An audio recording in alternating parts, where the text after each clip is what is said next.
What is up, everybody? My name is Anthony. You guys already know that.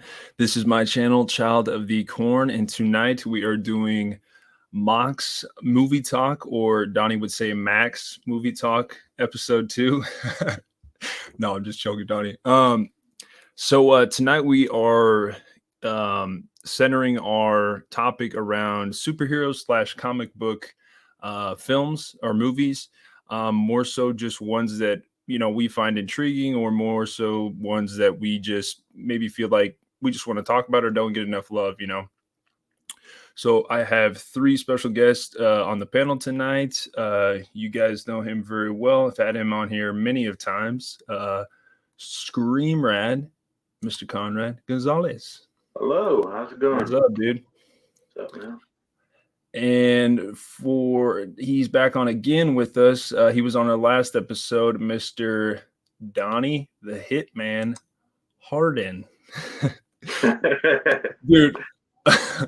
That popped me for real. Dude, I was gonna give you guys all like some wrestling intros and stuff. That would have been Good. And so tonight we also have one of Donnie's good. Donnie, you guys have been friends for a while. You said since you guys were young.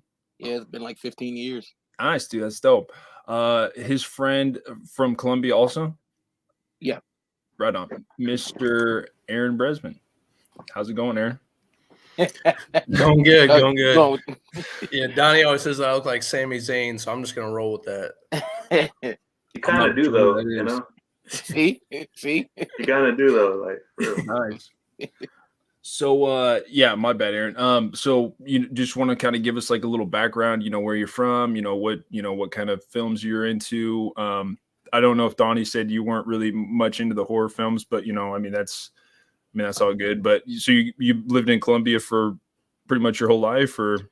Yeah, for most of my life. Yeah, I lived in Columbia, and then I went to North Carolina for a time, and now I'm back here, and it very much kind of feels like home. I miss the scenery in North Carolina. I do not miss the weather at all. Not at all. But really? Okay. Nice. Yeah, I love pretty much any kind of movies. Sorry if I'm too loud. This is no, you sound good. Stream that I've ever been on. No, I turned on. I just had to turn up my speakers a little bit. So yeah, no, you sound good. Yeah, I enjoy like horror thrillers. I am kind of getting more into it. Like the last one that Donnie and I saw together was Scream 6. Mm-hmm.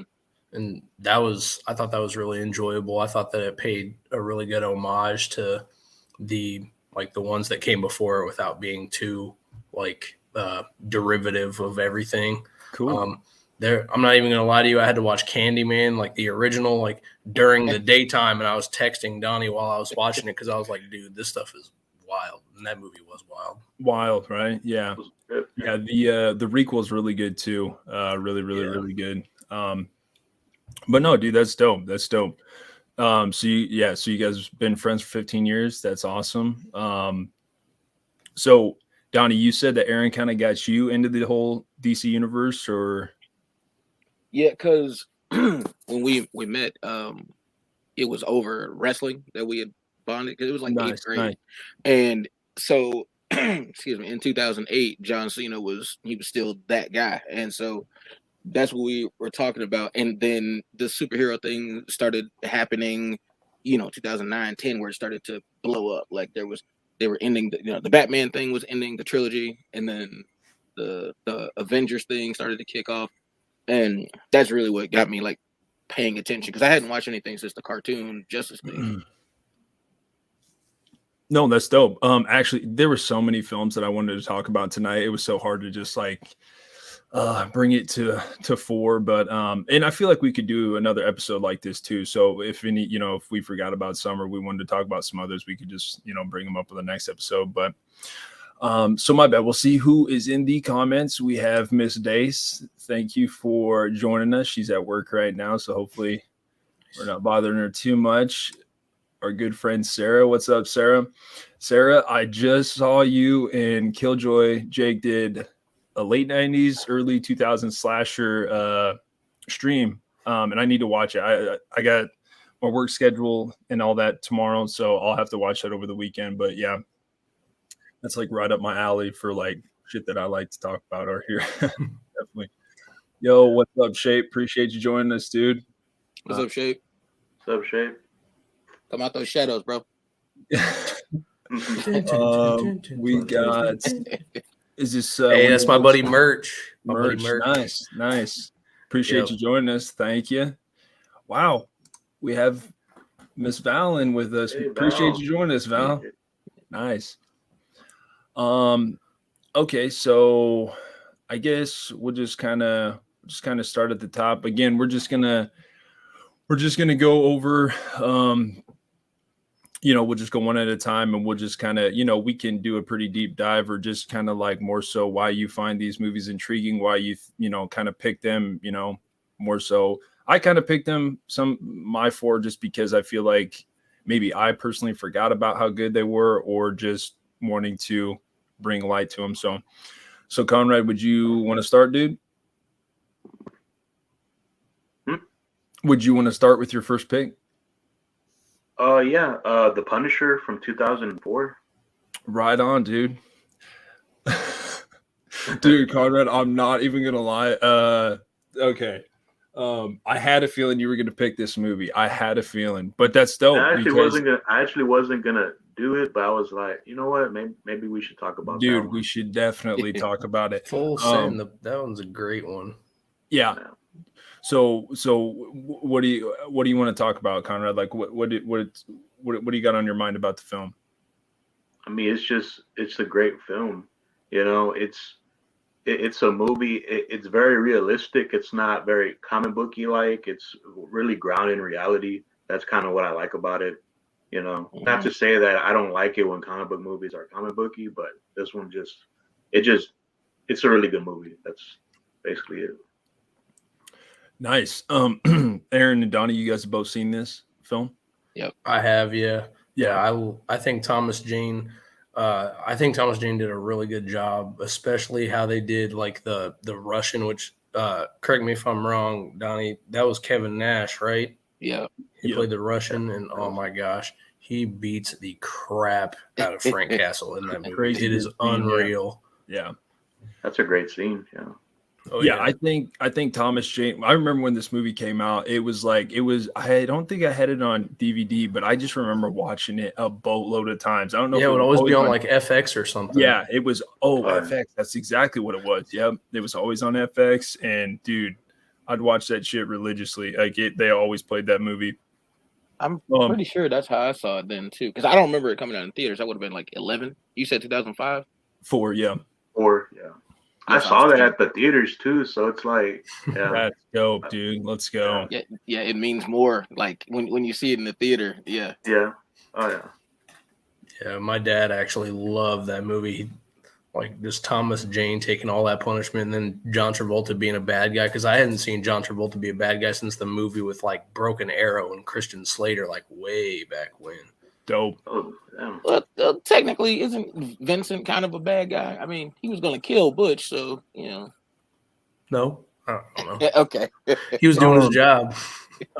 Speaking of Travolta being a bad guy, you guys should watch Taking of Pelham. Pelham 1, 2, 3. Yeah. Really good fucking film. Yep. I was telling Dace over the weekend, I was like, damn, you got to watch this film. Like, it's super good. Got Denzel and shit in it. Like, that's a good film. Mm-hmm. But yeah, Travolta was in there. A lot of so speaking of this film, shit. Okay, hold on, give me a couple seconds. So Conrad, I'm not gonna lie, I was actually going to pick this film myself because it was on we were dog sitting over the weekend, and her friend had Prime, and it showed up on Prime, and so I was like, man, I haven't seen this movie in forever, so I'm just gonna watch it. Actually, I'll bring this chick up later. Yeah, for sure. There's a lot of badass scenes though. Like some of them that I'm remembering. Like, what was if you can remember? Like, what's your favorite kill from that film? The one with the guy. He looks like he's wearing a suit. He looks like a church guy. It's in this scene in the diner Like Mhm. that was a really good scene. Like, I love Die it. once more. Really is. Yeah, there you go. Right. Yeah.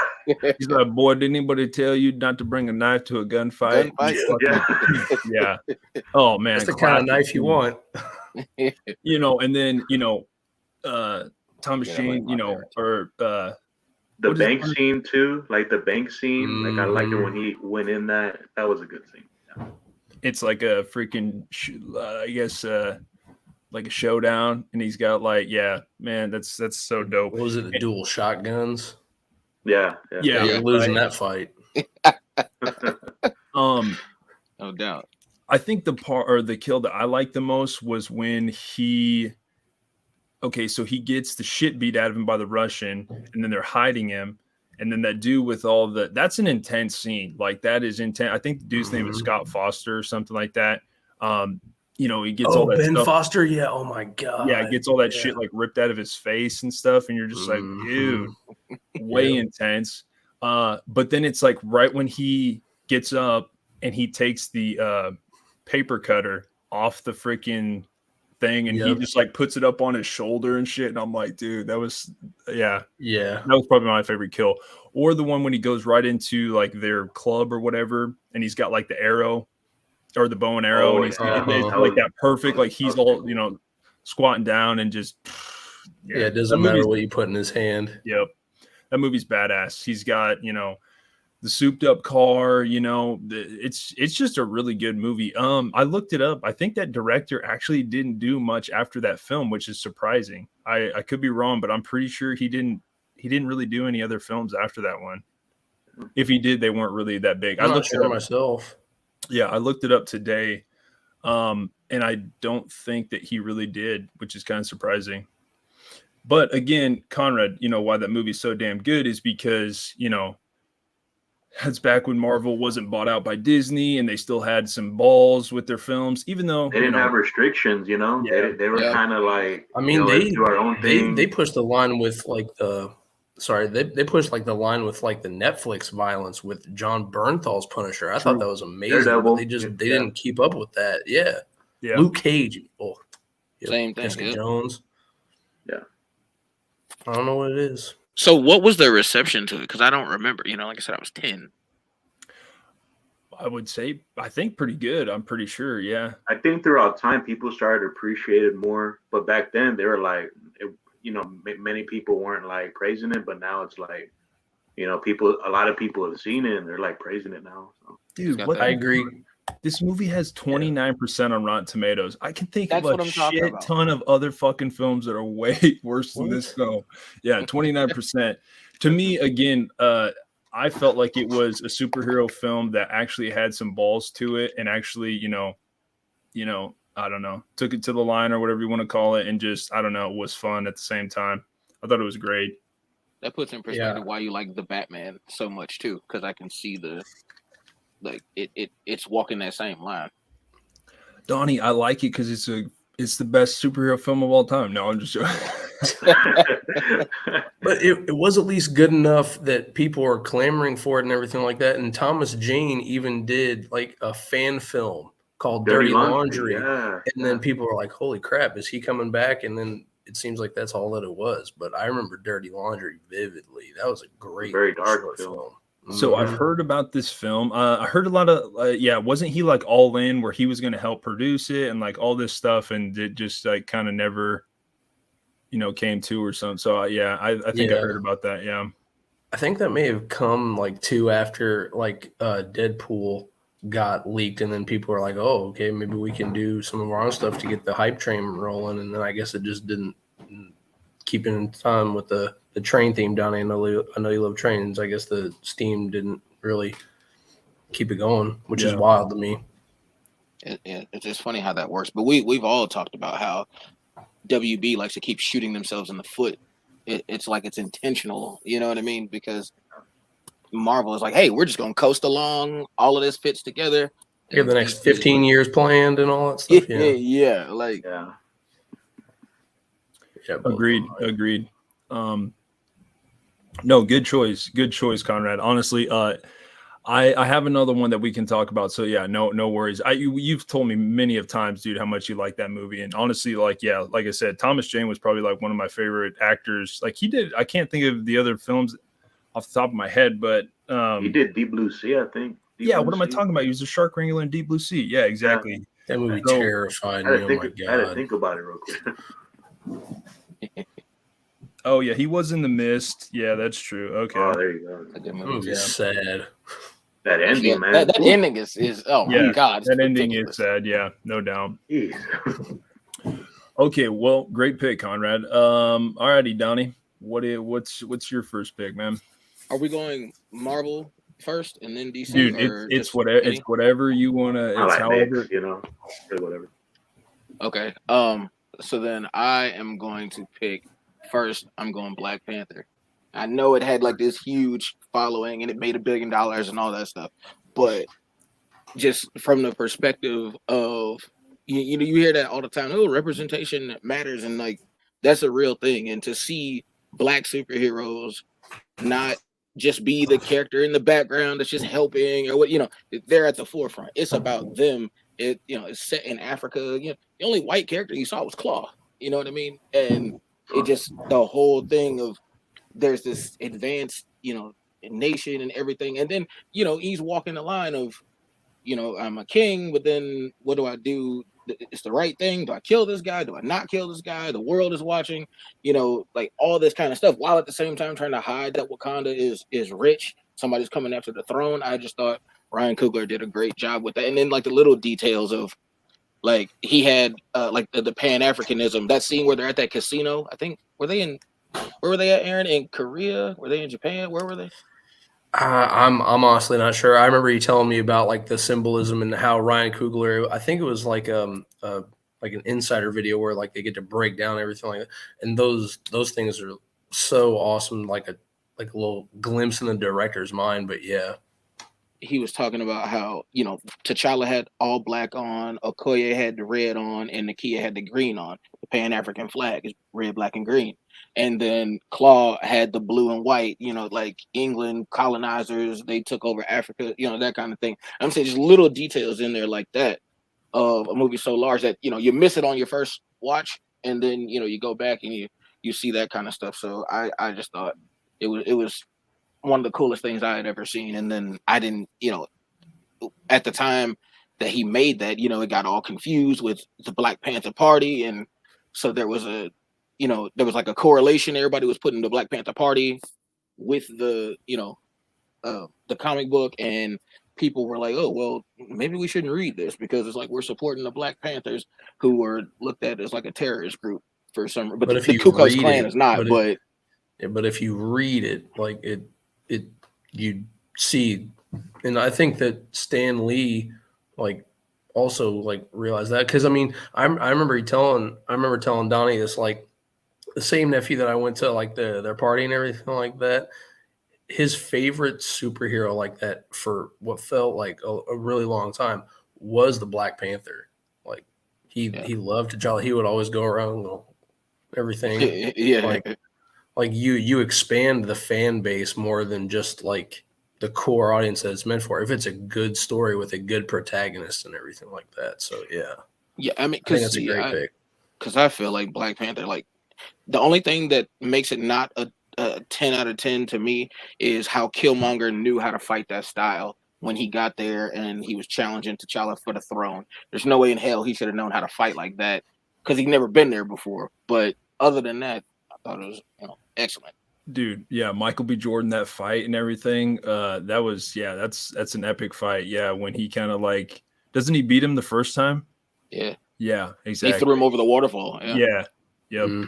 Is this your king? Yeah. Like, I am not dead. Oh my god. Crazy scene. Yeah, Michael B. Jordan, and that movie was just fucking box office gold, dude. It made so much money. I don't think I went and saw it in theaters. I think we waited till it came out on Disney Plus. But yeah, dude, that movie was really good. When was like the first comic? Is that what you guys were just talking about? Yeah, I think the first issue would have been 68, 69. Because dude, that's dope. I'm not sure, honestly.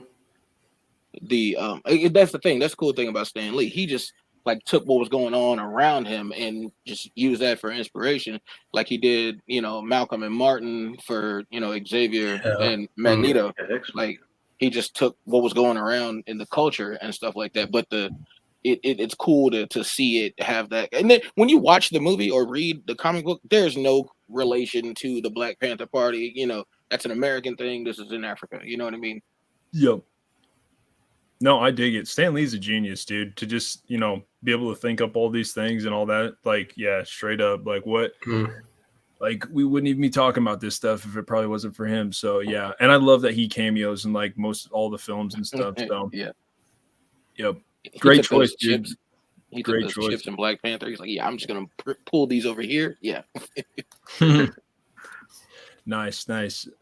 Alrighty, Aaron, what is your first pick? My first pick is Watchmen from Zack Snyder. Yeah. Damn. Nice. Mm-hmm. Yep. I freaking love that movie. Everything from the cast, the costumes, and everything like that. Oh my gosh. What was that, 09? Yeah, either 08, 09, because I think it was 09. The trailer released in 08 because I think it was for The Dark Knight that they also released that trailer.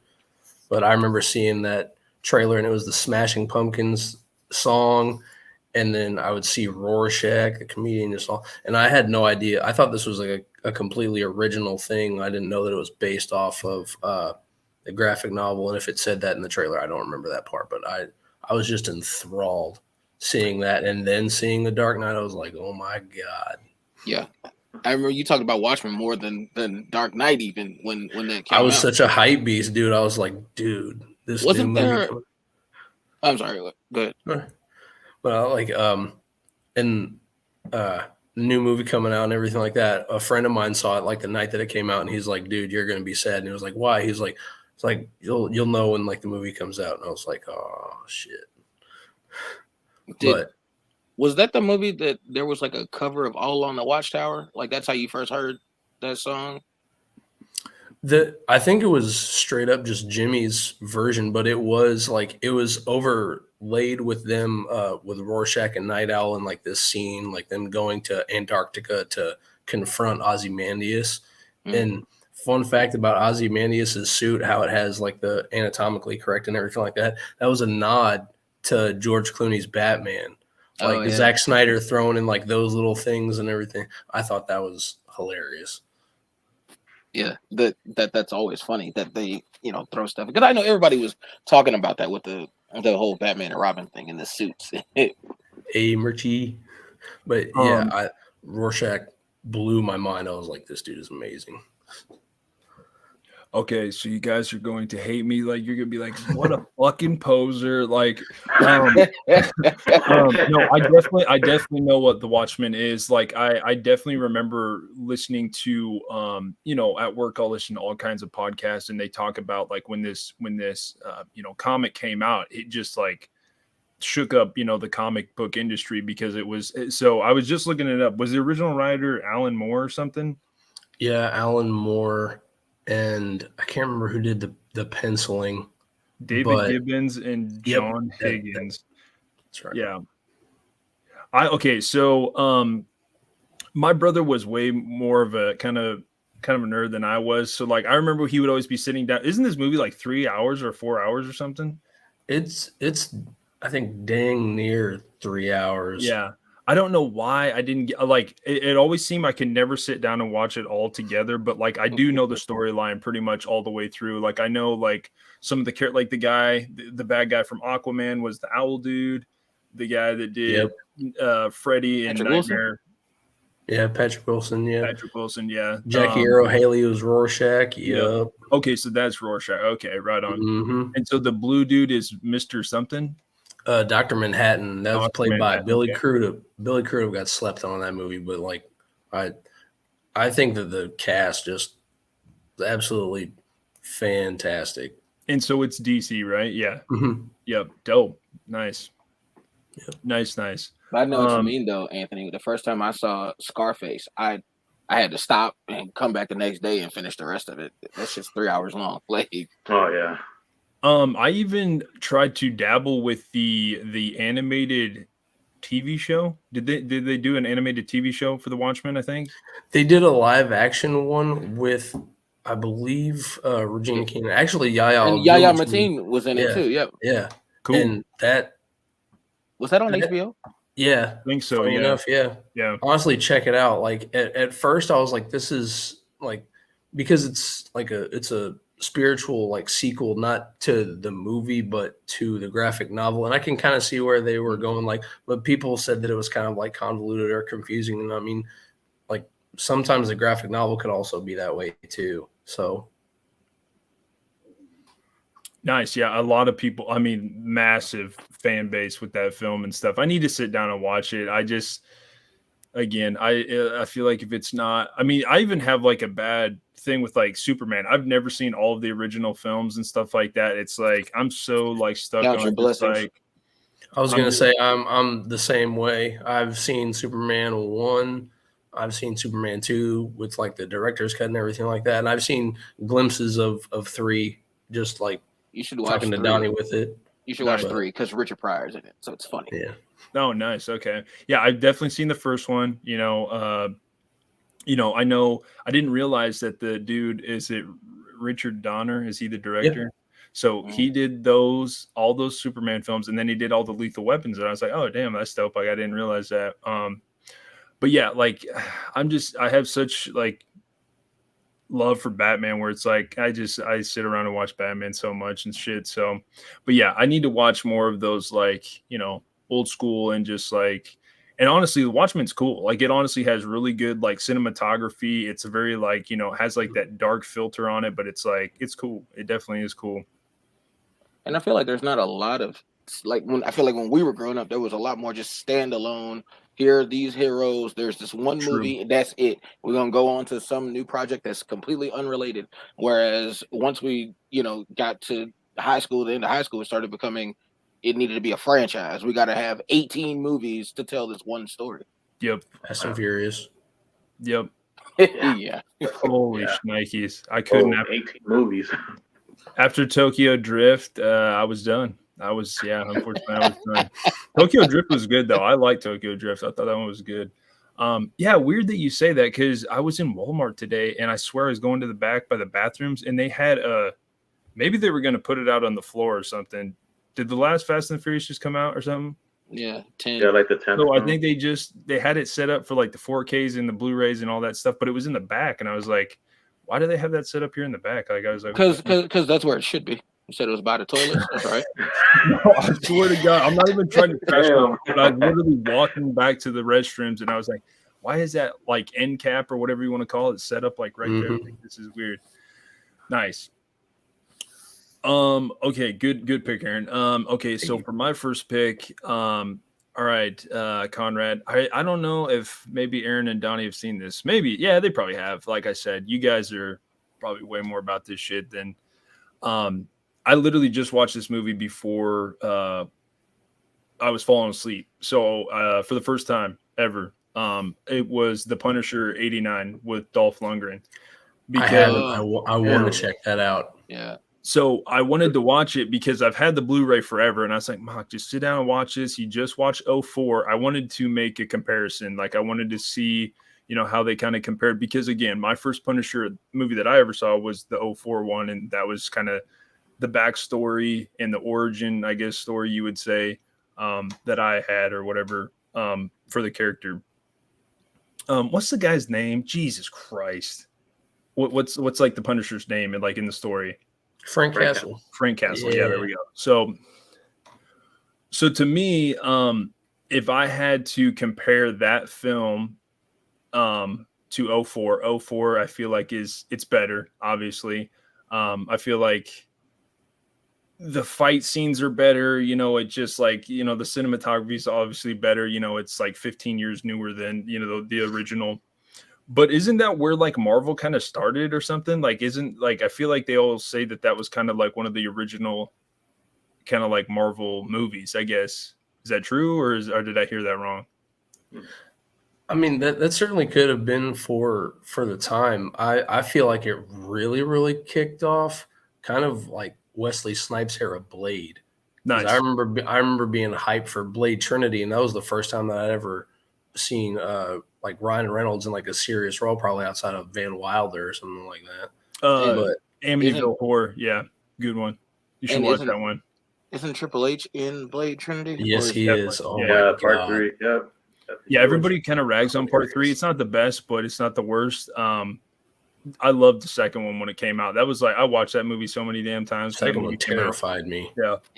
Second one was good. The beginning was really good. Yep.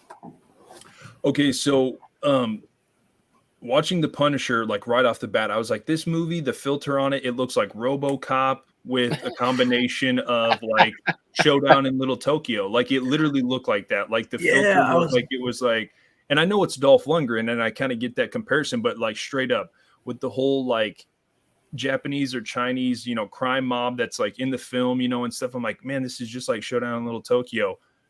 And like, I was like, the fight scenes and the gunfire and all that looks like RoboCop. So I deep dive into it. The director is Mark Goldblatt. And this dude, this was like his second directing film, but yet he has edited so many big ass films. One of them being Terminator, other being RoboCop, Terminator 2, all these big films, like even after, like I can't remember some of them, but they're huge Armageddon and shit like that, like big films. So he was more known for being a big time editor than he was director. But I thought some of the shots in the film were actually really cool, really old school. Like I thought some of the cinematography is actually kind of what saved the film. The score was not very good. The score wasn't very good. Storyline, some of the fight scenes, but you know, I think it was like a 25%, I think, on Rotten Tomatoes. It wasn't terrible, it wasn't the best, but it wasn't terrible. It was an 80s action flick. I mean, exactly. I love Big Trouble in Little China. Yeah. And I was thinking they were coming off of they got Dolph because he was hot coming off the whole Drago thing. Yeah, so he did that in 85. So I actually went back and on Tubi, they had like all of his movies. So he did Rocky IV in 85. I think he did another little short film where he was like, shit, I don't even okay, so the next one that I know of was Red Scorpion in 88. You guys should watch that movie. It's kind of cool. It's almost kind of like he's fighting for Russia, but then he's like, these guys are, I don't want to ruin the movie for you. It's Red Scorpion. You guys should watch it. Then he does The Punisher. Then he does Trouble in Little China. He was kind of killing it at that time. And he, I think, said that he just wanted to take on a different role. I actually think the look of Dolph in that movie was actually really cool, you know, with the leather jacket, the fucking motorcycle and shit. Really cool. But, you know, he never has like the whole, you know, Punisher, you know, emblem or whatever symbol, like, you know, he never has that. It's more so just like, I think they said like the knife or something that has the skull on the top and stuff. But yeah, I've heard Mike and Jay talk about it, like he's like totally naked down in the sewer, and it's just like, what the hell is this guy doing or whatever, because he's like sitting there meditating, just like, I'm just like, oh. And he looks like it just looks like he hasn't slept in days, like his eyes are always dark and shit. Yeah. So I'm confused. So this is a movie you liked? Oh yeah, I'm not gonna say. Oh yeah, I'm definitely not gonna say it was bad at all. Like Aaron said, it was just a late '80s action movie. Like real talk, that's pretty much just what it was. So as a group, do we feel like those older Marvel movies kind of like, you know, they kind of brought the level down the same way DC had to because of, you know, the way these characters are really written? You can't get that on TV. You know, in the '60s, '70s, '80s, it's not gonna happen. True, right? Yeah, I mean, and at least the movie had some balls. You know, like, you know what I mean? Like, you know, they showed people getting bloodied up, people getting shot up, you know, and I you know, what the hell movies was I watching? Okay, we'll talk about that one in a little bit because I think I'm going to bring that one up. Yeah, Batman something. Actually, I wasn't gonna bring up a Batman, but I'm saving it. Possibly. Well, we'll see. Yeah. But yeah, like you said, Donnie, they just had some balls to them. They would kind of show the, you know, the blood and the gore a little bit more. And it was like, to me, you know, as a dude, I just like to see that shit in more of my, you know, films and stuff. So yeah, for sure. So yeah, but '04 Punisher, I think by far was probably the best Punisher I've seen. Like, I know you guys talk about Warzone and stuff. You know, I just, but you know, yeah, Warzone's good stuff. Warzone's some good, you know, good action scenes and stuff. But I still think Thomas Jane's probably the best, you know, impersonation of the Punisher. Yeah, I'd say movie wise for sure. I think John Bernthal. All due respect to the Punisher actors, especially Ray Stevenson. Rest in peace to that man. Like, true. Yeah, yeah. Every single one of those actors command a presence as the Punisher. True. Yeah. You see what I'm saying? This dude is like an encyclopedia of just superheroes. You have an encyclopedia. Like, I do. It's actually right here. Nice. So yeah, no, I'm glad you guys have all seen that movie. I'm glad I just watched it because yeah, it was a good comparison for the other one. Okay, so Conrad, what is your next pick? I don't know if you guys seen this one though, but it came out in 2012. It's called Dread. Oh yeah. Yes. Yes. Anyone? Okay. Yes, Conrad. You're the man. That is an amazing pick. Good on you. I always I tell friends of mine that I go to work with, I tell them like it's like a futuristic Punisher. You know, like that's what the character kind of reminds me of. But they're in space. Appreciate you joining us. What's up? You know. What's up, Kerry? Yeah, they're like in space. They're like in outer space. I would even kind of like the atmosphere kind of reminds me of Batman Beyond too. You know, like they're very futuristic, and that's what I like. It's pretty cool. So it's a pretty good movie. I think whoever hasn't seen it should see it. If you're a comic book movie fan, that's right up your alley. It even has like violence, like rated R, all that you would want. So really good movie, man. That's a great pick. Carl Urban in that movie. Yeah, that's absolutely slept on. Everybody's like, "Oh, I love him in The Boys," and I'm like, "Dude, have you not seen him in Dread? Like, are you kidding me?" Dude, he did amazing in Dread. Like, I'm not kidding. Like, he did really good. Yeah, well, it's all good, Kerry. Yeah. What did you say his name was again? Urban. Carl Urban. Yeah. Yeah. So I hear Mike and Jay talk all the time about how they said he could have honestly played like a good Batman. I think where they were talking like when it was Ben Affleck, if it wasn't going to be Ben Affleck, it could have been Carl Urban. And I was like, yeah, that honestly, like he looks the part, you know, and everything. And I don't know. Yeah, I think it could have worked like really, really well. But yeah, and I mean, we all saw, you know, Judge Dredd, you know, with Stallone back in the day and stuff like that. So like, I mean, it was, yeah, like, man, such good movies. Yeah, such good movies. And so yeah, comics are amazing. So yeah, comics are amazing. Yeah, I'm trying to think who. Oh my gosh, who the director was of that film. Trying to do a quick Google myself. Pete Travis. Pete Travis, 80% on Rotten Tomatoes. What a fucking banger! Damn, nice. Yeah, cinematography was really good. Also has Wood Harris in it, Donnie. I know you like Wood Harris. Sorry. Oh, word. Mm-hmm. I need to rewatch that. Yeah, but you know, I always remember, you know, growing up and watching. What's he always say?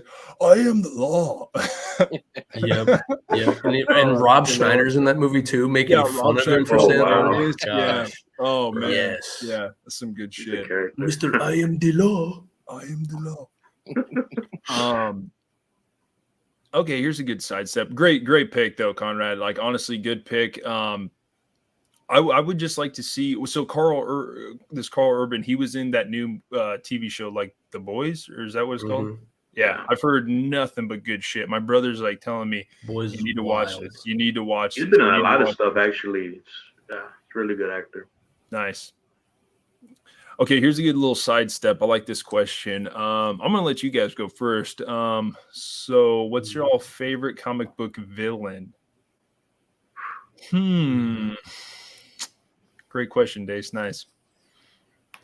If anybody has it, like, kind of, you know, Shit. The Green Goblin, Norman. Okay, I like that. That's a good pick. That's my pick. Yeah. So we're talking Willem Dafoe or Franco? I would say like comic book version. Yeah. Like in the comics. Okay, so all of them. It don't matter. Yeah. Okay, Yeah. that's what you're saying. Yeah. Good pick. Man, that's tough to just like narrow it down to one. Yeah, to one is wild. Because Yeah. I'm thinking Doctor Doom. I'm thinking. Honestly, there's probably some that I haven't seen yet. I'm just gonna go like right off the. Oh, man, this sucks. I mean, this is a good question. Yeah. Like. No, here's a good one. See, and I should ask your boy Merch. So Carnage is good. Did you man? Yeah. Carnage is good. Did you guys like the Woody Harrelson Carnage, or I feel like there not so much. I feel like they made him so goofy. And I felt like that whole movie was just a little too goofy. I wanted more fights and shit, and I just felt like I was like they're talking too much, like, you know, or not like talking too much, but it was just it was a little too much comedy and stuff. Yeah, I totally agree. It also seemed I like the version more in the animated series than anything. Oh, dude, the animated series, like he's so evil in that one. Yep. Holy shnikes, man. Yeah, those 90s animated series were just so damn good. Okay, I'm going to go with, obviously I'm going to stay with Batman. I'm probably going to go with, shit. I'm going to go one old school and one new school. This is so fucking hard because I want to say Deathstroke, but I feel like I shouldn't say that one because he hasn't really had a film. Deathstroke's really cool. I just like the question was comic book though. Oh yeah, a huge presence there. Yeah, I mean, he is kind of like an anti-hero or whatever you want to call it, but really he showed up I think more so with like the Teen Titans or something like that. Even though I feel like there probably has been like obviously a ooh, that would be a good one. Ooh, that would actually be a really good one. I might change up and say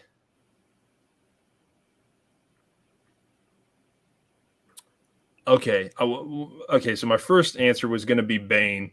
I just feel like Bane's origin story and everything, like I said on like the last stream, I just feel like at first I didn't quite know his backstory, but then learning more about it, I feel like he's like this dominant force that's actually really fucking intelligent, and he's like Hannibal Lecter. Yeah, and I just feel like he's kind of a little bit slept on, and I feel like Tom Hardy's version of him was actually spot on. Like I actually dug it a lot. Tom Hardy, I thought, nailed that performance. Now a new school one that I hope to maybe see in the future would be like Talon from the Court of Owls.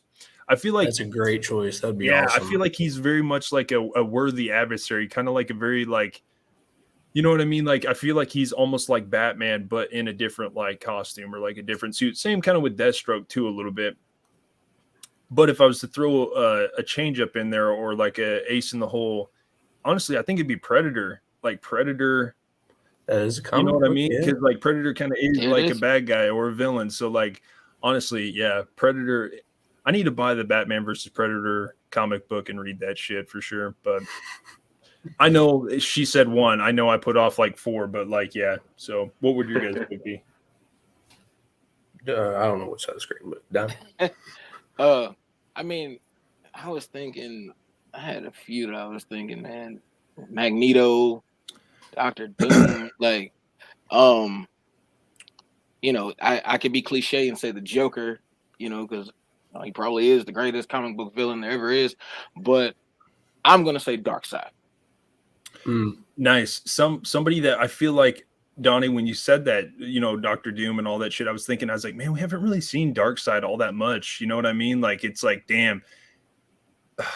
Dude, Snyder could have nailed that shit, dude. Yep. He could have nailed it, dude, I lost my mind when I saw him in the Snyder Cut. Yeah, There's that shot when he kills Aquaman and he turns around and you see his eyes are red because he's about to fire off the Omega beams. And I had that. Mm-hmm. I had that moment. Yep. The greatest comic book villain is Warner Bros. Studios. I'll just say that, man. Yeah, that's true. That is true. That's true. Or Hulk Hogan, but you know, it's a different argument. Yeah, you're right though. You're right. Speaking of Snyderverse, though, thing that we never, and then the ending to son of a bitch, what movie was it? I'm trying to think if it was Batman vs Superman or if it was Justice League. The ending where like Ben Affleck and them, they're out in the desert, and then he's even teamed up. Yeah, he's even teamed up with like the Joker and stuff because that's not the nightmare. That's what happened after Darkseid found the anti-life equation. That's from the Snyder cut. The Injustice. Injustice, yeah, exactly. Batman or Superman turns, pretty much like turns on evil. Everybody. Yeah, pretty much. Yeah. Oh man, if he could have, tapped into that storyline, that would have been so dope. So, and then we would have got Deathstroke because of Deathstroke was there when the Joker had broken out of Arkham, and then that's how Superman found him and killed him because Batman was like, "Where'd you get the bomb?" Yep. Mm-hmm. Yep. And another thing that I wish that Aaron, so like what's your I'm just gonna ask, like, shit, I might watch this movie after because I haven't watched it again since the theaters. What was your thoughts on the new Flash film? I honestly haven't seen it just because like I've heard such mixed things. What's up, Charles? And if I'm gonna see a movie with how everything is costing, like I want to make sure that like I know, like if the Snyder Cut actually got released, I would sit through a 4-hour movie like Scorsese's talking about how they're just like carnival ride movies. Like no, that movie is absolutely amazing. That's what Scorsese said. Yeah, he said that they were like attractions and everything like that. And oh yeah. Jesus Christ! Why are people always hating on shit? Yeah, we were just talking about James Cameron hating. Yeah, like same thing. Did I mess up and did I spoil the movie for you, Aaron? No, I just joking. I don't think so at all. No. The one thing, actually, I won't say it yet. We'll say it on the next stream after you watch it. But yeah, I didn't mind it. I actually thought it was pretty good. Obviously because they brought back Keaton and stuff, but I don't know. I guess all I'll say is I think they could have done more with the film. Like I feel like because you've seen the Flashpoint animated movie, right? Mm-hmm. Yeah, super good, absolutely amazing. Super Why not just do that? Okay. Yeah, I just feel like they could have done more with it, but I think for what they did, it was still pretty good. It was still pretty good. Yeah, I'll check it out for sure then. Nice. So Donnie, did you go or no? We were talking about bad guys, right? Yeah, I said Darkseid. Yes. Okay, and now Aaron, yeah, my bad. Did you say yours? No, not yet. I think Donnie hit the nail on the head. Like other than Darkseid, also Joe Manganiello, absolutely amazing as Deathstroke, and then Ray Porter, amazing as the voice of Darkseid. I would honestly say Ian McKellen's Magneto because he did such a good job of making you feel like he wasn't the villain. He was just taking care of business. But like as a kid, pawns go first. Yeah, like as a kid, you're like, this guy's freaking bad, and then as an adult, you're like, he's kind of got a point. Okay, so my bad. See, this is how I do not know actors' names very well. Okay, so you're talking the older version of Magneto. Oh yeah. See, and then who's the guy that plays the younger version? Michael Fassbender. There you go, Mike. Yeah. Dude, that part where he put knows what I'm talking about. The coin through his head and shit, I was like, dude, this is that part is so freaking dope. Yeah. Yeah, and that's dope. Like, I feel like both of those guys were cast so well for Magneto. Like, oh man, okay, so I don't want to ruin it quite yet, but dude, that's a great pick. That is honestly a great pick. So nice. Thank you. What's your favorite? No, because he did a great job, like with Aaron, especially what is it? Is it X-Men 2 where they got him in the plastic cell? Yes. And you should have killed me when you had the chance, Charles. But he's Mr. Lorio. He's like, never trust a beautiful woman, especially when they had an interest in you. And then he just starts pulling all the iron. Too much iron in your blood. Epic part. Yeah. Okay, so who was on the last movie or whatever? We got to think about this. So Conrad did Dread. Did you do one, Donnie? A second movie? No. Second movie? Okay, so we'll do this question real quick and then we'll get to your second movie. Okay. What's y'all favorite superhero cameo in a movie? This is a great question. Whew, I gotta think about this for a second. Superhero cameo in a movie? Oh, dude, this is a good question because I'm freaking for sure I'm gonna end up forgetting. What's your favorite cameo? I know this is kind of like kind of an easy answer. I'm sorry. I just well, I don't know if it's necessarily a cameo. So is a cameo only like a small time or small? To the best of my knowledge, anyway. Okay, damn it. What are we constituting as a short period of time though? Like they were in a couple scenes, they were only in one. Like true, what are we yeah. Because I think it's like a blink and you miss it kind of thing. Shit. Yeah, exactly. Because I don't have an answer for that. Then, like, if it's blink and you miss it, Brad Pitt and Deadpool 2, that was hilarious. Yeah, when he gets shocked by that's hilarious. Yeah. Yeah, I remember The Dark Knight where y'all saw Heath Ledger without the makeup. He was dressed as a soldier. Ooh, yeah, that was him. That's my favorite one. That was wild. But is that a cameo though? Because that's still Joker. Yeah, that's still him. Yeah. It's like you remember how Jack Nicholson like put the flesh color makeup on top of him. But to be fair, it was a quick and then it just went away, right? Yeah, it's that one scene. Yeah.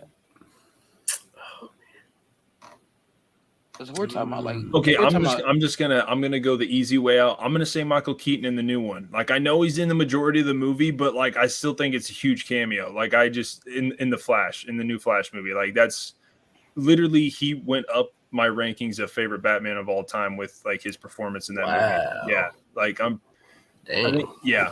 So I would say him. Like I know that's kind of I don't know.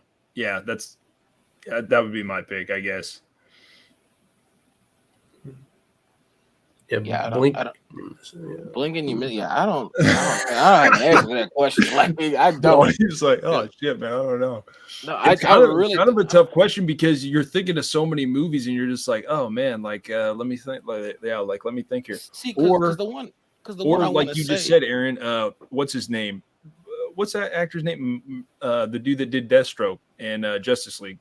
Joe Manganiello. Yeah, he was awesome. He's a Steelers fan. I follow him on Instagram. But yeah, that was kind of a cool cameo. You know what I mean? Like that was pretty cool. I got it. Nice. I got it. If it's not blink and you miss it, honestly, I gotta say each of the snippets in Batman v Superman, because that just got me hyped up for everything we were about to see. Yep, I was thinking that. Okay, and because the other one that I was thinking, like, if it's not just one of those blink and you miss it, is he was like, oh, once he gets a head start of running, there's no force that can stop him. You gonna let me out of here? I need to pee. No doubt, dude. Juggernaut. Yeah, Juggernaut, dude. Yeah. I like that. I like that. I like that pick a lot. Yeah, man, dude. Yeah, we'll get into it. No, great question though. Great question. It's almost like like an almost not impossible, but a pretty tough question to just think right off the top of your head. Good question, Murchie. Kale, I don't know if you bed good, you goofball. Nice.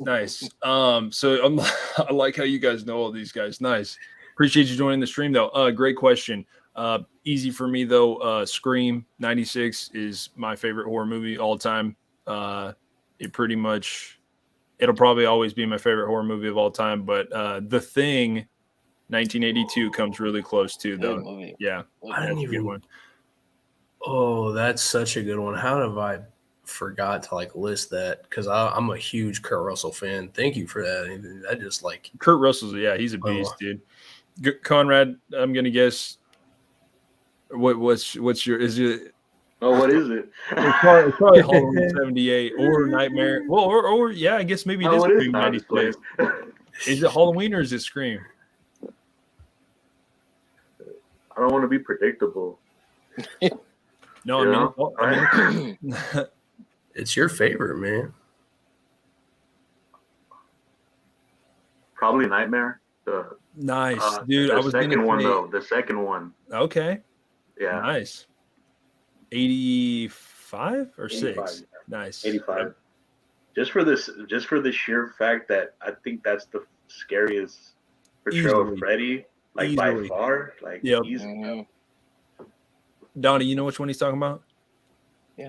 Yeah, that's a good one. I think it has the best practical effects, the best look of Freddy. Like, yeah, Robert Englund, he's like the one-liners, but they're like dark one-liners and shit. Yeah, that's a good one, man. I need to rewatch that movie again. But that dude just did so good with that, man. Like it's really one of those, like, I don't think anybody could come top it. That's why they haven't touched it in all this. Jackie Earle Haley tried and it didn't work out. Like, he didn't do bad, but yeah, but I still think, yeah, Donnie, we talked about last time. That's why they don't touch it, because it's an impossible feat. Like, I don't think they'll be able to do it, but somebody will do it. Somebody will be able to nail it. But yeah, okay, Donnie, what's yours? The House on Haunted Hill. Vincent Price, Vincent Price. Okay, you said that last time, Donnie. I need to watch this, man. Okay, I need to watch this original, because I almost have a feeling it's probably like on Peacock or something like that. It's on Tubi. Nice. Okay. In color.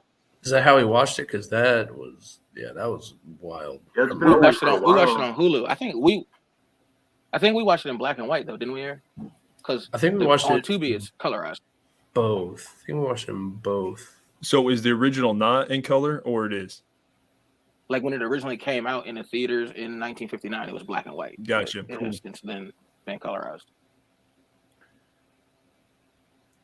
And what about you, Aaron? That's really tough. I'm trying to think of like what got me into horror, and then like that's so tough. Candyman. I did tell Donnie, like, in terms of like straight up horror, like a movie that I had to watch in the daylight with lights on it, and it still messed me up. Yeah, the original Candyman is absolutely wild, and the fact that it like creates a loop of urban legends for itself, I thought was a brilliant choice. It's probably easily top 5. It's hard for me to. Pet Sematary. I know. I haven't even seen that movie. In that movie, nope. Whenever she's like, "Never get out of bed again," I can't. Nope. I'm good. Dude, it's the best horror movie because I haven't seen it. Oh wow. I can't do that. So, heck. I always you talk about the one with Fred Gwynn, right? Yeah. I like that movie because it was probably the best horror movie that came out the year I was born. But that movie is surprisingly creepy and scary. Like, it definitely is. I can't think of her name. I know it's a female director, but she did that first one and the second one. I actually think the second one's actually pretty damn good too. But it is. Yeah. The first one is definitely creep factor 10, dude. And it's just a cool storyline, just the way it's shot and everything. It's good. It's good shit. Real quick, you were talking about the urban legend thing, Aaron, because like in the Candyman requel, you see how that becomes a thing. Like, remember, I can't think of what Brianna, that was Anthony's girlfriend. Remember, her brother was telling them the story at the beginning of Helen Lyle and was telling the story all wrong, how she kidnapped the baby and went to take the baby into the fire and all that. When we know as the viewers of the first one, that's not what happened, you know, but only she could see Candyman. So it looked like she was going crazy to the rest of the world. And we talked about that, like that's, I don't know, either way. But yeah, we talked about that too, Donnie, and how in that's how it would look, is that you just went crazy about like an urban legend when it's like, nope, she was being plagued. Remember they showed her the video and there was nothing, like she was screaming like, oh, he's in here, and he was floating above the bed, but they couldn't see anything, you know? Yep. So I was actually watching an old, we watched a movie and they were doing the review on the requel. And surprisingly enough, they fucking love that movie. And I was like, dude, I knew, like, this movie is a banger. Like, honestly, I think it's a top 3 best slasher of like the last, I know I say this, I'm telling you, like the last like 15, 20 years. Like, it honestly is. I think the requel has such good elements of the original and shit. Dude, okay, so Donnie, the questions that they had during that stream though were like, do you think Tony Todd should have been brought into it more and should have been like the main guy? Well, see, I like the whole thing of hell yeah, you like the storyline with the new dude, right? Yeah, right? it could be the Candyman could be, like whoever your own Candyman is. Like Exactly. that's your horror that Yep. you lived through. That's what I like. And I also like that it had they were talking about, because there's this whole thing on like a roundtable discussion on like the Blu-ray, and they were talking about how, that flashback that Brianna has when she sees her dad sitting in the window, and he's like, I bet you didn't know your daddy could fly. true, And then he just jumps out of the window. Yep. And they were talking about how, like, Black trauma, and sometimes you can't like escape the hood, and that was him trying to escape out of that situation. Or the moment when she opened the door and saw the dark corridor down the stairs, and she just said nope and that's exactly what Black people do. We ain't investigating shit. Like it felt so real to me, you know what I mean? And she was stabbing Coleman Domingo's character. Burke. She was stabbing Burke, and then Anthony's standing in the back, and he's like, I think he's dead. Like, like it's just, it felt so realistic, is what I thought. It was rooted in reality. I love the storyline of all the different Candymans and stuff like that over over time and everything. I thought the storyline was excellent. I thought it was perfect. Even Tony Todd coming in, I know it was CGI and like all that stuff at the end. I still thought it was awesome. Like, I thought that movie was a fucking home run, like home run. And Tony was Helen's Candyman, not everybody else's. Exactly. Donnie, did you know, and Conrad, did you guys know that Helen was in the requel? I didn't notice it at first. She's the lady that tapes when he's. She's actually the lady that dies when Anthony goes to her apartment when she's asking about his art. That's Helen from the original. I did not know that. Hey, you learn something new every day. Yeah, that's her. You're talking about when he was freaking out and he was like, that's when he was picking at his hand and exactly. Yep. And he's in her apartment and shit, and she gets killed or whatever. And I was like, oh shit, I didn't even realize that was the original lady from the original film. I was Virginia like, Madsen, yeah. I didn't even put that together till now. But that's the scene where it's like he's leaving out of the house and like the camera's just pulling back and you see her get like slammed against the glass, just getting freaking annihilated. But yeah, like that's what I'm talking about. Like shot, what a shot, dude. Pulling away from the building and you just see it through her big ass, windows and shit. It's like, damn, like what a shot. I will say I think The Invisible Man is also really good. I don't know if it'd be my necessarily like my favorite, but are you talking the original or remake? Which one? The remake, the newest one. I thought Aaron, that was what really a good. Fucking solid pick. I told Donnie I was gonna quit cussing. I was trying to I was gonna try to quit cursing so much. But dude, that's an excellent pick. Honestly, my girlfriend told me, she's like, yo, we need to watch this film. We went into the $5 bin and it was there one day and we finally watched it. I was blown away by how great that movie was. I was like, what a storyline. The cinematography was excellent. Yep. It was crazy good. How they used empty space to just terrify you. Yeah. Really good stuff. Yeah. I'm liking the great questions, and we'll get back to the movies as soon as we can. But another really great question, Kale. Chels, I did see Guardians 3. Dace and I watched it a couple weeks ago. It was, first perception when I saw the trailer, I was all like, oh, it's going to be too CGI'd out. Like, I think it's going to be too Disney-fied. I was wrong. It was good. It was a good ending to a great trilogy. Like, I didn't even know the storyline with Guardians at first and stuff, and my brother got me into it and stuff. I would still say that the second one was probably my favorite, but I thought it was a great end to the trilogy. Loved it. I'm not gonna lie, I was pretty sad. Or never mind, I'm not gonna say it. Okay, shit, I almost forgot. But yeah, have you guys seen it quite yet? I haven't seen it. I did see it's on Disney Plus, so I definitely want to check it out. But, oh my gosh, I love Chris Pratt, Zoe Saldana. Pratt, she's one of the queens of sci-fi, and is almost in like everything. True, very true. Yep. Yeah, I thought I liked it a lot. Definitely did. It was very good. I loved it. I was really surprised. I thought it wasn't going to be as good, but yeah. Dude, it gets to your feels, man. I'm not gonna lie. Like, you're like, holy shnikes, they're taking this down to like, this is getting pretty fucking sad, man. Like, damn, yeah. Yeah, you're like, maybe I need some more of that Marvel happening. Let's just leave it at that. See, remember what we were talking about last time though was how like the movies don't feel like huge like the way they're coming out and stuff now. That's how I felt about that. Yeah, we did talk about that. You're kind of right, Donnie. It seemed like more of a, I'm not going to go to theaters and watch it. I'll wait till it comes to streaming. I hate to say it. I hate to say it, but that was kind of my initial, man, it's expensive going to goddamn movies. Like, you know what I mean? So it's like, if I'm going to spend some money, like I'm probably going to be going to, actually, we did just go see Talk to Me. Excellent film. Gave it a 9 out of 10. Thought it was awesome storyline, original storyline. I don't know if you guys saw it yet or not, but it was good. Yeah, I've heard that it's. We literally went and watched it, and then the next day they were like, sequel happening. I was like, what the fuck? No, I mean, I was able to see it essentially for free. I shouldn't say.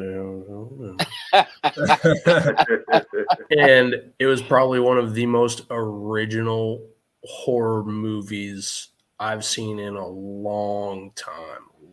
Nice. You had seen it. Okay, nice. Yeah. And so I haven't seen it, but just to go off of that point real quick, it's like what they're talking about in, I think, Scream 5, they're talking about, if you make something completely original, they hate it. If you copy the original word for word, they hate it. You got to like balance it between the two. So me and somebody were talking about that, and they were talking about like Halloween has all these storylines, and it's just Michael doing the same thing. And I was like, okay, what about Terrifier? Like that's new, that's its own thing. And then they were like, well, Terrifier sucked. I don't understand. And I'm like, but you just said that you wanted some, that. Yeah. That's exactly what I'm talking about. That's exactly what happened with Nope. He gave you something original, and y'all was like, no. To me, it has the one thing I'll say. I don't think this gives away anything. It has a lot of Sixth Sense vibes to it, but it was in a good way though. It was in a really good way. So I think it's going to make for an excellent sequel. Actually, to be honest. But yeah, like you said, Donnie, Terrifier was fucking awesome. We're going to look back on Terrifier and be like, this original low budget film.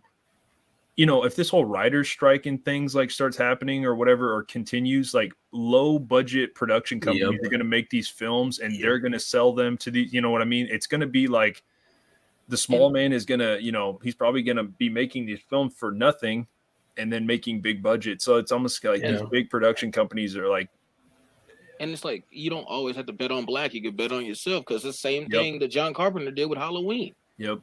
You know, they was raking the leaves up just to throw them back on the ground because they had such a small budget. And look, iconic film. Yep. Merch is totally right here. Yeah. Like I said, if this was, I'm pretty sure this was James Gunn's last Marvel film. So excellent, exit to Marvel. So yeah, it was CEO of DC Films now. Yeah. Donnie, why are you worried, man? Like, just relax. Because that's what Warner Brothers did. They thought they had the golden goose was X-Men, and they're like, yeah, no. You knew WB didn't care when they were like, hey, your daughter died, but still come finish this movie. And then we're gonna make it crappy and still put your name on it. Like that was. Wait. Are you guys talking about Snyder? Is that what happened? Yeah, Justice League. But they brought in Joss Whedon. But his daughter committed suicide, and WB was like, "We need you to finish the movie." And he was like, "Are you kidding me?" And they were like, they basically said, "Pick one." And he was like, "I'm gone." Yeah, he took a leave of absence, and they're like, "Oh, well, we need the movie to get finished because it was in like post-production hell." So they bring in Flash movie took like fucking 9 years to make or some shit, right? And they, I don't know if it was 9, but. And all that shit that Ezra Miller kept getting into, because we were talking about, are they just going to cancel this? What's about to happen with this? You know. Mm-hmm. All I'll say is his performance was pretty good in the film. Don't like the dude as a person outside of the film, but I actually think he's a pretty solid actor, to be honest. But yeah, he was getting Fantastic Beasts too. I haven't seen that film. I don't know. Yeah, he just his personality he's got a good like acting personality where he can, he's got a lot of range and shit, but yeah, not those people and their egos and shit. I don't know. Yeah, Merch. I definitely did see Terrifier too. It's been dude. I need to rewatch it again, but like it's like on all the streaming services. But I'm kind of gonna wait till around like October and shit. But again, like I told everybody, or even Conrad, it's like that that film will kind of give like, the smaller dude, inspiration to be like, yo, we can make something very original, on a low budget, and it can, slap at the fucking theaters. So Sorry for cutting you off, but that's like one of those movies where it feels very classic 80s slasher, but at the same time it feels so new. New You school. know, yeah. and that's what I want to see. Going forward. I like seeing stuff like that. So I got to ask you, Donnie, because I don't know if we talked about it. I don't know if I asked you, Conrad. I know we'll get back into the movies. I'm sorry, guys. So what did you think of the whole Christopher Landon thing, Donnie? With Scream 7, Christopher Landon. I don't know the story. So this dude, he now got put on as the director for Scream 7. He did the movies, like he helped write Disturbia back in the day. Some of the Paranormal Activities he did. He directed Happy Death Day and Freaky, yeah, are like some of his like newer You said films. Happy Death Day? Happy Death Day. I'd love that first one. Yeah, I enjoyed Happy Death Day. Second one, yeah, exactly. Second one went away from the horror a little bit there. Shit. Dude, Aaron, no Disturbia? fucking doubt. Disturbia is so original, such a great film. Shia LaBeouf just fucking killed that movie. Such a good film. It's like Next Door Neighbor is a serial killer kind of movie. I like those kind of movies. Pretty good. I wish Carrie or Sarah was in the chat. I made. Are they still here? I made Dace watch Swim Fan from 2002. Have you seen that, Conrad? That's a good movie, man. I remember seeing the trailer for that on like some of like the older VHSs that I had, and I was like, oh no. Swim Fan. You guys should watch that one. It's a good one. Black people can't swim, so I might have to take a rain check. Oh. Donnie, you should watch that movie because what you just said is actually like you'll see what I'm talking, like the irony of what you just said, like right there in that. It's so good. It has like that early 2000s like filter on it. It looks like it's good stuff. The music doesn't it star? Hell yeah! Doesn't it star one of the guys from Bring It On? It is, yeah, and he's the main dude. I'm trying to think of what else. Oh, Cherry Falls. Cherry Falls, yeah, he's the first dude that dies, in Cherry Falls. I couldn't remember. He was also in that Time Stoppers, that old movie. You remember that? Anthony Conrad. He had the watch built from his dad that would stop time, and I was like, "Where is this thing?" Oh yeah, I think I do remember seeing that. Yeah, this was a long time ago. Oh, that sounds familiar. Yeah. We've been on this planet for a long time, y'all. Like a couple rotations. Let's stop this. Yeah. So, shit, I don't remember what the hell we were talking. You were about saying Christopher Landon and Christopher Landon. Yeah. So the thing I'm kind of worried about is I've told Conrad, I really hope they don't make it super campy and shit. But it's all right if he does. It's whatever, man. We're still getting Scream 7. Who gives a shit? I'm not gonna wreck on the dude if he wants to make it. You know, however he's gonna do it. I actually thought that Freaky and Happy Death Day, they actually had some good eerie like tension. You know what I mean? And like feeling like he really knows how to like capture like that kind of eerie, feeling in like a slasher film. So like that's kind of a plus. I feel like I felt like that in Happy Death Day. She's like walking. And it's nighttime, and there's like the music box like right in the middle of the walkway. True. And she's kind of like turning around. You don't see anything, but you know something is about to happen. True. I really enjoyed that movie. But so it's on, like for sure they're gonna do for this sure. I think from what Jake and Craven and all those guys said, like I'm pretty sure like it's a for sure thing. Like it's been confirmed by Hollywood Reporter, right? Like I don't know if they're taking the existing script, because I thought that Mike We Watched the Movie, I thought he interviewed the writer for the last film, and I thought that they had maybe mentioned that the script had already been done for Scream 7. So I don't know if they're gonna, maybe readjust the script or something, or if I don't know. I don't know if they're like, here's the script, go ahead and direct it. I don't know what they're really doing. I just know he's directing it. Well, with the whole like strike thing, it's like they have people that's just going to be able to write it, or it's going to be in limbo because of that happening. Because like, didn't they just stop Beetlejuice 2? Like they stopped whatever filming they were doing. I don't know if that has to do with the strike, but they were obviously filming while it was going on. So I don't know why that would then affect it. But is Scream 7 going to be, on that chopping block? I didn't even know they were doing a Beetlejuice 2. For real? No, I'm just joking. Like, no, I'm just joking. Can't do that. So I'm not 100% Yeah. sure, really, to be honest, man. Like I'm not for sure. That's a good question. Yeah. Well, almost gave me a heart attack. Don't do that, Yeah. Anthony. Like, no, I saw the part where Jenna Ortega's like riding the bike and stuff. Yeah. Yeah. Yep. Ooh, great question. I know. We're gonna answer this one, and then we're gonna get right back to the films. This is a good question. That's gonna be a hard one for me to answer. Do you prefer supernatural or more realistic? For me, this is easy. Even though it's a really good question, Merch. I'm more of a slasher. Merchy. Yeah, I'm more of a slasher fan. Don't forget that. Slasher. So I like the realistic style. Supernatural is cool. Like I do like, I'm not a real paranormal, person or anything like that. But like supernatural, when it comes to like Freddy or something like that, that's cool. But if it's more, are we calling Jason supernatural too? Oh, definitely. Or what do you think, Conrad? I mean, I guess in the middle of the franchise, I guess you would definitely say supernatural, right? Yeah, he's like a demon, kind of like looks like, something like that. Really, I guess you could pick whatever. For me, it's got to be realistic slasher films.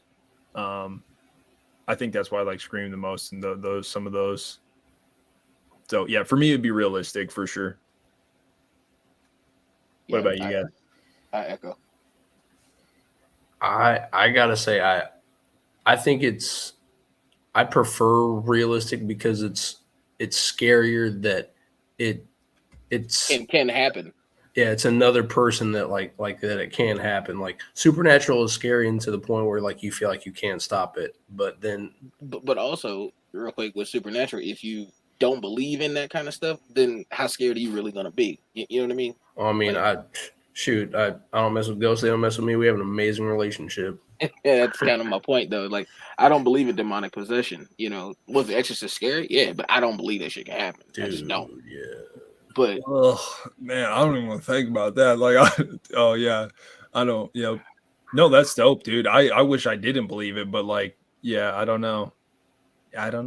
Because like what's like what he was saying, like what you said too, Anthony. Like what's scary is the stuff rooted in reality. Like your neighbor, like how you said, Conrad, serial killer being your neighbor, like that is absolutely terrifying.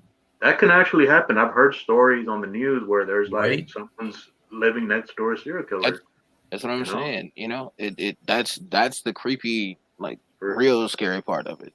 For example, look at Scream. Those two guys, they're just in a costume. They're going around killing people and stabbing people.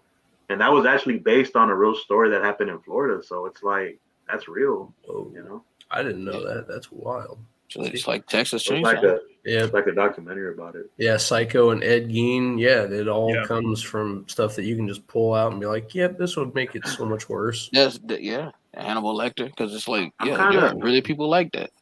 I'm kind of open-minded when it comes to the supernatural stuff. I know most people don't believe it, but I'm kind of open-minded that stuff could probably happen. You never know. So that's a good point, very good. But yeah. I mean, but yeah, see, like I agree with that too. But I think of like my mom grew up in St. Louis, and that's where the Alexian Brothers Hospital used to be. That's where the real exorcism happened. That Peter Blatty wrote the book off of that real event that happened in St. Louis, and then they tore down that hospital just out of what they safety precautions. Like they tore down that whole hospital because as if they haven't seen what was it, Poltergeist. Yeah, that makes everything just fine. Yeah, right. And then the crazy thing is like this goes back to like the 40s or something. That movie didn't come out to the 70s. So there's like 30 years of this. People, they shut down that whole hallway. Patients couldn't go down there. Like it just was like off limits because that one event. Yeah, it did take place in Missouri, dude. I do remember them saying that. See, that's why I just don't like to mess with it, man. Like even like the whole thing with the Poltergeist. Do you guys remember what they said? Like the shit that happened to like the actor after they were making that and stuff. It's just like I just feel like there's just like lines you don't step into, man. Like, I don't know. I don't know. Different Did y'all stuff. hear they used like a real body? I was like, Yep. dude, what the? Where do you get that? Huh? Yeah, like. And how's that okay? What is your guys's? So did you pick realistic, Donnie? Yeah. And what about you, Conrad? Did you pick supernatural or realistic? Both. I'll probably go with. So what is your favorite supernatural then? The Exorcist. Oh, okay. Mine would probably be Child's Play. It'd be Chucky. To me, that's my favorite franchise, like supernatural. If I mean, it's a voodoo, voodoo's. Yeah, right. And stuff. That'd probably be mine. Let's see here. Corey, or my bad, Coy. He was picking it. It's a good one. Like, it's a really good one. Yeah. Ooh, nice. Yeah. Dace is right. True about that. Yeah. Ooh, Yeah, that's another good choice. Hellraiser would be a good one. Yeah. Yo, I disagree with that second chapter of it, man. I went and spent all that damn money on that steel book. Oh, that shit was butt. Well, okay, so what did you didn't like about it? Too long, or just the storyline was too? It felt goofy. Goofy, yeah, too goofy.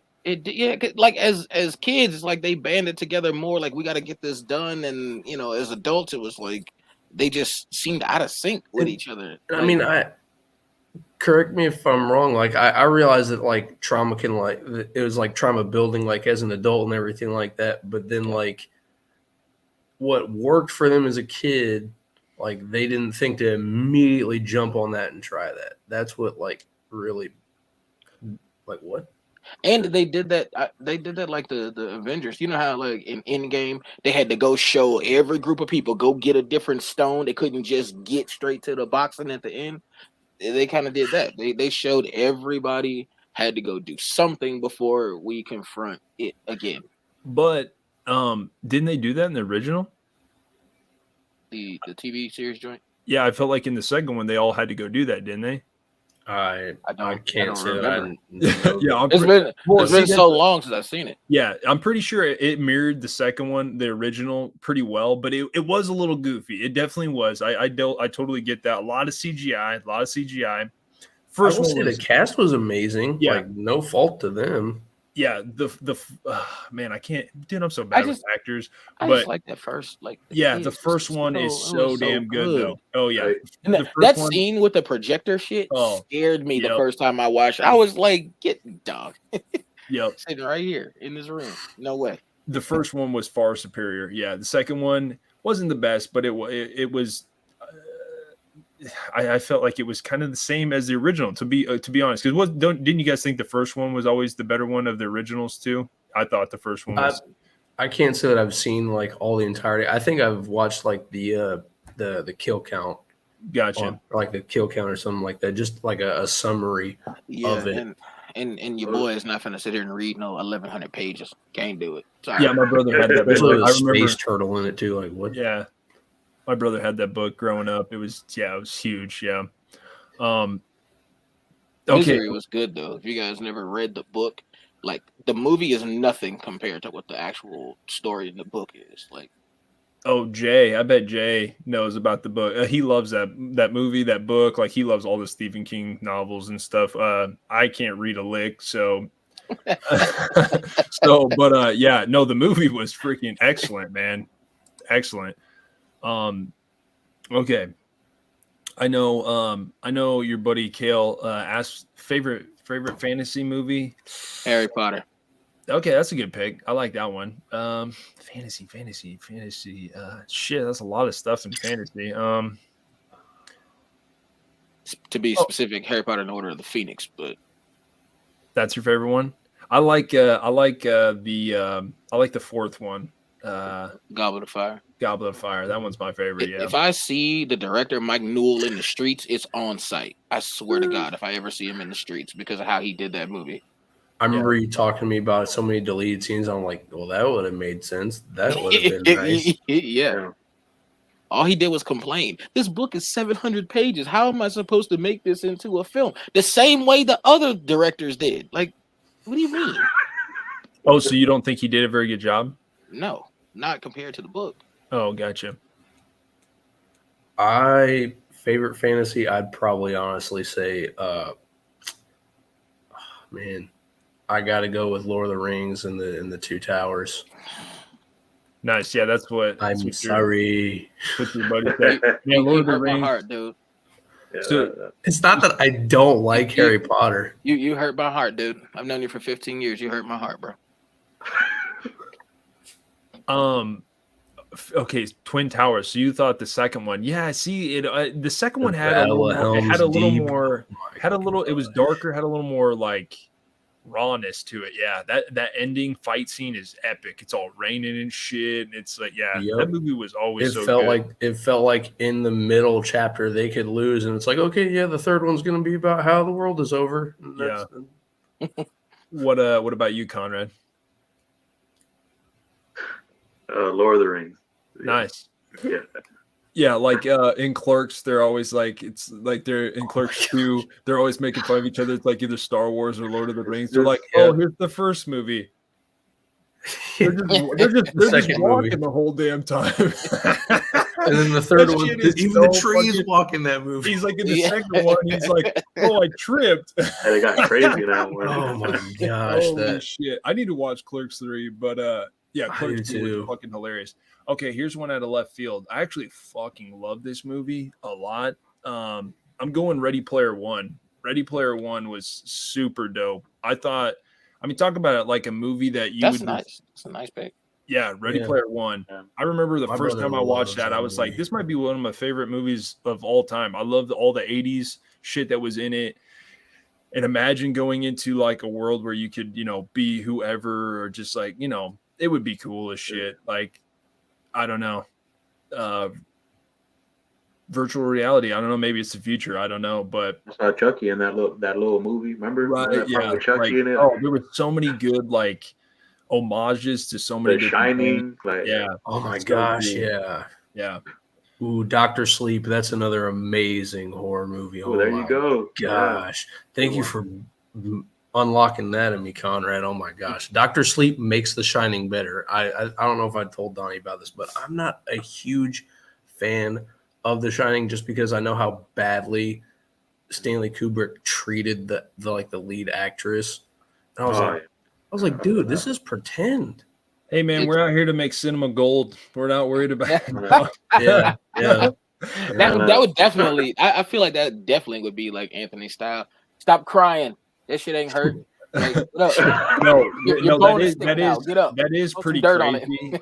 Yeah, that is pretty crazy. Yeah, I think The Shining is almost kind of like The Dark Knight. It's like its greatness is kind of based off the performance that you get from Jack Nicholson and like Heath Ledger. But yeah, The Shining's great. It's a beautiful movie to look at for sure. I haven't seen Dr. Sleep. My brother's seen it like 7 times, and he's like, "You need to watch it." And I'm just like, it's the whole supernatural thing that isn't there like a lot of supernatural stuff in it? It is, but at the same time, like it also like, oh man, I really don't want to spoil it, but like there are parts that like it deals with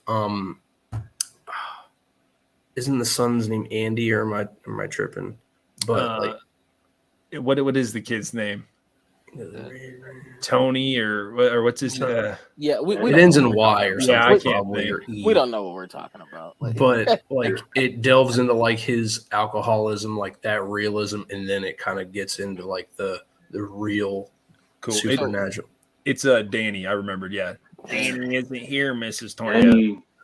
Yeah, good stuff. So since everybody's asking questions, I have a question. Nice. What is you guys' favorite? Because there's a documentary I think all 3 of you guys should watch if you haven't already seen it. I think Conrad might have watched it though. What is your favorite Black horror film? Candyman, dude. Yeah, damn. I don't want to say that. I don't. Okay, hold on. Let me think a little bit. Hold on. I'll be the dude.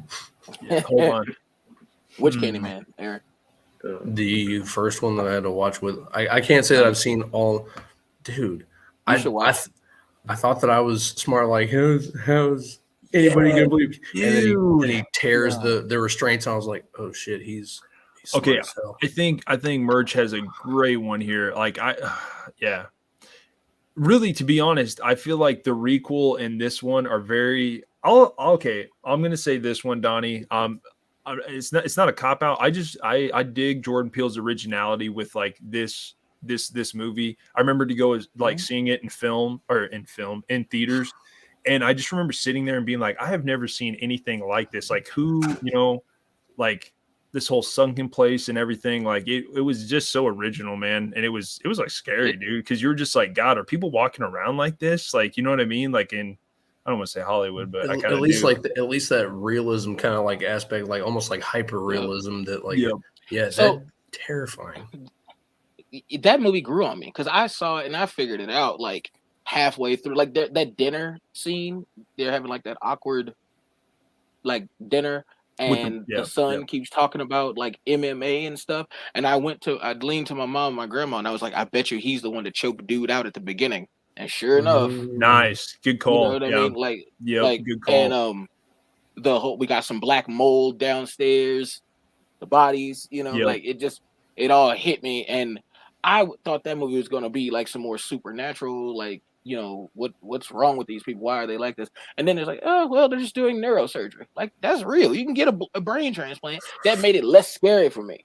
Like, oh man, I remember the part where the dude is just on a straight line run at him when he goes to go have the cigarette out in the yard, and you're just like, it was the score, dude. It was oh man, I just remember being like, what the fuck is happening? And then you realize that it's the grandfather, and he's trying to compensate for trying to beat Jesse Owens. Like that's what I'm saying. Yeah, like this is what I'm talking about. What a storyline! It just shows Jordan Peele's greatness, man. Just like his genius. Like, honestly, man, like that's what I'm saying, dude. Jordan Peele. The requel is definitely there, though, man. I'm telling you, the requel. I love that movie, man. I'm telling you, like, I felt like that movie brought me back into horror films, like a little bit. Like, I felt like it just did. See, Helen Lau was out here looking for Candyman.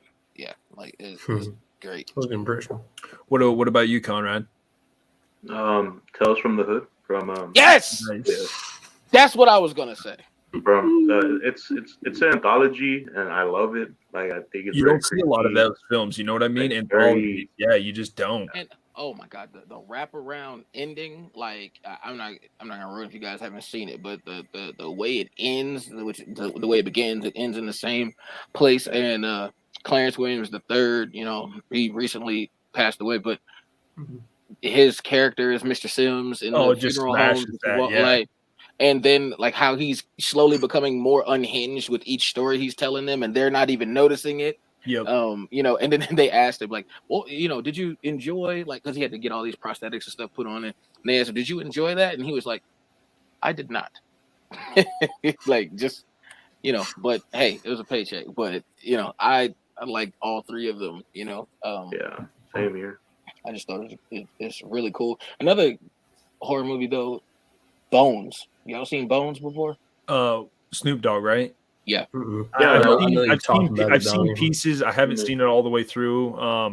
I think what happened was I turned it on Tubi and I fell asleep. It was like, so it's like horror, comedy, and blaxploitation all at the same time. So it's like it's got those themes of like Shaft and Superfly and stuff like that. Oh, okay. And then it's horror, and then at the end there's a little comedy stuff kind of thrown in there too. I guess just to break the monotony of it being so creepy. But it was cool to see him like play that character, of Jimmy Bones, and just be that. And Ernest Dickerson, the guy who directed that, he helped Rusty Cundiff write Tales from the Hood. Dope. As a child, I'd probably, I don't know if you like technically count this, but like honestly, when I saw this as a kid, Haunted Mansion scared the crap out of me. But I loved Eddie Murphy because I'd seen him in like everything. Dr. Dolittle and stuff. Yeah. Oh man. The zombies coming out, I was like, yeah, it creeped me out too when they used to. Terrence Stamp is the bad guy. Nope. Have you seen the remake that just came out? No, but I really want to. We need to go see that shit. And that I'm sorry. And the main actor is the guy that was in Get Out. The guy that was in the sunken place. That he was literally saying that he was like, get out. That's LaKeith Stanfield. Yeah. Nice. Yeah. He would, man. He the way he played Bill O'Neill in Judas and the Black Messiah, he was talking about how he had to go to therapy because he was playing a guy that betrayed Fred Hampton.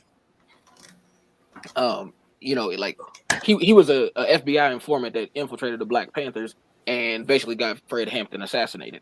And he was talking about how he played that character. He had to go through therapy when it was all done because he was like, I'm having to get into the mindset of somebody who is the reason Fred Hampton isn't here today. Like they busted in the house and they murdered Fred Hampton. He was drugged so he couldn't wake up, and then they shot him in his head and killed him. December 4th, 1969. Dude, that is a history lesson for me. I did not realize that. Have you never seen the movie? No, definitely no. So Judas and the Black Messiah, Donnie put me on that. That movie's amazing. And like Fred Hampton, he was the leader of the Black Panther Party chapter in Chicago, and he was only 21 years old and had rallied all these people. Like sickle cell is on the national database for disabilities by the government. Like that's a disability. You're deaf, you're blind, whatever. Sickle cell is on that list because of what Fred Hampton was doing in the community with the free health clinics. And so many Black people kept coming up with these blood tests that had this ailment. So when they turned that into the government, and then that's what turned it into like, oh, this is something that's physically disabling people from being able to cope with daily life. So I mean, he did a lot of stuff. At 21, just to be a Speaking of the Black Panther Party, dude, you've definitely probably seen Dead Presidents? Yeah. That movie so scarred me. I had no idea like what Half Baked was referencing when his buddy, is like dressed up with like the makeup on his face and stuff like that. I didn't know what they were referencing. Watched it on Tubi and I was like, oh, this is the film. That movie is tough to watch, man. Yep, it is depressing, man. Like tough. I shouldn't spoil, but there's one scene where the character's eyes are not really there anymore. Oh my god, depressing, man. Like that movie's tough, man.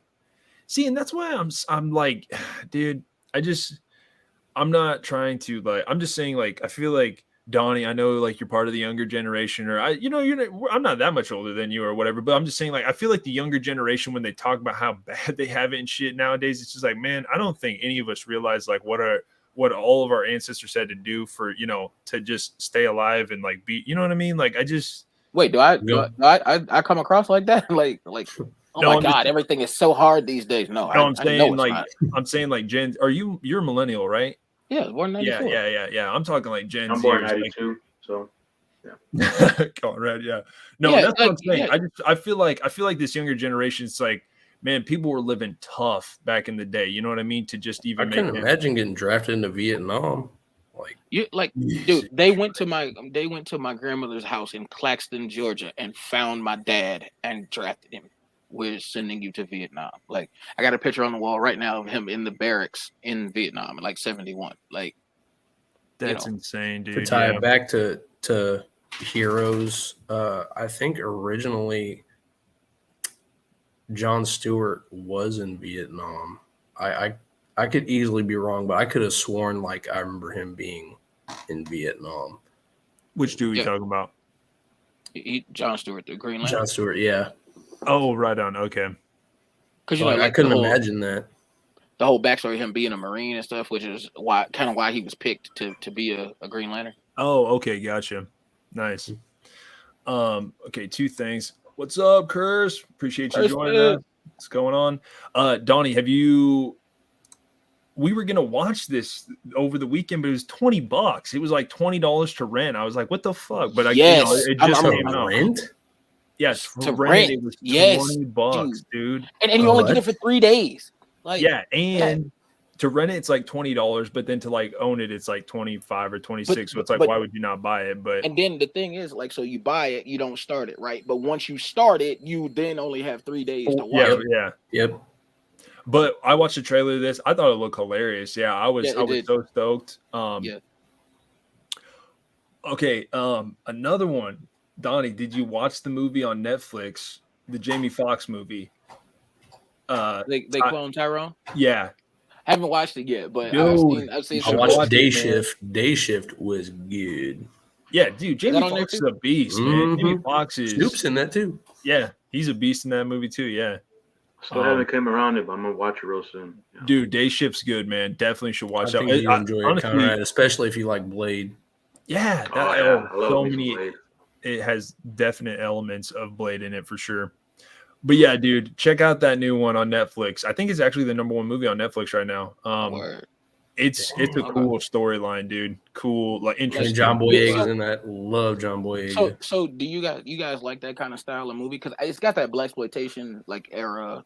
I've seen it. It definitely does. The storyline is interesting. And then it's interesting because that movie just came out, and I don't know if you've been paying attention to the whole thing with Jamie Foxx and everything. Yeah, it's just weird timing for that movie to come out right now. It's kind of like how The Five Bloods came out, or no, Ma Rainey's Black Bottom came out, and Chadwick had just died. Yeah. I'm not familiar. The Five Bloods is also awesome. He was in that too, I think, but he hadn't passed away, I don't think, when that came out. And I was sitting in the chair in the living room when I saw the tweet that he had died, and I had on my Black Panther pajama pants, and I was like, "There's no way, Chadwick Boseman," because he looked like he was okay. You know? And what's even like, see, I know if you have colon cancer, so my dad died from prostate cancer, so I know my dad had a tumor on his spine, so he couldn't walk. So I know how serious and how out of control that can be. If he had colon cancer, he would have been, when he was going to the bathroom, it would have been blood, or he would have been vomiting blood and stuff. And getting chemo, he always had like an afro as Black Panther. Yep. And then I'm saying all those other people, they were all doing tributes to him, Scarlett Johansson and Ruffalo and Robert Downey Jr. And not one of them saw that he was sick. Not one of I just find that to be completely like strange to me that nobody knew. He kept it that well hidden. Yeah, no, I totally agree. And that's what a lot of people were saying, like how it came out of nowhere and it didn't really make a lot of sense. Maybe he asked them to be like, hey, keep. If they did. If so. Yeah. Yep. Like, his death, Prince, Kobe Bryant, man. Yep. Man, I don't even want, the whole Kobe thing, man, I hadn't 3 years. That is kind of crazy, but I definitely do remember that day, man. I definitely remember that day. Just to go back to the blaxploitation thing real quick, you guys should watch the movie Superfly. I think it might be on TV, actually. Not Return of Superfly, the sequel, because that's kind of butt. I'm talking about the original one from 1972. Like, it came out right after Shaft. Curtis Mayfield did the whole soundtrack. Like, there's a remake that came out, 2018, 19, something like that. But this is the original one. Mm-hmm. If you want to see where a lot of those movies, Undercover Brother, They Clone Tyrone, like those movies where they got all their kind of like feel, from Shaft or Superfly. Them duck shoes. Yeah. 21 Bridges. I want to see that. I haven't seen that yet. Not familiar. And I think that's when I think he knew for sure that he was getting ready to pass, because I can't remember the lady's name who was like the second lead with him, but he gave like 3/4 of his salary to her, and only took a quarter of whatever he was supposed to get paid. I'm saying, that's why I feel like he started. He knew then. I just really looked at the time, fellas. I may need to hop off, but I would be happy to do another episode whenever it works best. This has been awesome for the first time that I ever streamed. So, dude, I really can't thank y'all enough. So, real quick before you go, then go tell us your second movie. My second movie, honestly, for superheroes, Chronicle. Really? Yes. Chronicle. That's how I got introduced to Michael B. Jordan. I was like, man, if we're talking like movies that get slept on, Chronicle. Interesting. Chronicle. I gotta look this up. You don't remember this, Anthony? This sounds familiar. This movie where they was like walking through glass and shit like that, right? Yeah, and then Michael B. Jordan moved the car with his mind. Yeah, I remember this. Oh, okay. Yeah. I gotta see that one. Sounds interesting. Whoa, dude, this movie, I definitely remember this movie. What is 2010, 11? What's this thing called? Oh, 12, okay. That's the same year the first Avengers came out, right? And where can you watch it on? Can you watch it on any streaming services or something? It doesn't say any streaming. It says if you type in where to watch behind the name of it, it usually will give you where you can find it. Probably have to rent it for like $99. Yeah, it says rental. I do remember this movie. Speaking of FX, I think it was always on FX. I think. Yep. I'm pretty sure. Yep, I definitely. I mean, the only thing I remember is like they would always show the trailers, and I always see. It's on Amazon Prime. Yeah, cool. That's how I got introduced to Dane DeHaan, and then to Michael B. Jordan, and I always thought the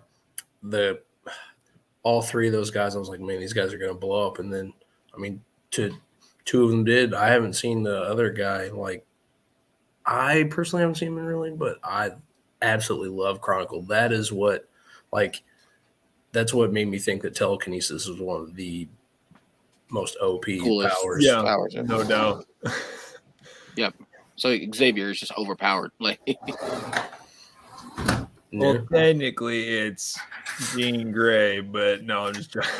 Well, wouldn't that make him stronger if he could lock the Phoenix away in her mind? Not when she breaks out, dude. No, I'm just no. But I'm saying, but she couldn't, right? And true. Really. The Phoenix didn't really get as super powerful as she was until after she killed him, right? I mean, going from the movie, yeah.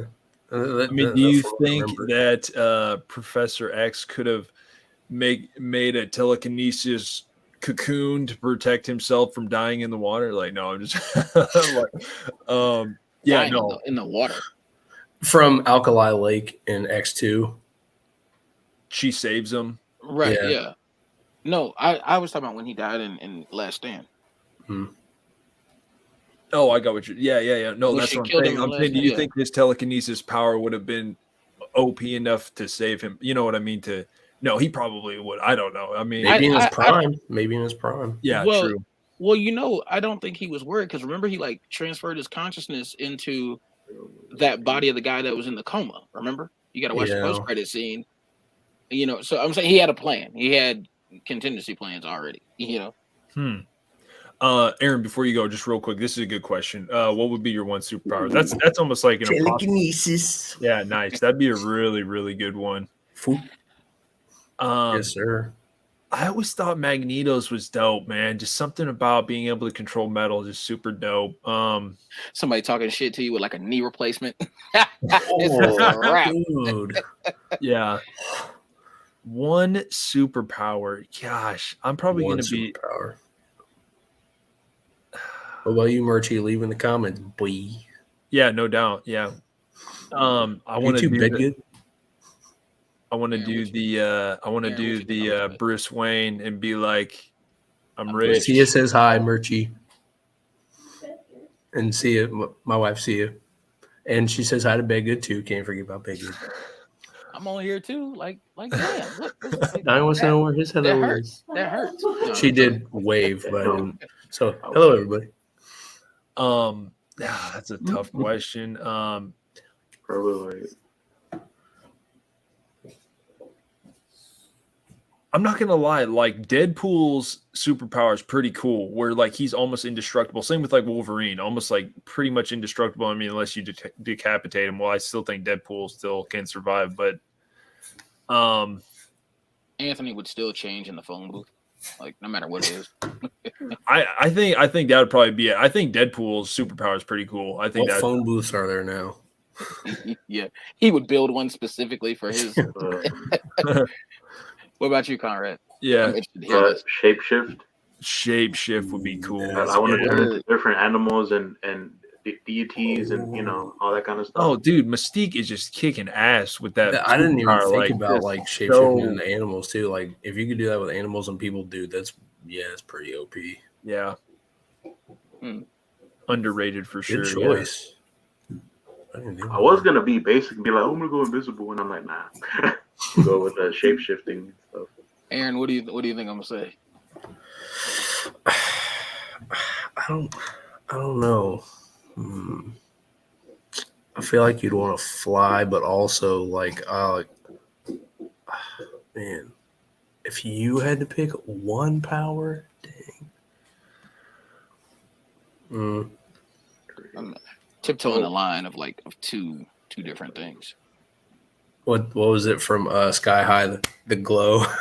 You should do that. That's what I would. No, I don't. No, you said I'm that trash. Like that's messed up. Like what are you doing? I'm doing it. You guys seen Sky High? Conrad, Anthony. Sky High. Kurt Russell. It was a Disney movie about superheroes. They went I to a remember school that that was one. literally in the sky, and this one kid, his only power was he could glow, so he clapped his hands and he was like, "I'm doing it," and they were like, "What?" Yeah, He's like, "I'm Bruce doing Willis it." doing? What's your powers like? What's this? I think It's on Disney Plus. It's hilarious, actually. Good movie. Yeah. if I had to pick I feel like Donnie would really be able to utilize super speed well, just because of how much he thinks of like, if he was fast enough, he'd get into like that time strap. Yeah, the time, because everybody's like, oh yeah, Barry Allen's a speedster. It's like, no, he's an inadvertent time traveler now. Like that's what he is. That's pretty cool. Yep. If I'm factoring in, like my health situation, then I'm gonna say healing. I'm gonna say healing, but I mean Barry has that too. But he does. Yeah, he can heal himself. He get I guess he's like speeding up time to heal. Remember he got shot. What's up, May? Hey, May. Cool. And May, you were here last time. She's always we have fans. No, you remember? Right? You're not affiliated with me. You remember in the Snyder cut,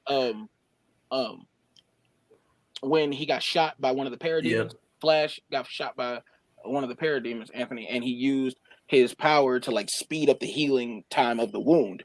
Maybe he used like the friction of his hand to like cauterize the wound, but I mean, it did look like it disappeared. It's like it disappeared completely. So, that's wild. I think I would say, you know what, Frozone's power would be pretty dope. Frozone, Iceman, yeah. I think I'm gonna go with teleportation though. Like nice. That reminds me of the movie Jumper. That movie was dope. That movie was dope. I do remember that. Yeah. The Samuel Jackson in that too. Yep. Was that the dude that played Anakin Skywalker? Yep. Yeah, I think he did. I think he did better in that movie than he did in. He did because he wasn't having to. He was a totally different character. I love Jumper, and then like Jamie Bell. I remember from the trailer, he just like teleported, like punched, like oh, that was so dope. Anthony, did you see the Obi-Wan TV show? Dude, I watched like the first 2 episodes, and I don't know why the fuck I stopped watching it. It gets so much better. Because I had that too. I'm like, damn it, dude, I need to finish it then. I had that saying, this shit sucks, but no, like. Oh no, I actually thought it was pretty good. I just don't know why I didn't finish it. Like, really, to be honest, the way like his acting gets better, but the fight that happened between Vader and Obi-Wan, I've seen on Instagram. They seem pretty dope. Yeah, you can see. Aaron, you watched it, didn't you? We're talking about how he had cracked Vader's mask open, and you can see Hayden Christensen's face, and like it's like half his voice, half James Earl Jones. I haven't seen it, but I got it spoiled for me on Instagram. Like that's why I like. Damn, so he beats his ass again. Let's go, dude. Wait. Oh, because you're talking about that's how he got in the Vader suit in the first place. Well, yeah, I mean, yeah. Yeah, that's it. That's I have the high ground now. and then he told him, don't try it. Like he told his dumb ass, don't try it, bro. Okay, dude, Aaron, I know you gotta leave and stuff. My bad. Are you a huge Star Wars fan, or? I'm kind of getting more into it. Donnie and I talk about it kind of like every so often. Like the biggest thing that I think got me into Star Wars was honestly The Mandalorian, and I love Star Wars in the fact that I like the Force and that not everybody has to be related to the Skywalkers. That's just me personally. I know that like Star Wars and like the three trilogies story, but like there's so much outside stuff happening too. Yeah, but like I love that. Sorry, I originally loved Finn. I was like, yo, he can go the distance, and then bleh. I think they confirmed the show coming back. Cool. Because I mean, with him, and they're gonna like actually fix his story arc, and then As they should. Because Childish Gambino, they just announced that he got I creative saw that control he was over going the to do whole for land. Lando. Yep. And Should be Billy D good. will be in it. Reprising. So I think the show is probably going to be like a bookend. Old Lando telling the stories, and it's going to Nice. flash back to Childish Gambino playing young Lando. But yes, to answer your question, Anthony, I do enjoy Star Wars, but I'm not like a huge fan, I guess is what I should say. What about you, Conrad? I became a fan of it when the prequels came out. I mean, that's when I got into Star Wars. So, yeah. The first 3 prequels. So yeah. Oh, solid. My brother was a huge Star Wars fan, so I grew up watching the original 3 a boatload of times. Even when they came back with like not like when they redid them, they kind of sharpened them like a little bit, and they came out in theaters. Oh, yeah. But the prequels, this is the question I have. Like, what's your favorite fight scene out of all the Star Wars shit you've ever seen? I know it's like kind of a hard question and shit, but like. So we're counting like TV shows and stuff too? We're talking everything, whatever you want to say.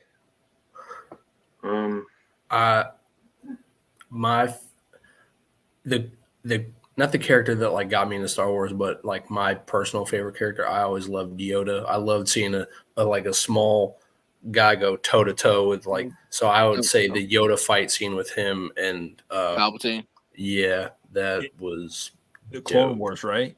No, that's Revenge of the Sith. Yeah.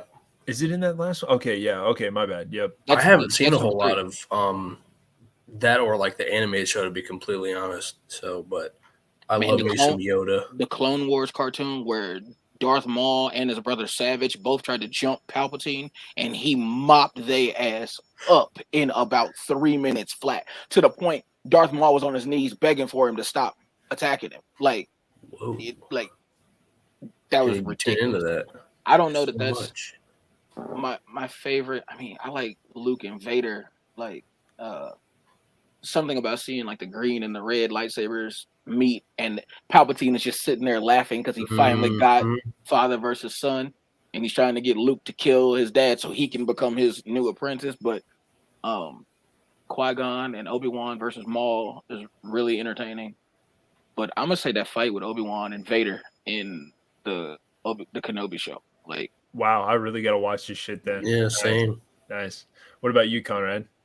Probably in episode 3 where they're fighting by the lava. I just like that, where they were just fighting and just going at each other like that. So you like the last fight, or yeah. See, it always threw me off because I guess I wish Anakin's lightsaber had been red by that point. You know what I mean? Seeing that's my little nitpick about that too. I wish it could have been red too, like, because seeing the 2 blue lightsabers go fighting against each other, it makes you think like, wait, these are 2 good guys, like, you know what I mean? Yeah. And that's also what makes it poetic. Like one of them, like exactly. I think it's the poetic factor. Yeah, maybe. For me, it's easily Phantom Menace, Darth Maul against Obi-Wan and Qui-Gon. It's the third. It's like, dude, when those doors open and he has his hood up and he's just standing there. I can remember seeing that in the theaters when I'm a little kid and just like the hair raising on my arm and just being like, and then when he pulls out the dual lightsabers, it's just, and then the fucking John Williams score kicks in, and you're just like, this is so epic. Yep. Oh man, epic, just so epic. Like, that honestly might be like one of my favorite fight scenes of any movie, like ever. Like, and when you watch in the Clone Wars, he actually, he could break it at the hilt and have 2, and he could fight with 2. And what I like about that scene, a lot of people don't really think about how that song is called, like, that's playing during that fight, that dun, dun, dun, dun, dun, dun, dun, it's called Duel of the Fates, because literally it changed the course of what happened to Anakin, because Qui-Gon died and it forced Obi-Wan to have to be a master before he was even done with his training. True. And you got to think, if Obi-Wan had died and Qui-Gon was the one who had like young Anakin probably would have never turned. Yeah. You know, but his master couldn't teach him everything that he needed to know because he wasn't a master yet, Crazy. Yeah. True. Qui-Gon thought he was outsmarting Maul by taking him into like that little area. Like, okay, he's got the 2 blades. He can't fight death funnel in this Yeah, he took him into that little area, like, oh yeah, he can't fight me in here. And Maul was like, yeah, all right. Dude, Maul's like my favorite villain in Star Wars. Like, it's straight up. Like, I know everybody's Vader so cool. And stuff. Vader's really cool. He definitely is. I like his demon look. Like, I like that. Oh, definitely. His look is just, dude. I can remember that movie being so fucking big when it came out. Like, it was just huge when those prequels came out. My brother had like the original Phantom Menace PlayStation video game. It was hard as shit. But yes, like, it was super fun though. And what was crazy is like the fact he was holding his own against two people. Like, oh, you know yeah, what I mean? dude. Like, yep. Like, he had his back to somebody the whole time and was not getting tagged, like, whatever he was doing. And it's the practicality of the dude doing all of those flips and shit, and like, you know, like actor, you know what? Like he's doing all that shit, and it was just like, you don't see a lot of that anymore. You know what I mean? Like, you just don't. Which would have been dope to see of him and Mace Windu if they had clashed, because Mace had a style where he could, like, him and Grievous have this thing where they can kind of like mimic anybody else's style. There's like 7 forms of lightsaber combat, and Grievous can like mimic anybody's, and Mace Windu can to a certain extent. So it'd be cool to see what him and Maul, like, what their fight would look like. I saw an interview with Samuel L. Jackson just talking about, like, literally this last week, where he was like, I just told George, I just want to be in the film, whatever it is, like, it doesn't matter. And then he literally was like, dude, we're gonna have you, he walks into his outfit room or whatever, and he's like, oh shit, he's like, I got like fucking Jedi suit and stuff, and he's like, yeah, you're Jedi, and he's like, what? And so then they're like, yeah, pick out your lightsaber and all this. It was like, I don't know, he was like really surprised and shit. But he's like, can I get a purple one? He was like, oh, lightsabers are blue or they're red. Yeah, but I want I thought that was dope. I thought it was so cool when he had a purple one, man. And they said it's because, like, because in the comics they say like the color means something different for each color. Blue means something, red means something, and Mace's was like he can harness both sides of the Force, and that's why his is purple. It's the blue and the red together. Cool. You know what I mean? Like, which I always thought was dope to see. That makes total sense. Yeah, no doubt. So you got to go, Aaron, or yeah, I will need to go. I can at least tell you all the last dude. I was actually gonna say yep, for sure. Okay. The last 2 that I have, it's Zack Snyder's Justice League. I think that we all really enjoy that, and then V for Spawn. Vendetta. Oh, V for Vendetta. Dude, V for Vendetta, awesome. Man. Anonymous, dude. My kind of movie, man. Yeah, it's crazy. Dude, I thought you were gonna say League of Extraordinary Gentlemen. That's another. I enjoyed that as a kid. I was debating between V for Vendetta and honestly Kick-Ass, because I love Kick-Ass, but I was like, man, I gotta go with V for Vendetta. That's a great movie too. Yeah, that's a dope pick. Dude, Kick-Ass is another underrated one too, man. Like, yeah, cool. Those 2 movies or those 2 films are way good. Like, pretty much seeing Nicolas Cage's Batman, pretty much, like, kind of, which is hilarious. Hilarious. Call him Kick-Ass, more like ass kick. I haven't seen it in so long. It's a good movie though. Yeah, absolutely great movie. But I really can't thank y'all enough. Y'all made me feel completely comfortable for something that I've never done before, and just entirely welcoming. So I got to thank Donnie for extending it, and then Conrad and Anthony. Y'all are just really awesome. Dude, it's I appreciate it. It's tough, man, when you not like tough, but I think it's like a lot of people don't realize, like, when you're doing your first couple streams and stuff, like, you're kind of like a little the nerves are like definitely hitting pretty high and shit, but then kind of just get into it. But dude, appreciate you coming on, man. Like, good knowledge, good conversation, dude, and you can come on anytime you want, dude. Like, I very much appreciate it. Yeah, if the schedules work out, that'd be awesome. So thank you all, and I hope y'all have a wonderful rest of your night, and hopefully y'all get some quality sleep, because the older I get, the more I realize how that is. No doubt is its own superpower. So yeah, it is. But and thank you to my friends that commented. Y'all are awesome too. Bedgood, Merch, whoever I didn't see, you all are awesome. And And two, Anthony, I didn't want you to think that I'm just like imposing. I know this is you and Conrad's thing. I didn't want it to seem like I'm just, hey, just put me and all my friends on you guys' thing. I don't want it to come across No, like dude, that. not at But all. Dude, It's all good. Dude, it's an what I open was area, dude. Yeah, no doubt. Like I'm just honestly, it, man. I was Yeah, gonna say you can see how like whenever I have a question about like superheroes and comics and stuff, that's the dude I go to. Like And I try. I've forgotten a lot of stuff, honestly, but happens, dude. Yep, it'll happen. You're very smart when it comes to that, though. To be Yeah, honest, no, hey, definitely. thank you. I appreciate that, guys. But yes, again, sir. thank you so much for your time. Hey, bye, Richie. And you, like I said, you all have a wonderful night, and I hope that we can all do it again. Definitely, dude. Yeah, Again, appreciate you coming on, dude. Appreciate Hey, it. no problem. Thank you for having me. Yep. Love Night, you, buddy. guys. Love you too, Donnie. Later, dude. Later. Later. Good dude, man. Good dude. Nice. Yeah, that's my guy.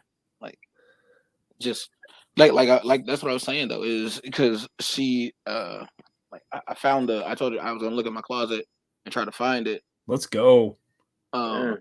Why So the hell does Batman always have to be behind Superman, dude? No, I'm just playing. No, I'm just playing. Yeah, he already throwing shade. for instance though, did you guys know that it's like Batman, I want to say, yeah, Batman, Superman, and like Aquaman are like the three oldest characters. Like Aquaman came out in 1941. Wonder Woman, I think, is the original Trinity. I think it goes Superman, Batman, Wonder Woman. I actually think Shazam might be in there actually as well. Let's find out. Yeah, I think Shazam might be in the top 4. I think Shazam might have came out before Wonder Woman, maybe. Might as well do the oldest Marvel characters, man. There's one of these books for Marvel too. Oh, definitely. I think I saw sure. that one at Walmart. Yeah, I'm pretty sure I saw a Marvel one at Walmart. Yeah. Okay, so Wonder Woman says the winter of 1941. Doesn't have like a specific date, but the winter of 1941. And who did you say? Shazam? Shazam, but I think his name was something else. It was like, gosh, it was Captain something like. Let me see, because it might still have it under Shazam. That let me see if I can find Yeah, it. I think his original name was something else. I think it was. Yeah, I can't remember. Shazam. There's Scarecrow. Shazam. Sinestro. Merge says Namor. I'm not for sure who. Namor is Marvel's version, and Aquaman basically is a copy of Namor. Namor was the villain in Black Panther. See this, dude. the Check sequel to this Black. out. His name actually was Captain Marvel. Yeah, but it was actually. Yeah, isn't that weird? His name was actually Captain Marvel, but wait, it's DC though, right? But he's DC. He's a DC character, yeah. Yeah, that's what always had me like. I felt like I watched the thing on it, and I was like, I don't know. I see. He would be. There's the shade, shadow.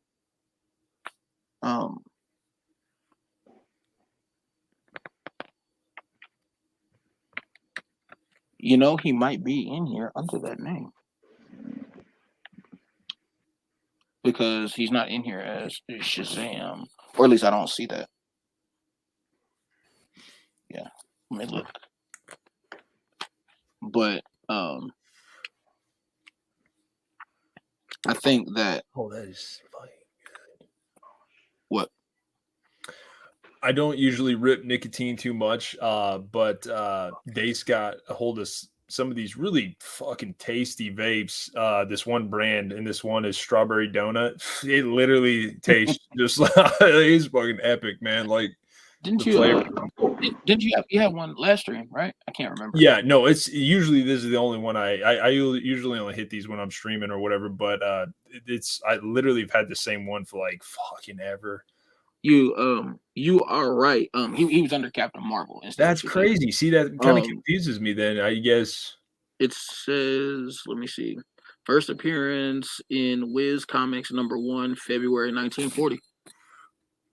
Yeah, I thought it. So he actually even was before Wonder Woman, yeah. And Aquaman. Nice. Because it says like, and this is what I'm saying. It has, it says base Fawcett City, height as Billy Batson, 5'4", as Captain Marvel, 6'2". Like, you know what I mean? It has. It That's says. so funny. That first Shazam was so good. Second one, it was all right, but the first one was fucking hilarious. I loved it. Could have been better, but it's all right. Yep. See, and I always wondered too, and this kind of says virtually invulnerable and has the ability to fly, possesses the wisdom of Solomon, the strength of Hercules, stamina of Atlas, the power of Zeus, the courage of Achilles, and the speed of Mercury. And I always wondered if that had, like the gods, Shazam. I always wondered if that's what that was like connected to, but it, as you can see, Captain Marvel, yeah, that's crazy, dude. I love the artwork in that shit. That's dope, dude. And it's just pictures from like different comics, Cool. different stories that he was in. Love and so like it has like a whole, like breakdown of them. It's got like all their weaknesses, and then like I said, it gives you in the corner, like if you see like that right there is like it says key storylines, and those are all it just gives you like some reading if you wanted to go Cool. Yep. find some comic books about him. Love it. Okay, I actually think it was actually to you, Donnie, for your second film. I'm pretty sure. Yeah. Okay. So the other one, because I had some of these jotted down. So I had on my list, I'm going to do the other Marvel, because I picked 2 Marvel and 2 DC. So my bad. You picked Black Panther, and what was the other one? This one is Fantastic Four. Got you. Dope. Okay, right on. I picked the Fantastic Four. The excuse me, I guess the original one is, the one with Chris Evans and Jessica Alba, Michael Chiklis. Like, I really enjoyed Silver Surfer too. Like, so I could have put either one of those. I was kind of fighting X-Men 2 because there was a time when I was like 10 or 11 where like I just loved X-Men 2 for whatever reason. I just watched it all the time. But I think I'm gonna say Fantastic Four. But I feel like it had that kind of what we talk about, that kind of campy like superhero, like from the comic books. It's a lot of like comedy and that kind of stuff. So I feel like maybe people didn't take it as seriously, as it should have been. You know what I mean? They panned like the remake one that they had done, 2014 or 15, somewhere around there. They panned that one, but I enjoyed, that first one for sure. Just seeing, because Fantastic Four, I was completely like, I did not know any of those characters. I didn't know. I'd never heard of them. Nothing. Because the first one came out, I want to say 2005, so I would have been 11. So I had never heard of any of those characters. I didn't know anything about Marvel, and that was kind of like my introduction to it. My dad took me.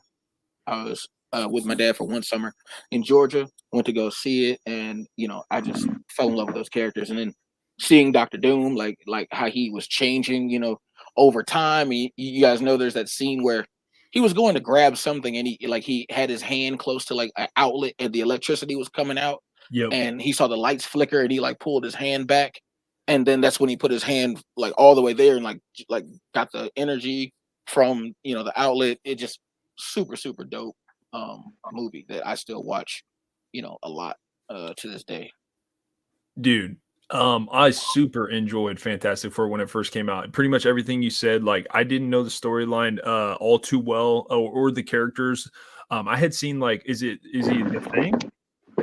The or Thing, like, is he kind of like referred to as the Thing, or no? The dude that's made out of like brick, basically. Yeah. So I had seen like him before, like in like little, I think maybe like, I don't know. I think I just seen the character before, but I didn't really know the storyline, like all that good stuff. The dude that did play Doctor Doom, though, he was he was in a show called Nip Tuck. Like I had seen him in some other movies and stuff like that. So I you know, I recognized him.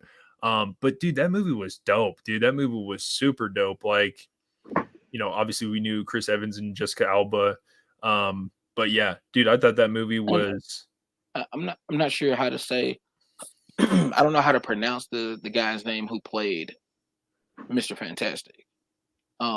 It's like I don't know if he's Irish or Scottish, but you know, it's his name has a weird spelling to it, and I don't know how to pronounce his first name. Yeah.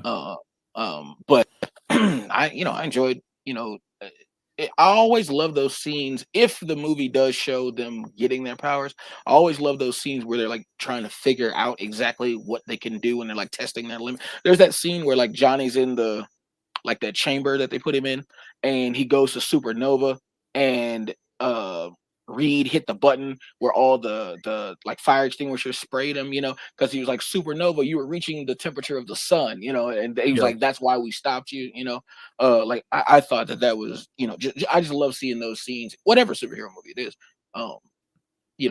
where they're learning their powers and how to use them and stuff. What did you think of the film, Conrad?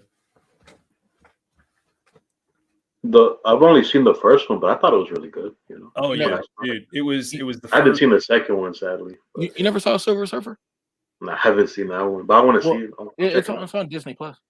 Yeah, it's pretty good. I would say that I probably liked the first one better, but yeah, Silver Surfer was cool, and he was just like a cool character. Like like in the film, like he was interesting. Yeah, for sure.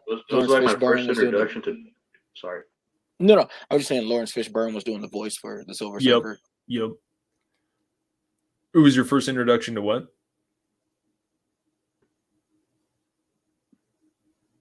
Okay. Oh, you're good, dude. You just froze. You're frozen. My bad. So what were you saying? No, my bad. It was your introduction. That was kind of my introduction to Dr. Doom. Exactly. I'm a huge fan of that character. So yeah. Like I think you were saying, Donnie, maybe earlier, like your favorite villain. Like I think a lot of people say Dr. Doom. Like a lot of people refer to him as like, you guys know, like we never see like a scene in the movie where his full body like turns into metal, but we see the progression through the movie. First, it was just like his hand, and then he's got like that piece right here, like by his orbital socket, and he, at the end, where they turn the tables on him and stuff, and Reed is like, what happens when, because remember, he was like, Johnny, supernova, and he was like, I thought you said that was bad. He was like, go, and like Sue tried to contain, like she put like that force field around him while he was like spinning around, making the flame, and Dr. Doom was like, you guys think I can't take a little heat, and then Reed was like, well, what happens when you rapidly cool hot metal, and then they just fucking froze him right there. Like I love that scene, but just that's when it's kind of revealed, because he had the cape and like the hood and all that stuff. So you didn't see that his full body had become just all metal like that. You know what I mean? So that was kind of like a cool reveal, and then he just gets frozen. And so Conrad, I think if you like that, seeing him interacting with the Silver Surfer, not to like give up the whole scene or anything, but him interacting with the Silver Surfer and trying to study the board. And he has this like epiphany that if he has the board, then I won't have to pull energy from anywhere else. I can just use the board for the energy, so it's a really cool movie. I feel like it just, for whatever reason, just maybe didn't get taken as seriously as it could have been, I guess. No, good pick, dude. I remember again FX playing Fantastic Four like a lot. Yeah. Mm-hmm. Yeah. Merch got a question. Y'all read Old Man Logan? Man, I don't read too often. Merch, I'm gonna be honest. I have seen the Logan movie. It was fucking way good, epically done. I agree. I probably like The Wolverine a little bit better as a movie, but like Logan was so good, man. Like way, way good. Storyline was excellent. So have either you guys read it? I've never. I didn't actually know that there was a book of it. I've only seen the film. Yeah, I actually didn't know that the Wolverine was actually based off like the first original comics of Wolverine. Like I didn't know the whole storyline of him going over to Japan and like all that stuff. So that was something like new that I learned or whatever. But yeah, I really dug the movie for sure, for sure. Okay, so my second pick, we've brought up this movie like a boatload of times already tonight. So we again had Prime. These movies were on Prime, and so like I was like, oh man, I'm just gonna rewatch these. My second pick is going to be X-Men 2. The only reason I pick X-Men 2 is because more so, I'm not saying it's slept on or anything like that. I'm more so saying like I think I kind of just forgot how great it was. To me, we watched the first three, obviously, or whatever, like the first, I guess you would say trilogy or whatever. Mm. To me, I think it was the better of the three. Really? Yeah, I liked it more. I think maybe because more so the storyline with Stryker and everything. I just really liked that storyline. I just thought it was really cool. I thought it was like kind of like them, you know, dabbling with the whole Wolverine storyline and stuff, and then we kind of got origins after. But yeah, sorry. What's up, Donnie?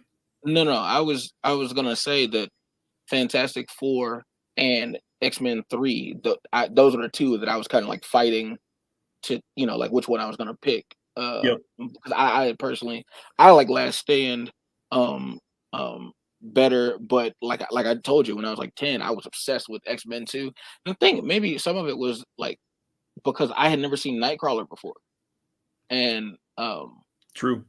I think Alan Cummings, he killed that role, you know what I mean? And it. like it would have been cool because then when you see First Class, you see Azazel, you see the character Azazel, and then you start putting two and two together. Like, Azazel he looks like Wolverine. He's red. You know what I mean? And the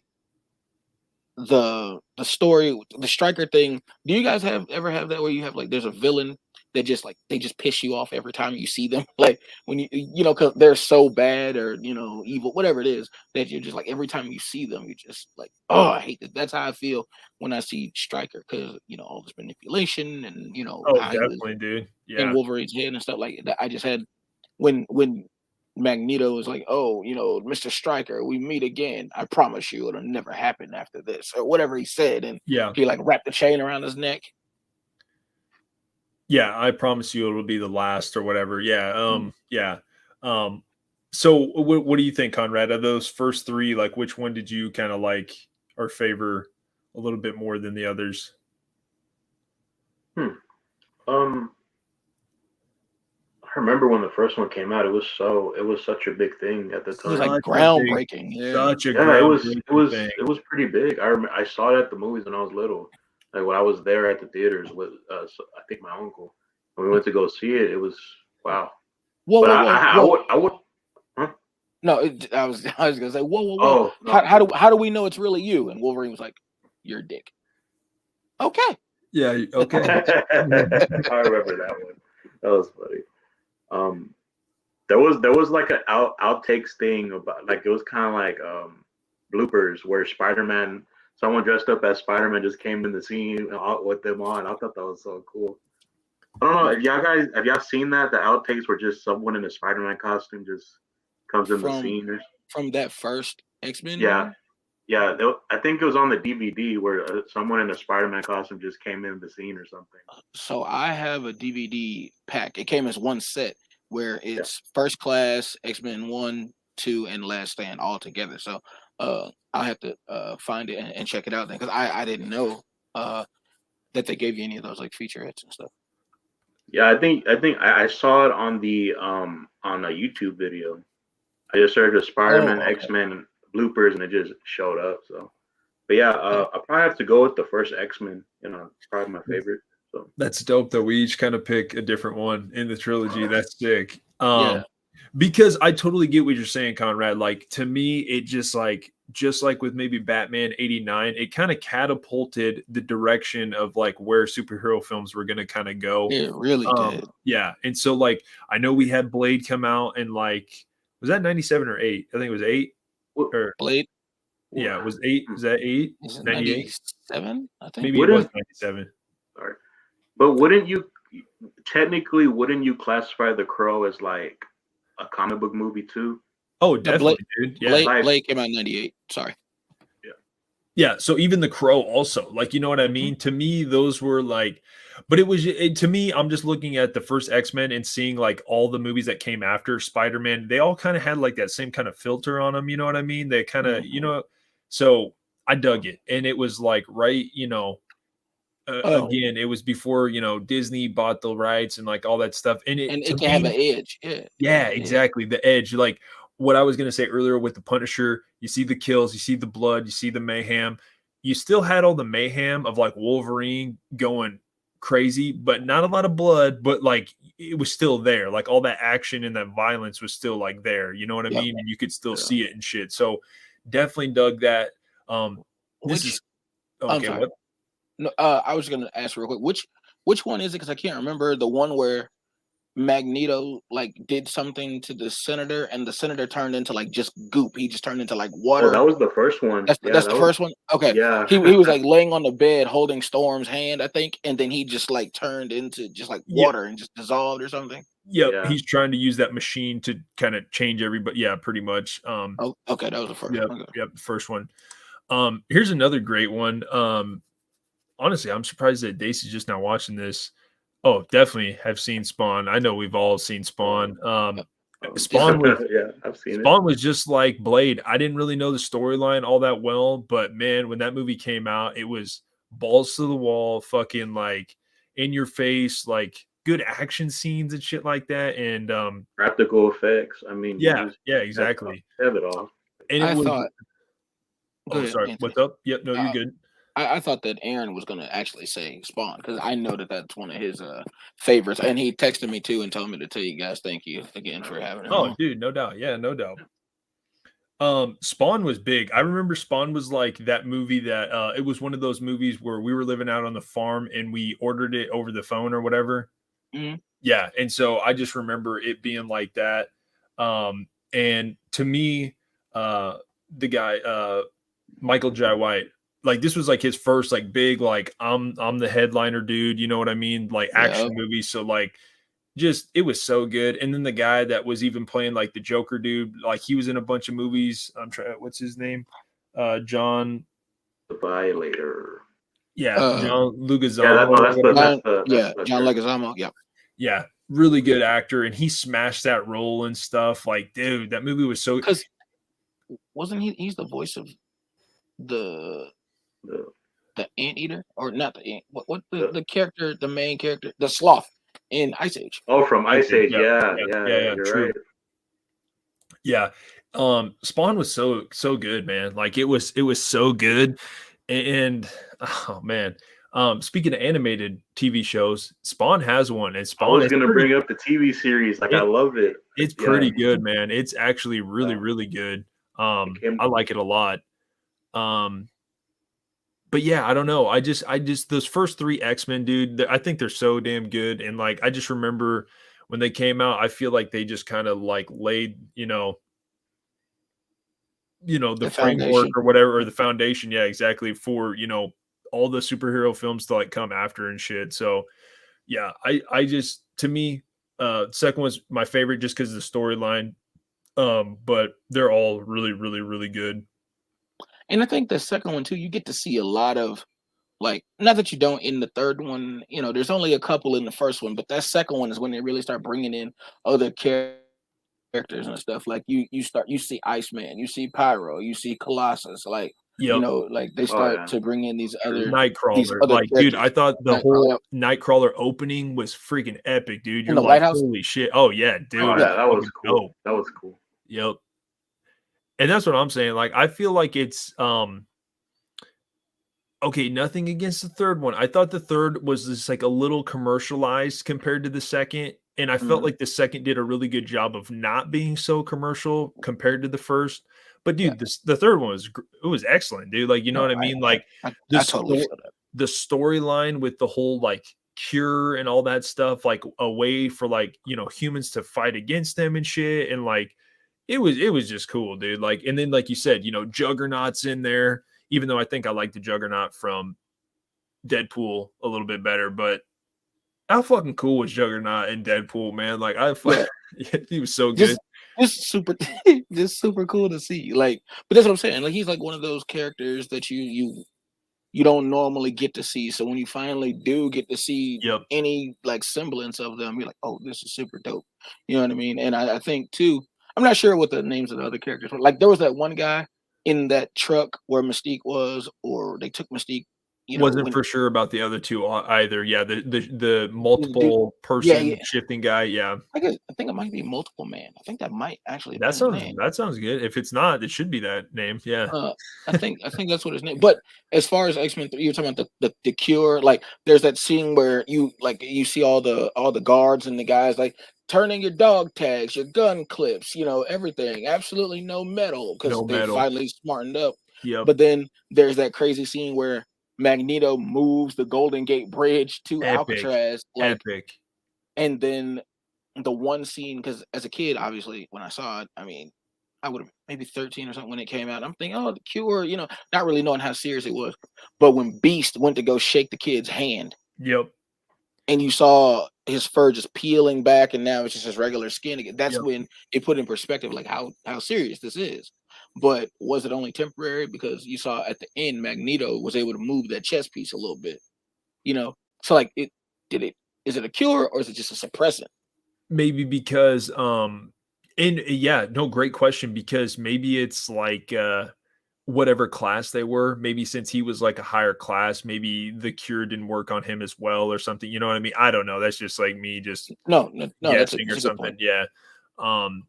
But yeah, I just another thing that I really loved about those movies was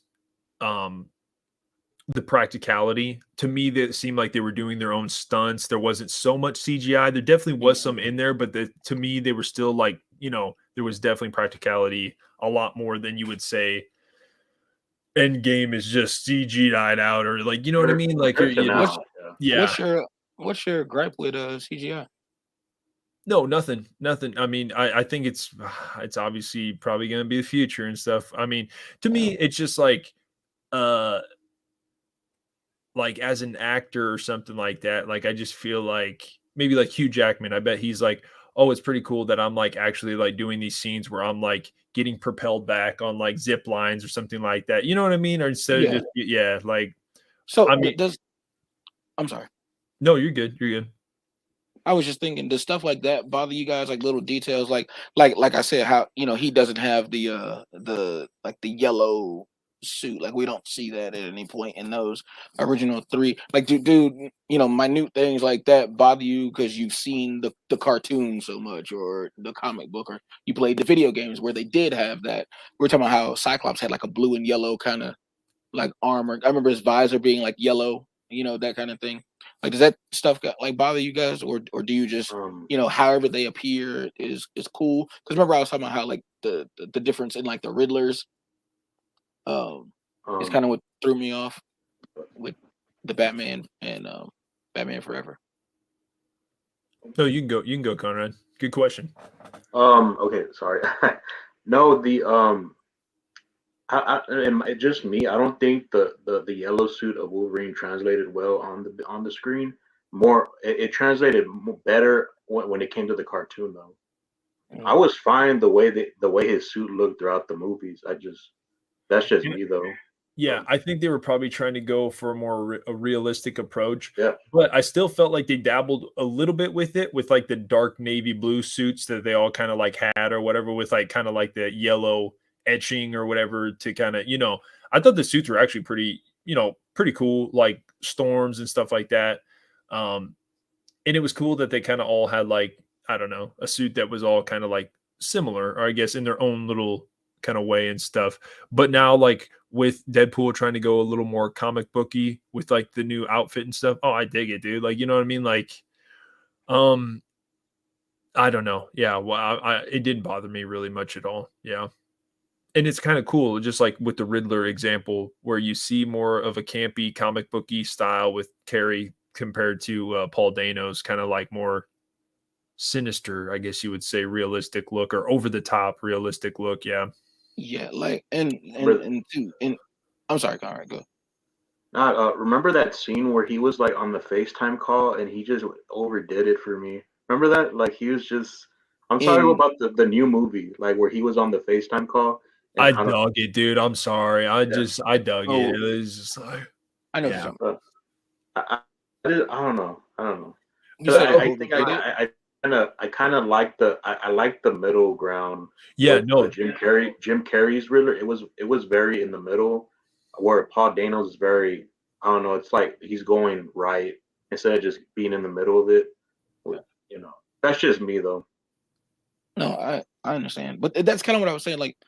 Like wrestler Bane versus the one from Dark Knight Rises. I just when I think of the wrestler Bane, that's how when I think of Bane, period, that's the way I see him in my head. yep, You know what I mean?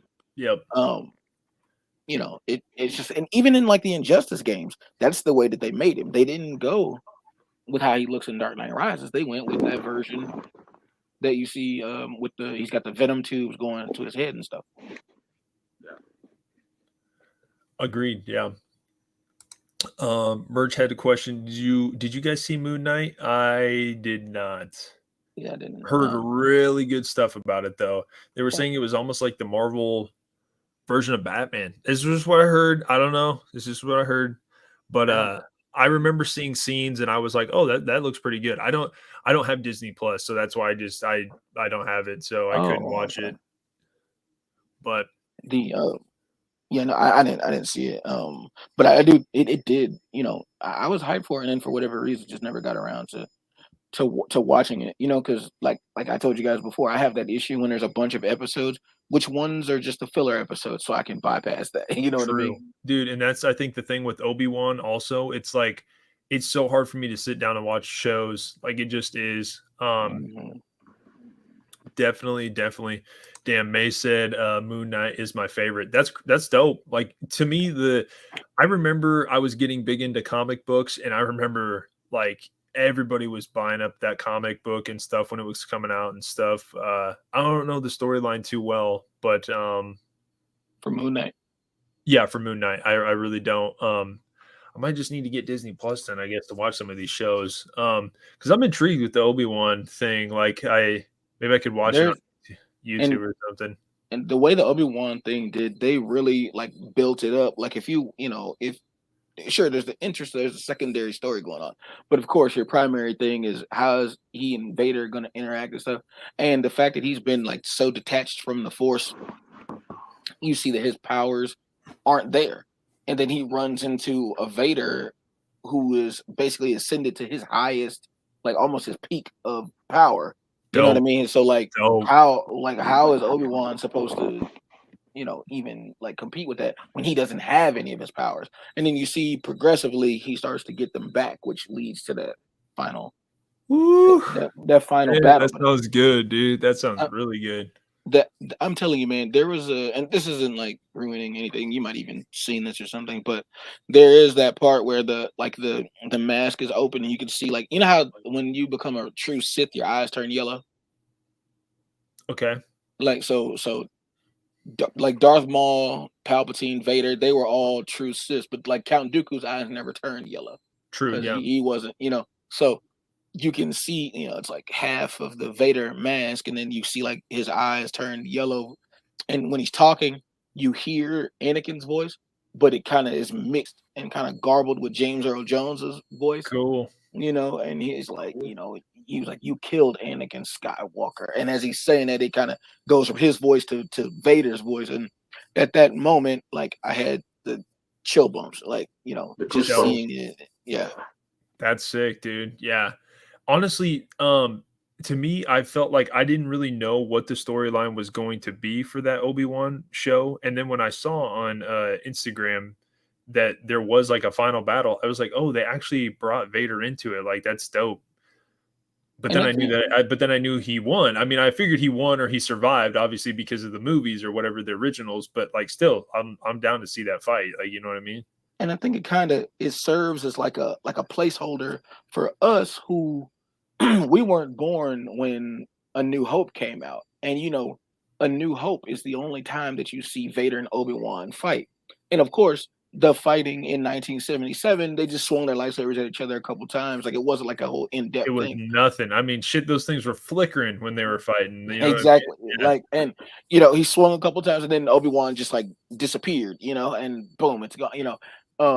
As quickly as the fight started, it was over in that sense. I think this was kind of like a placeholder to be like, this is what their fight really could have been. You know what I'm saying? Because obviously that takes place. This Obi-Wan show takes place before New Hope. Oh, okay, nice. Yeah, obviously. Yep. Damn. So Merch really likes Moon Knight, and so he is a little bit of an anti-hero. Okay, nice. See, I need to look up the storyline a little bit. Moon Knight. Yeah, my brother is just he's way more about Marvel and stuff. Like he got big into Scarlet Witch and like all that stuff when Doctor Strange. I don't even think I even saw that Doctor Strange movie. I just saw the first one or the second one. You saw the first one though? Did I? Yeah, I did. I definitely did see the first one, how he became Doctor Strange and all that stuff. Yep, definitely did see the first one. I didn't see the all out, universal, because isn't Scarlet Witch play a big role in that second one or something? Or didn't Sam Raimi didn't he direct the sequel? Oh, he did. Yeah, the second one, right? Just check. Oh no, I didn't. Yeah, I haven't. I think he did. I'm pretty sure he did. Yeah, because I remember Jay from we watched the movie. I think he likes Doctor Strange a lot, and I'm pretty sure he referenced Sam Raimi in the second one or whatever. And as I'm thinking about it now, I have there's other things that are coming to my mind, but I don't want to just like go without letting you guys go with your. Oh no, it's fine. Well, yeah, Conrad, what was your third movie? Wait, which one did you said Spawn or what did? So I said X-Men 2, and that was my second one, and so now we're on to Conrad's third one. Days, she recently mentioned it, but I have to go with Spawn. Spawn, nice. Yeah, Spawn. It's a good pick, dude. Like I'm telling you, that movie was such a big movie when I was a child, dude. I'm telling you, like it was. To me, it was like me stepping outside of all the Batman films that I knew, but it was almost kind of like, I didn't realize the whole thing with like Todd McFarlane and him creating Spawn and all that stuff, like him being like a Marvel comic book, artist and like Todd created Venom, and that's crazy. Like I love that. Yeah, like Venom's also my favorite character, so it's like, yeah. Like I didn't know how he was like, I'm going to step away from you guys, create my own thing. He had Spawn like made up in his mind like for like quite a while. And yeah, I just didn't know like, and it was cool. And then he came out with like the toys and stuff, and the toys were like top notch. And then he wrote the Spider-Man in the 90s, when Spider-Man had the big old eyes, like his eyes got really bigger. And, yeah, pretty crazy. Yeah, and people said that they didn't like that. To me, I thought that was like the most iconic look of Spider-Man. You know what I mean? Like, but there you go. Like you're altering like something that people have come to love. You know what I mean? Because like if the HBO Max, if the Harry Potter series ever, gets to the point where they start writing it, and because of the whole strike thing that's happening, if they get to the point of putting that on, I know I'm gonna have like this block of like. I know this character is supposed to be Harry Potter, but that's not Daniel Radcliffe. That's not Harry Potter. You know what I mean? I know I'm going to have that, but Harry Potter is my favorite franchise. So of course I'm going to watch it, but I know I'm going to have that same thing. Like what I was saying about the Riddler and Bane and stuff. You still been wrecking that video game, dude, or what? The Hogwarts game? Yeah. Yeah, dude. I think when I looked in the game itself, it said I had like 84 hours of playtime. Dope. Which is ridiculous. I don't even know when would that have happened. And then I remember there was a couple days where I played that joint for like 4-6 hours straight. Like 6, that's it, dude. Shit, dude. I play Madden. Dude, when I start playing Madden, I'll try to keep track and I'll let you know when I hit 80 hours because I'm guessing it's probably gonna be pretty damn early. Like I can't believe this is one of those games that it's so much like there's a storyline and it's open world like The Witcher or something like that where you're going and you're doing all this other stuff. So if you want 100% the game, then you're going to be playing like well over 100 hours because you know, how side missions are. You got to go to this town and go get this, and they bring it back to somebody, and then they're like, "This isn't the right thing," or can you also go save my little sister who's being attacked by a big ass troll, and like just stuff like that that you got to go do. So you have like missions, but it's also like open gameplay, or like. So you have like there's it's a huge map, right? So obviously there's the Hogwarts castle, and then there's a bunch of stuff for you to like find in the castle. Yep. Like like hidden items and collectibles, whatever you want to call it. And then you can go to Hogsmeade, which do you know what that is? If you've seen, I don't know if you've seen. No idea. So Hogsmeade is like this little village it's very close to the Hogwarts grounds. You have to be in your 3rd year or higher to go, but it's like a little like retreat for the kids to go where there's a bunch of stores there. You can go there, you could buy candy. There's that's where you could go and get like your wand fixed, or you can go, there's a bunch of different stores. Can you rob the place? Give me all the wands. Give me all the wands. All the truffles. Like, dude, I asked for this particular broom. Like, I'm gonna steal that broom, Actually, I would be cool. I don't need to be a full blood. I can be a muggle and then be the ultimate master. Like, I'm fine with that. But see, so it has like there's that area, there's the castle, Hogsmeade, and the Forbidden Forest. Then there are all these little, what they are referred to in the game are hamlets that you can go to either on foot. Obviously it's way easier once you like unlock your broom. You can fly there. Excuse me. But you go to each one of those hamlets, there are missions there, there are side quests there, all that kind of stuff. And so that's what I'm saying. There's like maybe 8 or 10 different hamlets, not counting the main storyline missions. So is the main storyline like at the end you take out like Voldemort, or like this game is set in the 19th century, so it's like the 1850s or 1860s in the game. So it's like post Voldemort, or what? It's pre Voldemort wasn't wasn't even born yet. Yeah, because Voldemort was born in 1929, I believe. Oh, okay, nice. And yeah, so this is in the 18. And I was worried about that. Like, how are they going to be able to like do this without involving? There's no Dumbledore, there's no Voldemort, all this stuff. But I mean, the way it stands is they use some of the characters that you already know, and it's like these are their ancestors. You know what I'm saying? Like, there's a professor. Her name is Professor Weasley. So that she. Obviously, the Weasley family is a descendant of her. You know what I mean? They did it like that, which is cool. Like, it's cool reference. Cool. It's a really fun game. Yeah, I really can't wait for Madden to come out. But yeah, those. I mean, I'm trying to think of a game that I used to play like that was kind of that same style. Kingdom Hearts. I played a lot of Kingdom Hearts when I was a young kid. My brother was big into Final Fantasy, and I just remember he brought up this game, and he was like, "Oh, it's a combination of Disney and Final Fantasy." And I'm just like, "Well, that seems pretty intriguing, or like pretty cool." That Keyblade and all that shit. It was super. Man, I put in a lot of time on Kingdom Hearts. Man, it's a cool game. And that's what I'm saying. Like, those games, it's not one of those you can just like rip through, because some of those games, they make it where some of those side quests you have to complete before you can go into the next main mission story or whatever it is. And in there, you're learning, like, you're unlocking spells, and you're meeting, capturing, and rescuing like animals from poachers, and little side stuff in there like that.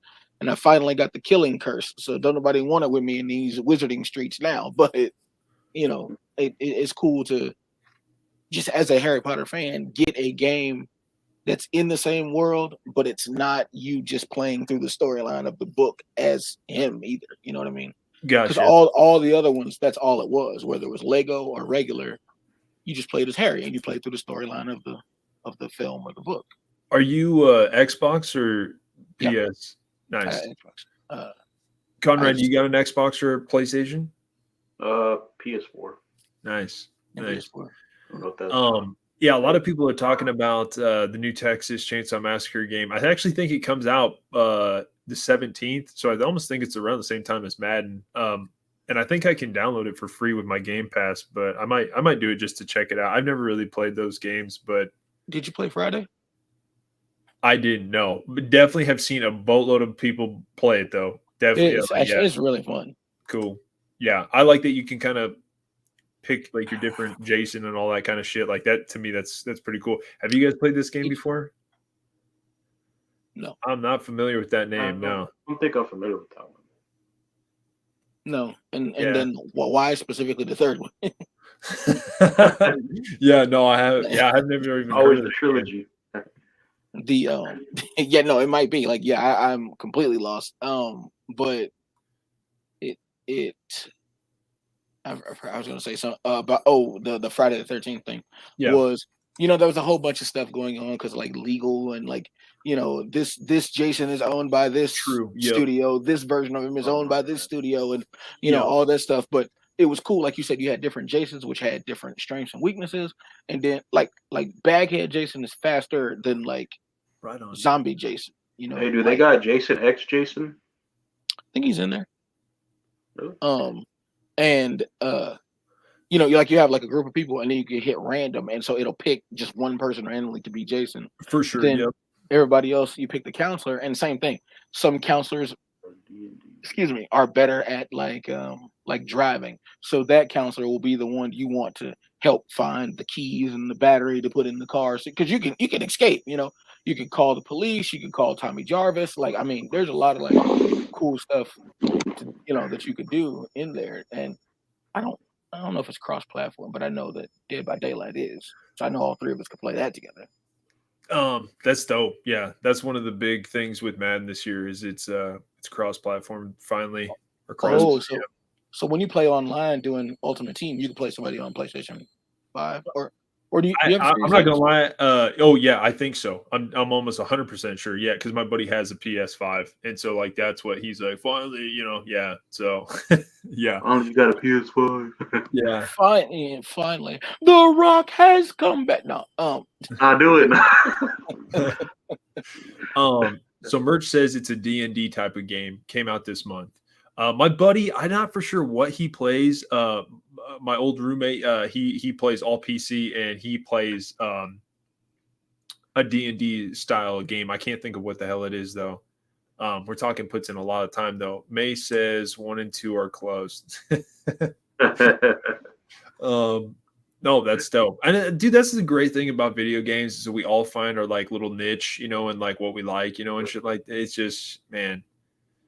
And I know, like, video games are good, man. They're fucking cerebral, man. Like, they help out your mind and shit, man. Like, that's escapism in a way. You guys remember them saying something about like it was a different part of your brain that was affected, like when you played Guitar Hero, because of the like you're doing multiple things with that. Like that was a lot more, I guess, focus, especially if you're playing on one of the harder difficulties. Dude, I'm telling you right now, Donnie. I'm sorry. I'm probably gonna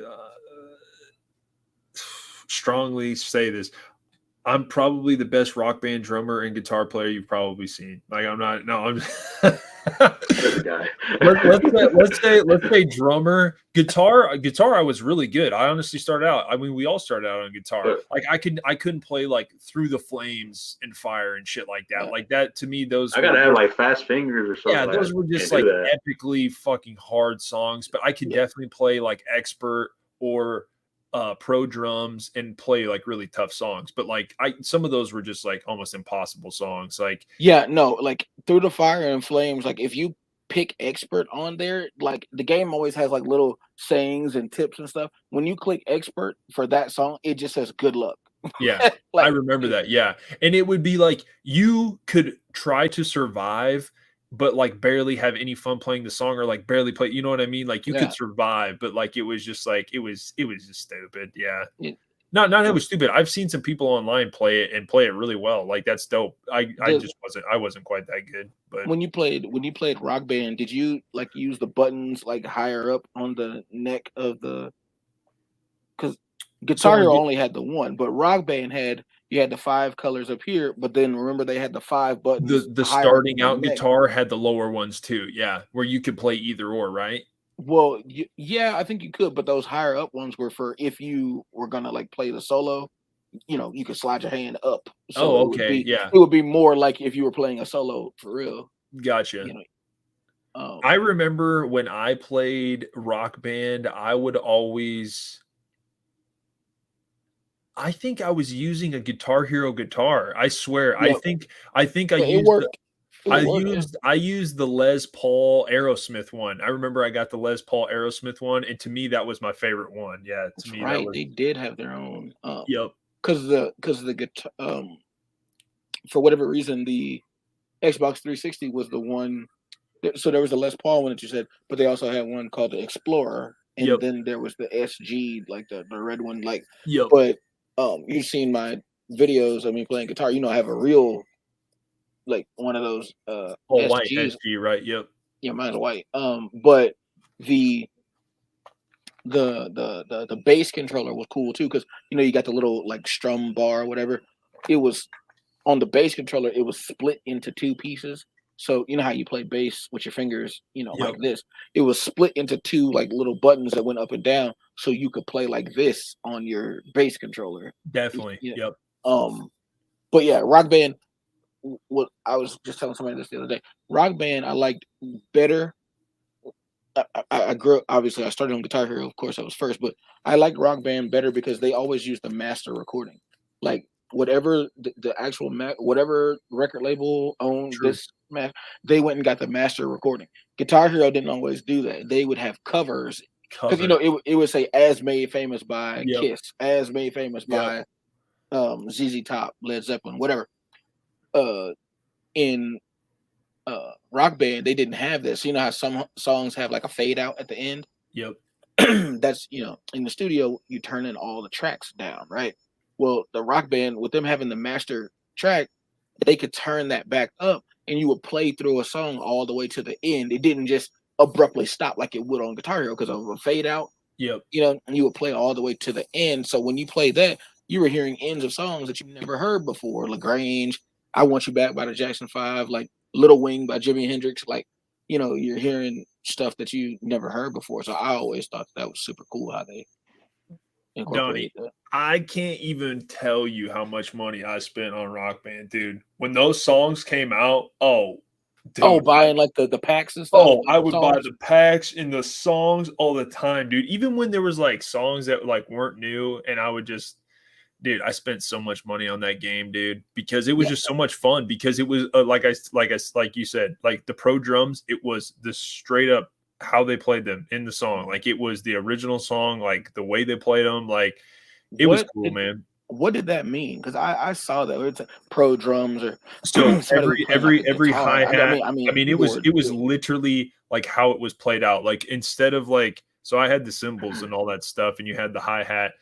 I mean, dude, it was straight up like how the drummer played them in the song. Like it was all the same beats and all the same hits. Like you had your two toms, your ride drum, or your ride, your kick, like all that shit, dude. Like it was. But, I mean, so the I don't even know what to call it. Like the little highway would be different then. You could just solo. You could solo it however you wanted. Yep. You could make up your own solo, or and then you could start at the end if you wanted to use it, or you didn't have to. But I mean, if you knew the song, you could kind of just play the song how it was supposed to go, like through your solo. But they would usually have like those highways at like points where like you were about ready to wreck into like a mad crash symbol or something, like, you know what I mean? Like it would be. But no, I mean, like, so when you're playing pro, whatever it is, guitar, keyboard, drums, when you're playing and it says pro, it doesn't have the highway where it's red, yellow.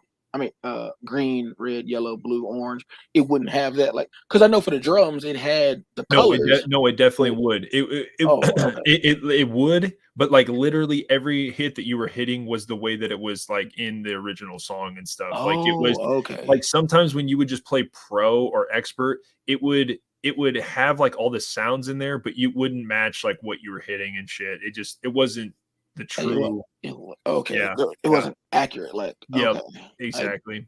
I didn't know that. And you had to have like an old school TV for like the hits and everything to be like to match the best. Like we had like this old big screen.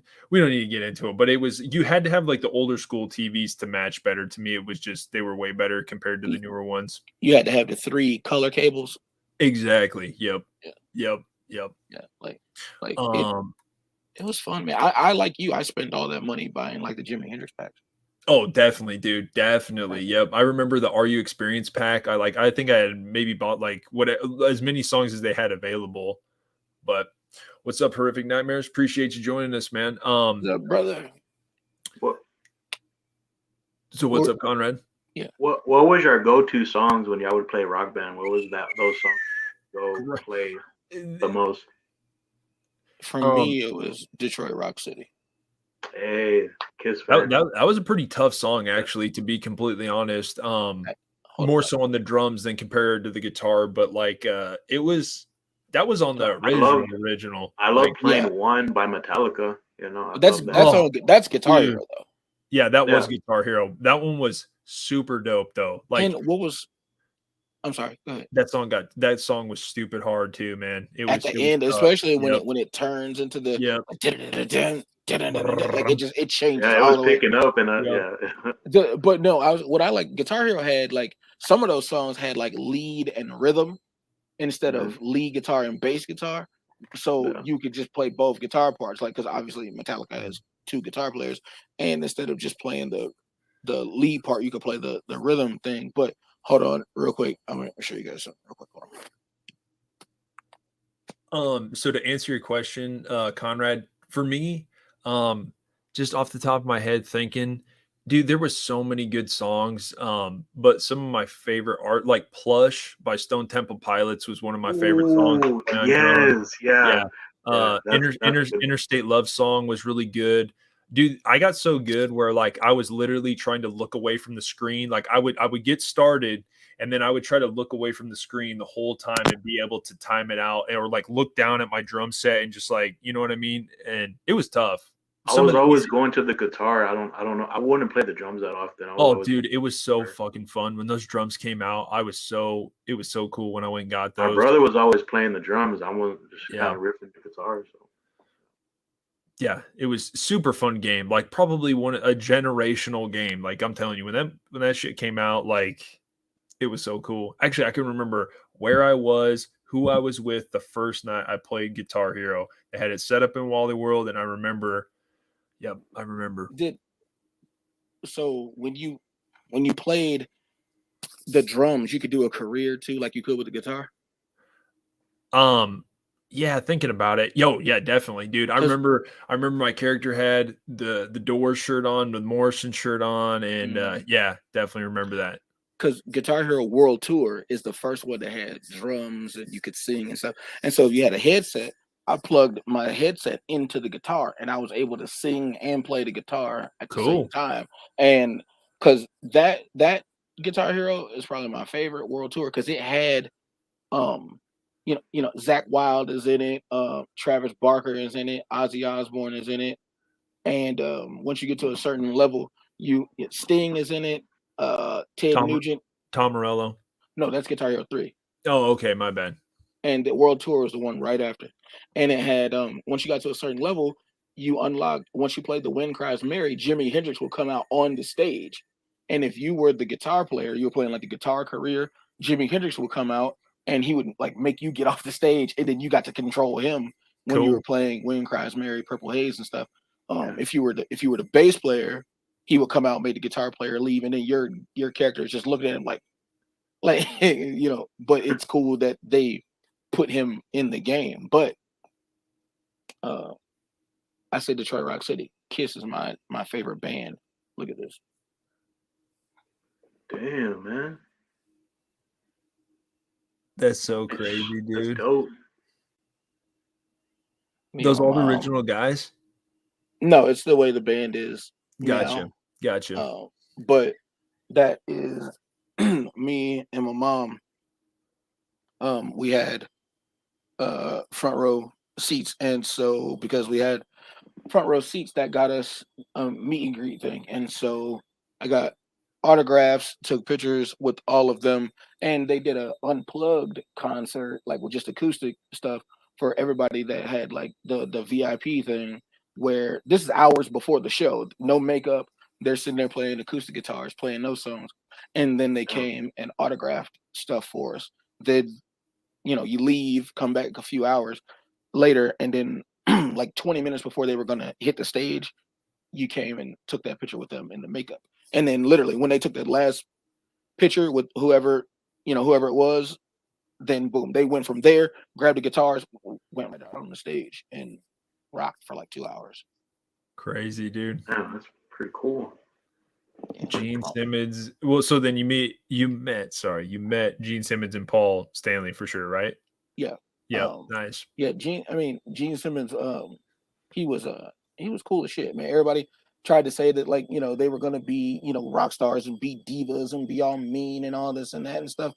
Anything but, man. I mean, they were just cool as shit. That's what I was gonna ask you. It's like, were they nice, down to earth to you guys?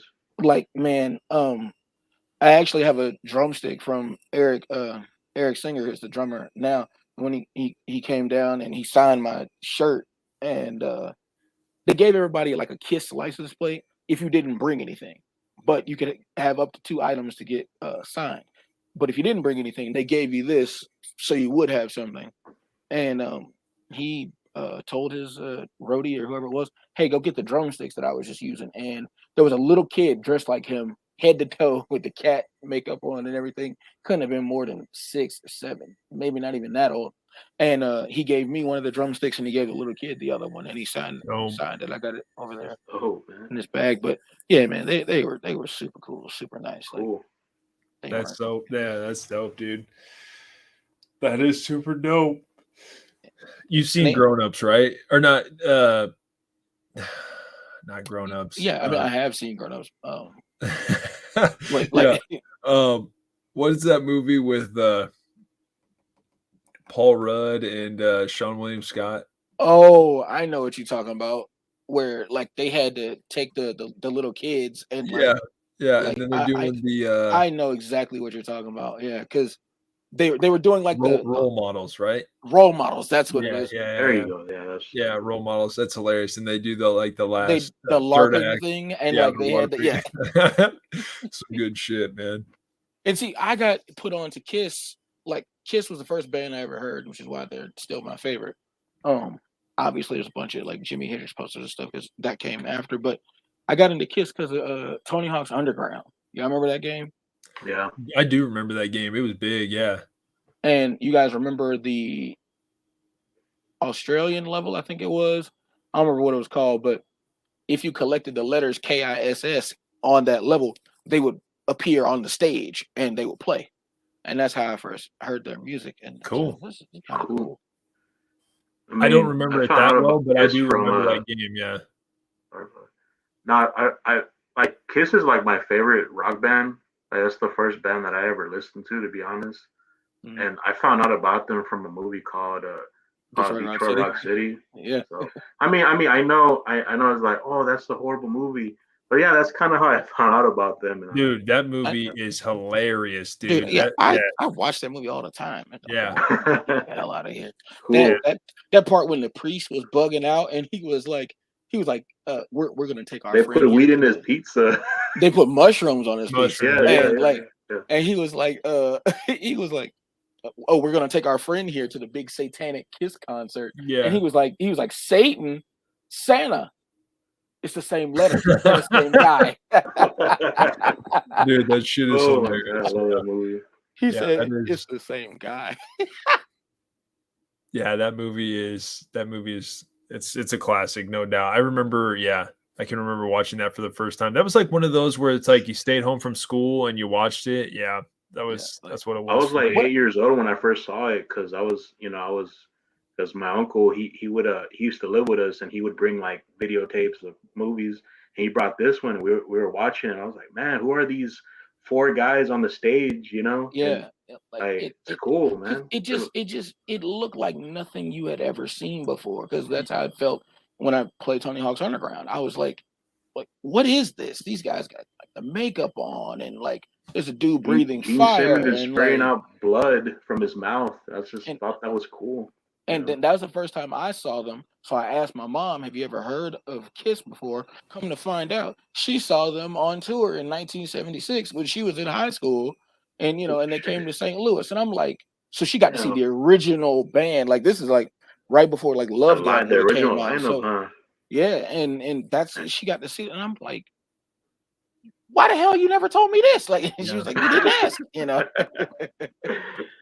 That's what But I'm saying, dude. I feel like our parents were pretty lucky if they were able to see. Like my mom saw like the Beach Boys and Floyd, back in the day, and it's like, Yep. damn, like that's some iconic shit right there. Like I don't know.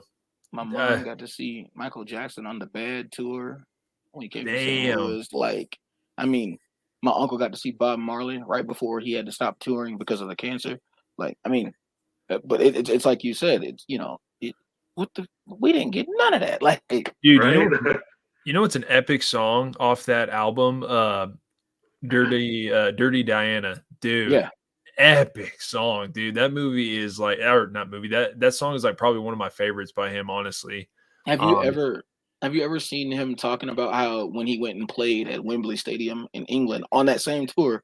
Because I think my mom saw him in '89. The tour started in '88, and he went to Wembley in England, and that concert is on YouTube, the full show. And he took Dirty Diana out of the set list because Princess Diana was there.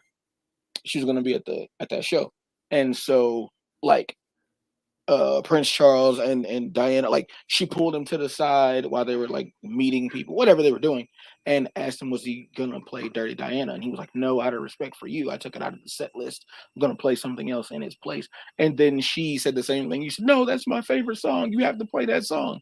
And he was just like, what? Like, and so he said, okay, I'll fix it, but it's too late to do it now. So when we play tomorrow, I'll make sure to have the song in. Then she walks off. Prince Charles comes over and says, hey, I want to talk to you about something. And then Michael's like, okay, what it is? And he's like, what is it? And he's like, I don't want you to play that song, Dirty Diana. Like, I don't want that song to be played, like that. But they hadn't spoken to each other about it, but they both pulled him to the side with like, different. I would have been like, man, shut your goofy ass up. And you're like, God damn, dude. Like, seriously, I feel like fucking like matriarch inbred. No, I don't want to get canceled off YouTube. I should probably just keep it down. But that dude is such a goofy ass looking mofo. Like he goes right into it too. God damn, dude. You're gonna get to be king later. Like, sit down. Like, no, that song is so epic though, dude. Like that's actually probably like a top 3 favorite for me. Dude, you know what's my favorite Michael Jackson song? Like I know this is like kind of like weirdly enough. I think it's Earth Song, man. Like I think Earth Song is like epic, dude. I just love that song, man. I don't know what it is. I think it's like the breakdown towards the end where he like starts yelling and shit. And I'm just like, dude, this song is so good. You know what song I'm talking about? Yeah. Yeah, Earth Song is good, man. I like that one a lot. The what too? I feel like when he stopped working with Quincy Jones, I feel like his music unfortunately like took a hit like with his fan base. You know what I mean? And it's not to say that stuff is bad. Dangerous, Black or White, like Remember the Time, Keep It in the Closet. All these songs that he was doing that came afterwards, they're not bad songs, but just there was a difference. You could hear sonically. There's a difference when you put on Smooth Criminal, when you put on Billie Jean, when you put on Beat It, you can hear those songs and oh, this is Quincy Jones fingerprints all over this. You know what I mean? And I think his fan base took a hit. He took a hit with like his fans when he changed. But I know that song that you're talking about is from the History album. You got that song called Scream with Janet Jackson. Definitely, yeah. It's on that same record. But yeah, I mean, just to have been able to see him, you know what I mean? My mom saw him once with his brothers, and then she saw him like on the solo tour. Dope. Okay, my bad. So kind of went on a little tangent, but no, I like those tangents, dude. I like them. It's always fun. I like it, man. Yeah, no doubt. So Donnie, did we get to your third one? Was it third? So as I was I had some stuff that I had written down for my list, but as we've been talking, it's like kind of changed. So That's dope. So I was originally just gonna do 2 Marvel and 2 DC. But as far as talking about movies that just slept on or just a really big fan of, we were talking about it earlier, and I didn't want to yell it out as I was thinking about it. Ghost Rider. Nice. Oh, my man. Like, Good movie. Great. I am a huge fan of that first Ghost Rider movie. Just like, because he was another character that I was completely like did not know anything about. Never heard of him, never seen him, nothing. When that like movie trailer hit in 2007, 2006, whatever year that came out. And I didn't see it in the theaters, but kind of the same thing as we clarified all night that FX just played all the movies of our childhood. Yeah. I think I might have seen it on there or eventually got the DVD, whatever it is, but there's something about, to me, that there's that scene where he's like, oh, he's like, where's the contract? I gotta end this. And the caretaker doesn't say anything, and he grabs a shovel. He's like, you know what, I'm just gonna dig up this whole goddamn place until I find, he's like, it's not there, and he like broke the shovel and he pulled out the contract. He was like, it's here. And he's like, you gotta trust me. And they're having that moment, and he's like, well, why do I have to trust you? And he whistles and he gets on the horse, and then you see the caretaker turn into the Ghost Rider, and then that's when like Nicolas Cage puts together, oh, like he was the last Ghost Rider. And then there's that scene where they're like riding through the desert, you know what I mean? It's like nighttime, but you just see like the fire, like the trail from the tires of the bike and the hoof prints of the horse. And they were going to San Venganza, wherever it was, to go fight Blackheart. And I just love that scene of them together. And then Carter Slade tells him, like, I could only like turn into Ghost Rider, I could only change one more time, and I was saving it for this moment, And I just always thought that was so cool. And I don't know, I just felt like I don't hear people like bring that up a lot, especially when they talk about stuff from Marvel. You know what I mean? It kind of gets overlooked. And it could be because, like, Spirit of Vengeance is just more confusing than it is good. But I think that first one was, yeah, what were they trying to do with that movie though? The second one, it just seems like they were. I don't know. I was kind of confused. I felt the same way. Like Days of Future Past level confused. Yeah, same.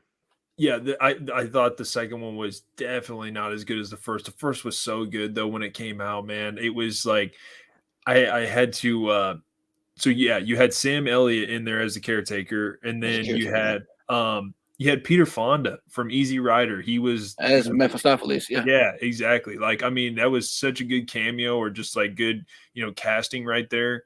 But yeah, dude, like the cinematography in that movie is so damn good, so cool. Like it was such a fucking awesome movie to watch. It was just like, yeah, it was. I don't know. The way he, like how he kind of tricked him at the beginning to get him to be the Ghost Rider.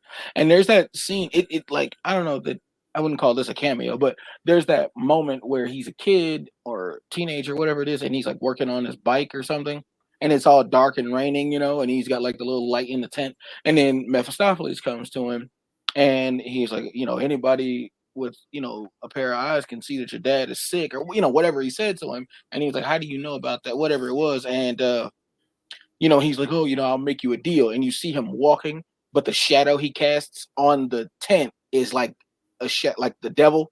Yeah, you know what I mean? Like you see like the pitchfork, and you see like the horns and stuff, but you only see when the lightning flashes. And then, but like I said, it's one of those, it happens so quick, it's one of those you got to pause the movie to see it kind of thing. For sure. Yep. But then remember, he gave him the contract, and like as soon as he unrolled it, like it cut his thumb, and then the blood dripped on it, and he was like, "Oh, that'll do nicely, I'll take that." He just literally tricked him, because like the next day, his dad was perfectly healthy, and then he died doing the stunt, Yep. Like, that's why I'm saying, if you're ever approached by the devil, you can't trust him, man. Yeah, it's not worth it. Yeah, it's not worth. It's ask Anthony, what's up? You ever dance with the devil in the pale moonlight? Pale moonlight, right? Like what a line. What a yeah. Never rub another man's rhubarb. Never, yeah. I mean, that's what man, that first one, so good. So good. Especially like I think they had said that like Burton and somebody else in the production had went to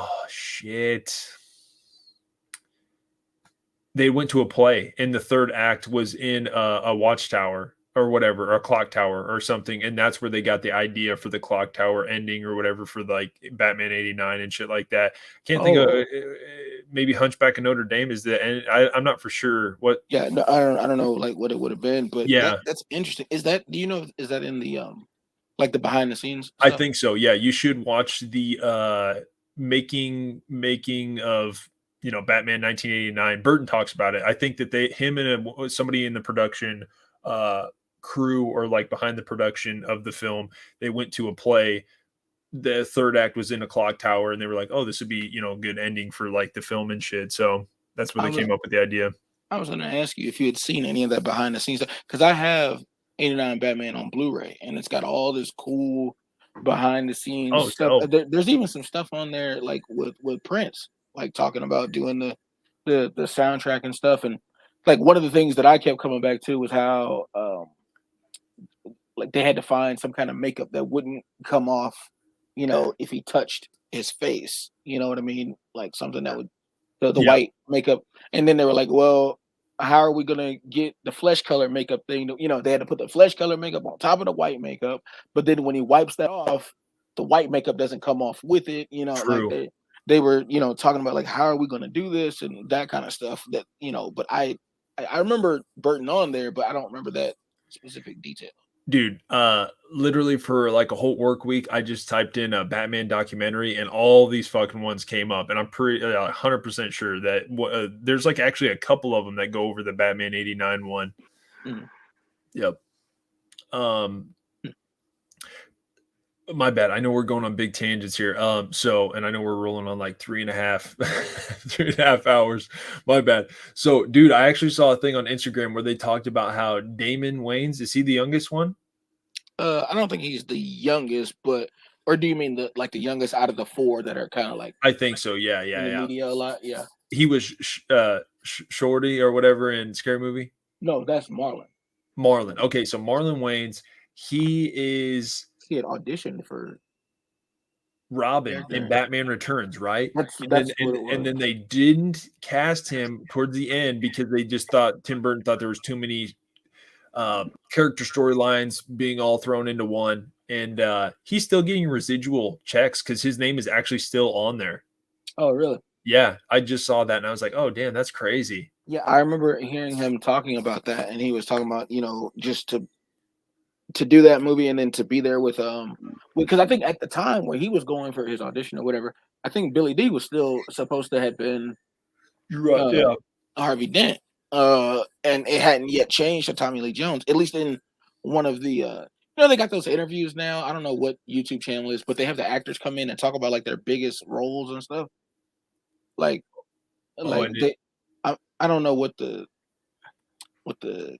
YouTube channel it is, but like for instance, they had Al Pacino and he was going over like Scarface, Scent of a Woman, The Godfather, like Dog Day Afternoon, like just his biggest movies. And I think they did one with Marlon Wayans, and he was talking about that. Like he wasn't in it, but just I think they asked him, whoever was filming it was like, weren't you supposed to be in the Batman movies in the 90s? And that's where he started talking about it. But it's really cool to see those interviews. Conrad, what was your thoughts on Batman Returns? Yeah, I think there's like a YouTube channel where everyone kind of talked about their past roles and stuff. Yeah. So, I'll have to check it out. Yeah, I'll have to look that up. I forgot the name of it though, but it's kind of like I think I saw a couple interviews with like Wes Craven. Wes Craven was talking about Shocker or other movies. They just did one with Chris Tucker, and he was talking about Friday, Rush Hour, what's the movie? Fifth Element. Fifth Element, yeah. He was in that. They had actually he said that Prince was supposed to be Ruby Rod Oh, in really? development. That would have been well casted. Whoa. And they had, Seth MacFarlane was talking about, Ted, A Million Ways to Die in the West, Family Guy, like, just all of, like these maybe blockbuster things for their career. So check out the Marlon Wayans one if you get a chance to, because he was talking about the Batman thing. Dope. Okay, so it's to me. Okay. Okay, gotta be quick about this. Okay. Okay, so my third one was another movie that I've seen. I had the original VHS growing up. I had the original too. And Dace just watched it for the first time. To me, like I said earlier, if there was, and no offense or anything, I dig that you liked the first one, Conrad. To me, if there somebody was like, what sequel was better than the first, I would say X-Men 2. But this one definitely not better than the original, to be honest. Actually, some people might like this second one better than the original. To me, I feel like the original is a little more raw, a little darker. And I think the comic book was originally a lot darker. I And still know what you did last summer. yeah, right. No, it's Teenage Mutant Ninja Turtles 2, Secret of the Ooze. So yeah, so I grew up watching the first two so much. I had both of them on VHS. To me, the second one, way more commercialized, way more tailored for the younger audience, which is totally fine. The one-liners are way more in there. To me, I like the original better. It's just I think it's a little more raw, and it's just like it's more darker style, I guess you would say. But the second one, it's funny, it's hilarious, it's still good stuff. So that would be one for me that I guarantee like a lot of people probably like that film like a lot. But what's your guys' opinion on it?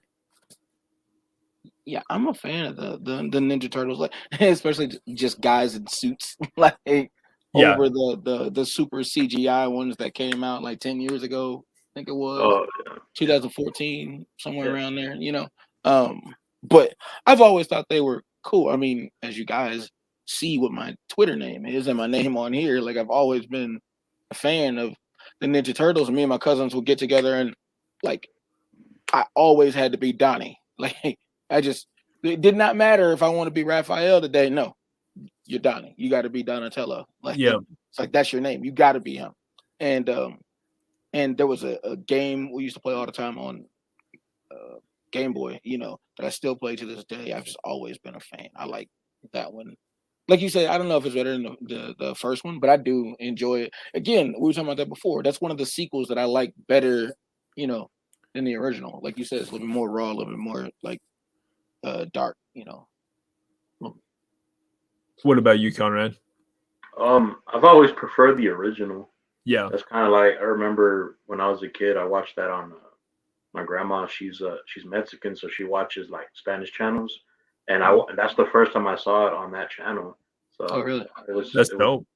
Conrad, did you like when they met the Power Rangers? Yeah, like that really.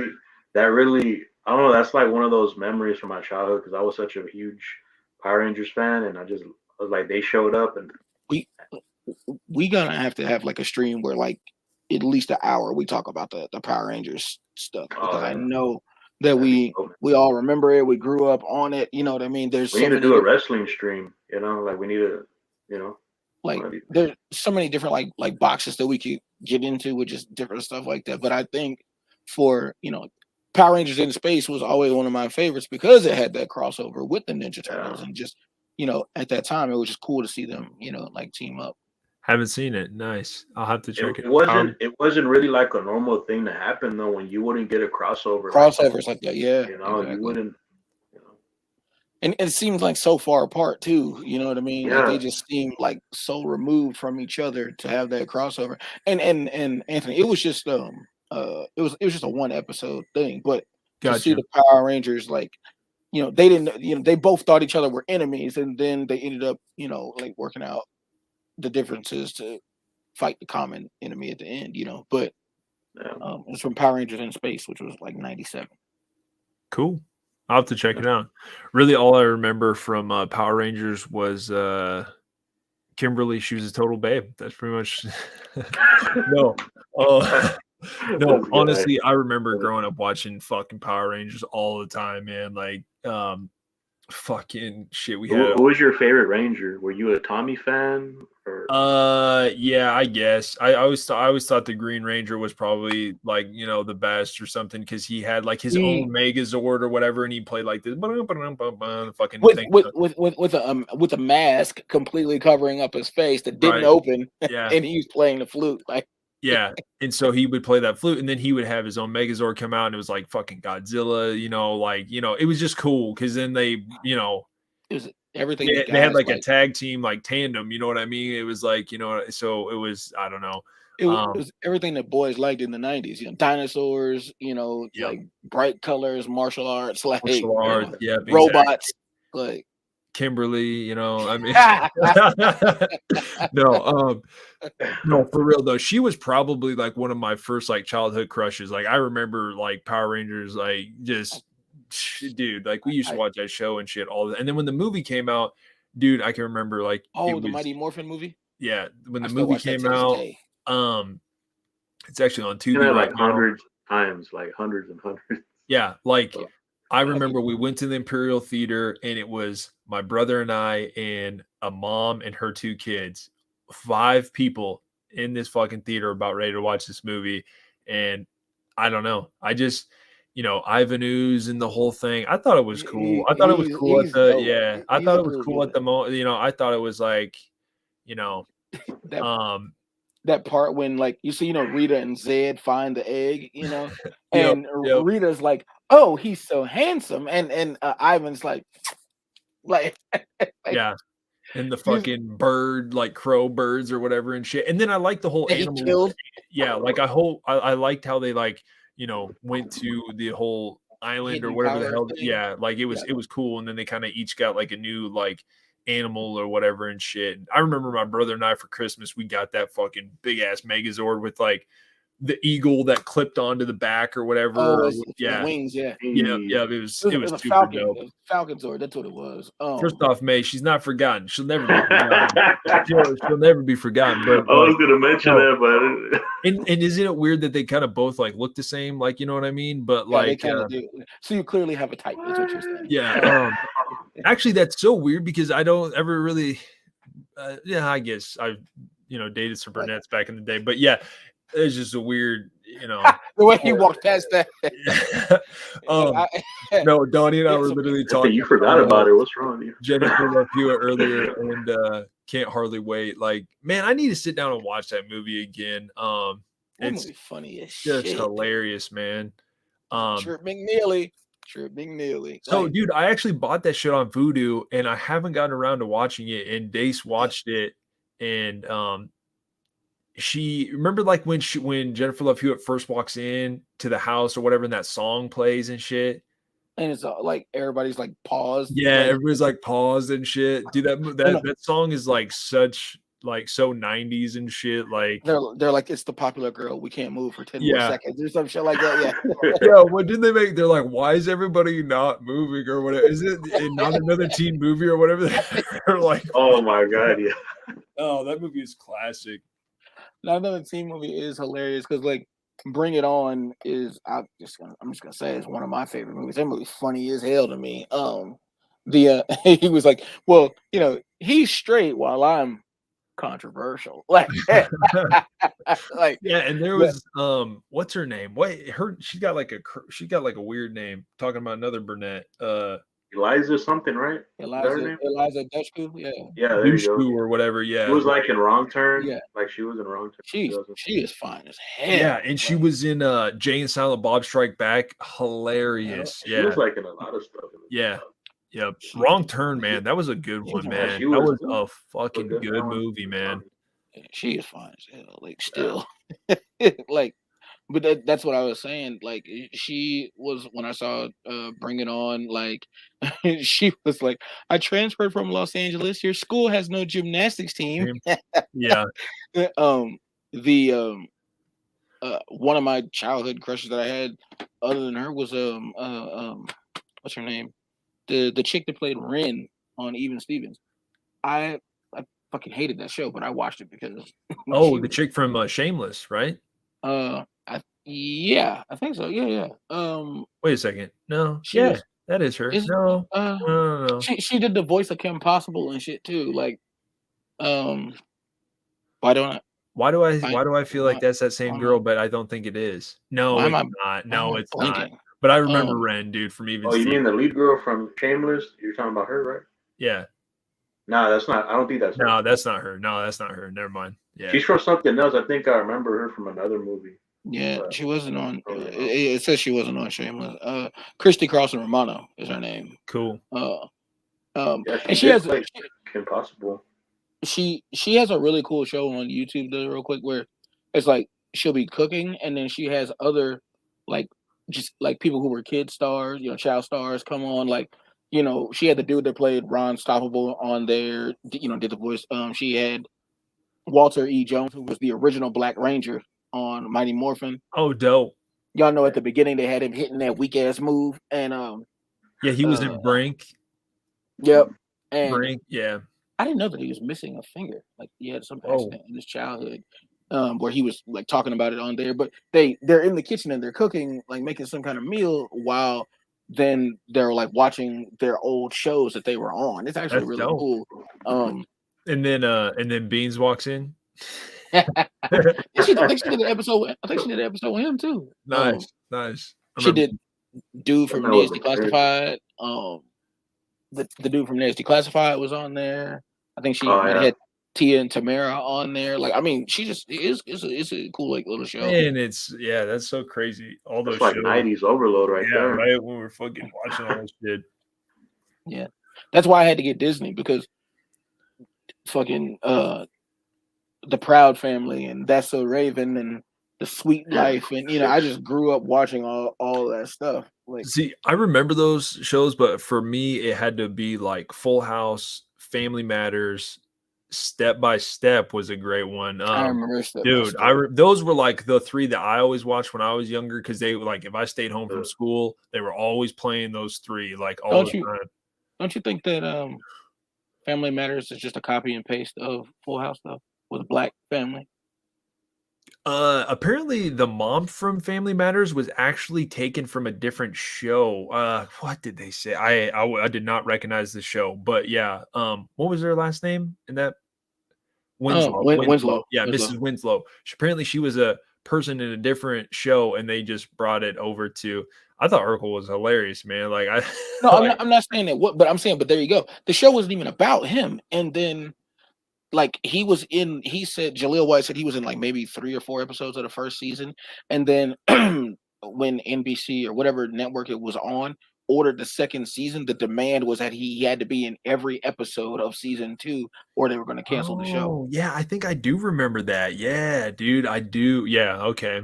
Yeah. And but I'm just saying, like, the overall theme of the show was kind of like Full House, they even had the same guy doing the theme song on both shows. Like, I mean, it just seemed like a carbon copy. Whereas like A Different World, The Fresh Prince of Bel-Air seemed to be more like rooted in like, a black family and stuff. Because like even though they had money on like The Fresh Prince of Bel-Air, they still, it was still like a black, like they had the cast members would be telling the writers like no black kid would talk back to their mother like that without getting knocked across the room. Are you crazy? Like, just stuff like that. It seemed a little bit more like realistic, not that there's anything wrong with like Family Matters or anything. But. Yeah, no, I actually Fresh Prince definitely remember watching that too. Yeah, like they're always like those like handful of shows that were always on. If I ever like, I skipped a lot of school is what I'm trying to say. Definitely. Isn't it funny that your punishment for skipping school is missing more school? Like, because you get suspended. Like, yeah, right. Yeah. No doubt. Okay, so we're on to the last films. Okay, Conrad, what was your last film? You're probably like, damn, Conrad, why haven't you mentioned Spider-Man yet?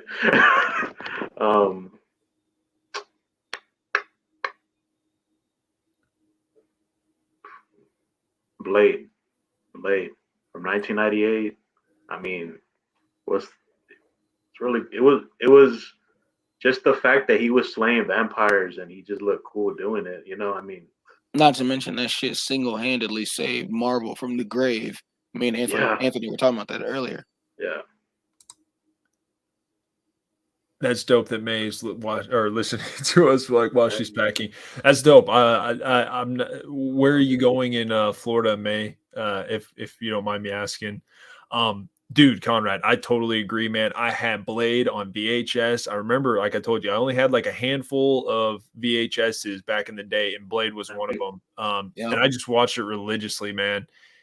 Honestly, that opening scene with the it was raining like blood in the nightclub. In the nightclub, yep. Epic. That was so epic. You just had no idea what you were in store for, and then that happens. And so I have a question, because I saw it later, obviously, because in '98 I was 4. May, I'm sorry. That makes total sense. I should have known with your daughters and stuff. That's dope that they're going to Disney. Nice. Okay, my bad. Keep going. Go to Universal and get on the Hagrid ride at the Harry Potter joint. Like, phenomenal. So how we're talking about how it kept kind of kept Marvel afloat or whatever, as they were having to sell off characters just to stay alive and stuff. So is that where the deal started, with Fox? Like did Fox produce that movie? Because obviously I know Marvel is the brand, but was New Line Cinema produced that movie. Oh, so New Line. Okay, so then, excuse me. So had the deal with Fox making movies not happened yet? Happy early birthday. I think that reached around 2000, right? Yeah. I would probably happy birthday, May. I think Conrad's right. It was New Line Cinema. I definitely remember that. But I'm not 100% sure. Wouldn't you guys say they started the deal around 1999 to 2000, right? Before 2000, they probably started that. So you think so then X-Men would have been the first thing then? Because I know that is 20th Century Fox. I know for sure. To me, I think it is probably actually. Yeah. Okay. I think you're right. So then, okay, because they obviously, I'm saying they would have sold those characters to Fox or made a deal with them or whatever maybe prior to the Blade thing happening. But I just didn't know if the deal with Fox is what started to keep them afloat, and Blade just happened to be the movie that they put out with Fox. You see what I'm saying? That's what I thought they were together like that. But you said it was New Line. Pretty sure it was New Line. Yep. New Line was doing good. Surprisingly, earlier, Conrad, I noticed that they put out Blade, they put out Final Destination, for the horror category at the time. They did all 3 Friday movies, yeah. Yeah, New Line was killing it in the 90s, man. You got Nightmare on Elm Street that started New Line. So. Teenage Mutant Ninja Turtles, man. Right there. Yep. They were killing it, man. What were you saying, Anthony? You said you noticed something. The Punisher. It was. Is that New Line too? No, it was New World Productions. Is that right? Am I saying that right? New World. It's that sun that has that's red with the cuts in it or whatever. So basically, you said the NWO did it. I was trying to think of what other films New World Productions did though. I almost not Full Moon, but I think they did I think they did some other action films in the 80s or what. I was just kind of surprised that they were the production company or whatever, but no, that's a great choice though, Conrad. Seriously, man. Blade, honestly, when we talked about superpowers earlier, I was like, dude, wouldn't it be dope to have a vampire superpower and be like a daywalker? This the logo? Anthony, you're still killing vampires. So. I don't know. Let me turn the brightness down. It's like a red. I don't know if it's a sun, but it's got the flashes in it. It's kind of hard to see. Yep, that's it. Yeah. Oh yeah, I remember. Yeah. Yep. Then that logo, then those people produced Hellraiser or something, right? That's what it was, dude. See, it was something big, man. I was thinking, I don't know why I was confusing it with Full Moon, but no, that's exactly what it was, dude. It was, it was Hellraiser. I think Hellraiser and Sleepaway Camp produced. Dude, even in the shots where like they're going through the fucking sewer and shit like that, has very like horror like elements. You know what I mean? When he's like In yelling the and Ninja shit. Turtles. What are you talking about? No, the And Punisher. Punisher. Okay. Yeah. Yeah. Yep. It says like they go all the way back to June of 1970. Cool. That probably makes sense. Yeah. Let me see. Is that company still around? Like, do they still do movies or no? I'm looking at the list now. Hang on.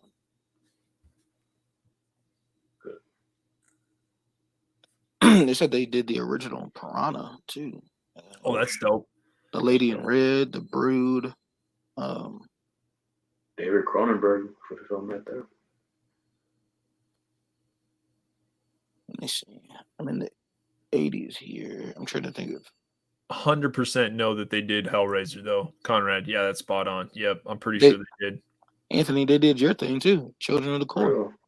There you go. So that's where I'm also nice. Damn, they produce some pretty damn good films, man. Nice. Interesting. But let me see. Creep Show 2. This is like in the 80s. I'm looking at Dead Heat. Hey Anthony, which one you prefer? The first one or the second one? Dude, you're gonna hate me, man. I can't even think about. Is the second? I can't. I can't even think about them. Like, what are the storylines in the second one? The one with the Native American. Yep, where they're at the shop or whatever, and those people. The second one is the one at the raft. That one is like my favorite one. So like the first one's at the shop with the Native American statue. Yeah. Okay, yeah. that one I know more so than the second. And then the second one is like the one with the raft with the teenagers. They go there to have summer fun, and there's like a creepy oozy little thing trying to get them. Wait, so dude, I do remember that one. Yep, the black yeah, that's like my favorite one out of all the movies, like the tar looking thing. Yeah, definitely. Yeah, it was a creepy sort of thing. Real quick question about the Punisher thing.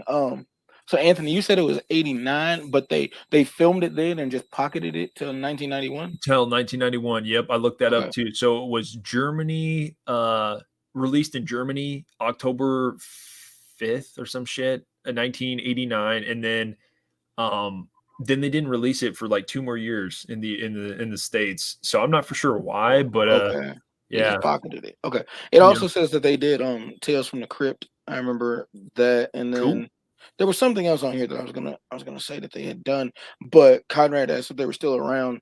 The last production they had for film was something called Die Watching in 1993.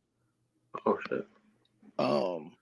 But then I guess they switched over to doing like just television nice shows. They have like a lot of like animated, I see like a lot of cartoon stuff on here. Like I said, Tales from the Crypt. I see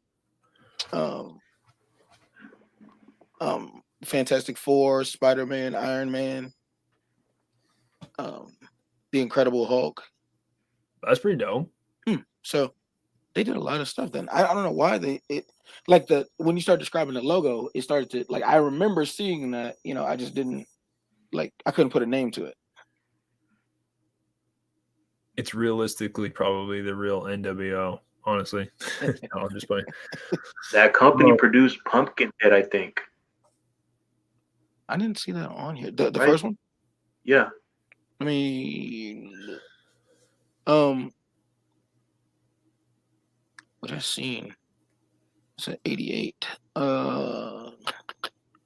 No, it says Pumpkinhead was done by United Artists and Metro. Oh, okay. MGM Studios. MGM. Alrighty, Donnie. So, what's your last pick? Okay. I was really hoping. I'll get to it here in a second. What you want to go? Nope. You can. Yep. So, the last one. I feel like we've all had really some damn good picks. A lot of good variety, honestly. And see, the DC movies I'm gonna say I like better, but just as you guys start talking about ones that just maybe don't get like a lot of love or something, that's what made me kind of start changing the list, because I was just going with ones that I just love in general. Yeah. Because I was gonna say Zack Snyder's Justice League, or something like that. But I'm at like a tie with the a lot of people didn't like it, the Green Lantern thing, the Green Lantern film, because the Green Lantern is probably my favorite superhero. We talking Ryan Reynolds? Yeah. Okay. Yeah. But they were going to do a Green Lantern Corps movie, but then they stopped because of that. And have you guys seen that movie? The Reynolds or Corps? No, the Ryan Reynolds one. That's the only one. That's the only live action Green Lantern. Oh, okay, yeah. Then I definitely have seen it. Yeah. They showed it on FX and I watched it. So shout out to FX again. So you guys Halloween H2O in there too. So dude, FX was the shit, man. They were always pumping out good shit, dude. Always. And then they always showed like the X-Files. Do you guys remember the post-credit scene? Off the top of my head, I do not. So the post-credit scene is, after Green Lantern gets he throws I'm blanking on the name, but there was Parallax into the sun, right? And remember, the sun's gravitational pull was pulling him in, and the other Green Lanterns came and saved him. Tomar Ray and Kilowog and stuff. They came and saved him from the gravitational pull of the sun. So there was a ending. The Guardians, the Guardians had explained to Sinestro why one of the chairs was empty, because that Guardian had put on a yellow ring and he became Parallax, right? That's why they don't mess with the yellow rings, only the green. At the end, in the post-credit scene, Sinestro takes the yellow ring. He takes off his green one and puts on the yellow one. And his whole suit turns yellow. His eyes go from glowing green to glowing yellow, and he like looks at the screen and he's got the yellow ring on, and then it just cuts black, and kind of setting up a whole, Yellow Lanterns versus Green Lantern, like sequel had they made it. But I think just because he was my favorite superhero as a kid, to see that get, just on the big screen, even though I grew up with Jon Stewart over Hal Jordan, but I think the other movie that I have tied with that is The Amazing Spider-Man 2. And I think that's the one I probably roll with, because Andrew Garfield is my favorite Spider-Man personally. Yeah, same here. I love his portrayal of Spider-Man. Yeah, I really did too. And and even him in No Way Home, he was like, "Oh, you guys fought so many cool people. I fought like a dude in like a rhinoceros suit." Like, yeah, true, right? But just his version, like, not that you didn't have the Sam Raimi ones where it got dark in moments. Like, The Amazing Spider-Man was just dark the whole way through. Like, it's just, and he just portrayed that emotion. That, in No Way Home, when he saves Mary Jane, and then you think back to the ending of Amazing Spider-Man 2, you know what I mean? You understand like why that was so important to him. It felt like redemption for him, Yeah, he wanted to redeem himself from that moment. Because he felt like he failed, and and I just love like that version of Spider-Man. Like I said, not that he doesn't have fun and stuff, like, again, like Tom Holland or Tobey Maguire's version. I just love that version better. And I think it should get more love than it got. And the reason I say it didn't get much is because they canceled, he never got a third movie. The other two got third. Yeah, that disappointed me. Yeah. It really did. You know what I mean? And I know people didn't like Electro and how he looked and all this and that. And, I get it, but I still don't know. Some people don't like how Venom looks in Spider-Man 3, but they still like went with it and at least gave it like the chance. Like, let's see what it does. You know what I mean? So to not even let him take a swing while he was at bat is, to me, that's fucked up.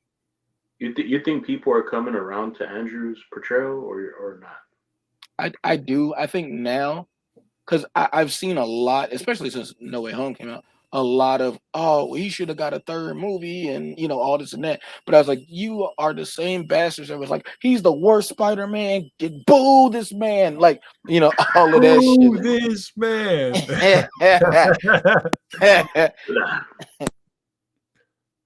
What is that? We're talking half baked. Yeah, he's all like, yeah, that was the scene. Yeah. Hilarious, dude. So just my opinion. I remember like, okay, so obviously saw all the Spider-Mans, Tobey Maguire, loved all those films. Amazing Spider-Man was something different and dope. And honestly, I liked both of them.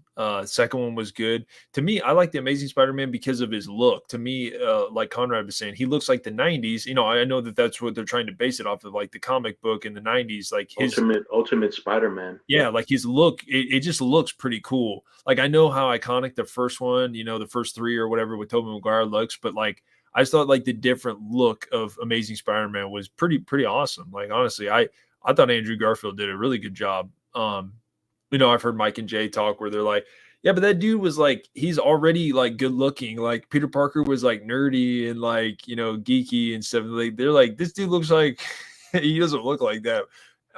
Maybe I could get that, but like it doesn't have to be like totally spot on. You know what I mean? Like, yeah.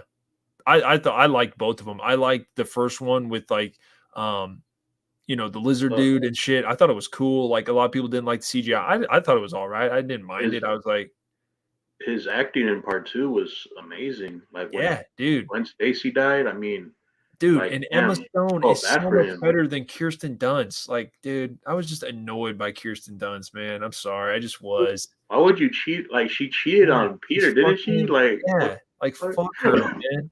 Yeah, dude. Seriously, no, man. Like, Mary Jane.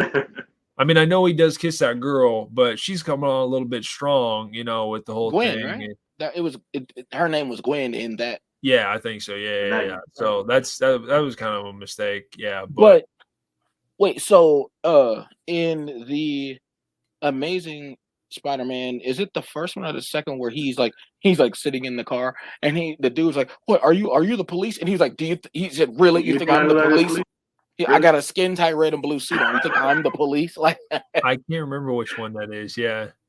But I felt like he nailed his sarcasm. But real quick, because when when Spider-Man Homecoming came out, I didn't see it. I didn't know anything about it. I mean, Aaron was the one who put me on to like Civil War, and Civil War is fucking dope. It is, and he was like, you don't have to go back and watch every single movie because the whole Thanos thing was getting ready to happen. He was like, you need to go back and at least watch Civil War, Ultron, somewhere in there, and then go forward. And so, I asked him, hey, is there something I'm missing with Spider-Man? Like, where's the whole him getting bit thing and all this and that? And Aaron was like, it didn't have any of that. Like, it just once they bring him in, he's already Spider-Man. It didn't have any of that beginning. True. They trimmed the fat, of that. But I was going to ask you guys, what do you think about that? Do you think that works better if it's a hero that we already know? We don't need to see the origin story every time they make a new set of movies for that character, or you think it should be told every time? Because just go right into it, because that director. Right in the movie. Well, but what I was going to say is that director could put his own, thing to kind of like the whole Jack Napier thing. Oh, definitely. I mean? Batman was going to be my example where like Michael Keaton, Robert Pattinson, they didn't do the origin story, but they did do the origin story with Christian Bale and stuff like that, and just. I mean, like it just to me, I actually dug the origin story with Spider-Man, and they did, and Amazing he got bit, right? Yeah, and same with Tobey Maguire's. Like I dug that, but when they didn't do it in the newer one, I was just like, I didn't really think anything of it because I was just like, however you want to do it, like fans are probably gonna know, like what I mean. But that's what I meant though. It's like we know who he is. You could trim that part of it off. We don't need to see it and just kind of get into it. Yeah. Did they do that in the Spider-Verse or? Yeah, Spider-Verse, I believe so. Yeah. Yeah, man. Yeah, damn. I haven't watched that first one And in a we've seen while. like I've seen like 2 times where they do the origin story for Spider-Man, and I'm just kind of like, nah, let's get into it. Let's go. Yeah, Let's get rid of Well, that origin story. Let's get right into the movie. well, I was just thinking from the perspective that if the three of us were gonna do it, we might all do it like he gets bitten, but the way we set it up, how he gets bitten, might be different for all three of us. You know what true. I'm saying? And so, would you have that in, or would you just bypass that? He already got the powers, and let's just go from there. Yeah. Which obviously is what they did with Spider-Man: Homecoming. Yeah. Well, Civil War first, but Yeah, Civil War was good, man. Civil War was definitely What did good. y'all think of Michael Keane as the Vulture, as Loved it. Adrian Toomes? mm-hmm. I loved it. I thought it was dope, dude. Yeah. Yeah, and oh, I'm talking about off topic. You talking about another crush? The chick, what's her name in the movie? I can't think of that. Zendaya? No, Right. the other girl that he had the crush on first. The Vulture was her dad. Yeah, Liz Allen. Liz. Okay, Yeah. I don't know why I was thinking that was her real name, but yeah. Like, I'm kind of forgetting what the hell she looked like. Damn. she go to Google right now. She Like go to Google, right? like I know we're getting ready to wind down, but we will wait for you, sir. I mean, between her and Zoe Kravitz, I have no idea. Like I'm so sick of watching these shows, and like the guy always picks the wrong girl to me. There's nothing wrong with Zendaya, but did you see Liz? Like, are you kidding me? And it's like Ned's declassified. Ned picked Mose over Susie. What? Yeah, I'm just like, what's wrong with you, sir? Like, especially after all that trouble he went through to finally get to date Susie. Then he gets to date her. She moved away. They stayed in a relationship. She came back, and then he broke up with her. Oh yeah, dude. I definitely remember this chick. Yep. Yes. Yeah. Oh yeah. Like, Better than Zendaya. I'm sorry. It was said. Yep. Like, and yeah, man. I can't get into it here, but I would definitely totally act like I was drowning, so she could help me. Like, yeah, that first one was really good. What that score on? God damn it. For Homecoming. 92. I think that movie had the introduction to Miles Morales' Uncle Aaron. Wait, are we talking about Spider-Verse or are we talking about Homecoming? Homecoming, it had like the live action version of Aaron Davis. Miles Morales' uncle. Uncle, yeah. Yeah, I thought that was pretty cool. Why do you guys think they haven't made a Batman about Terry McGinnis yet? Or maybe there is one I just don't know about. Because they haven't called me about auditions, dude.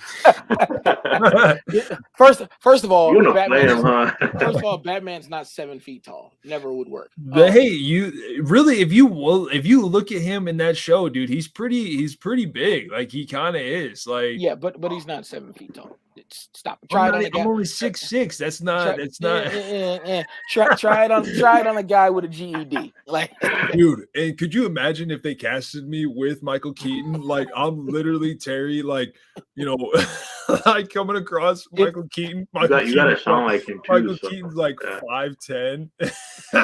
No, I thought you were, because in my mind, I thought you were gonna be like, we're never getting any work done. So, dude, what was it like when Jack Nicholson shot you? You put the little silver plate inside you. Like in my mind, that's how you would be. Like, I'd be like, yeah, I don't know. That'd be crazy because I'm pretty sure they said that they were trying to cast Michael Keaton as the Batman.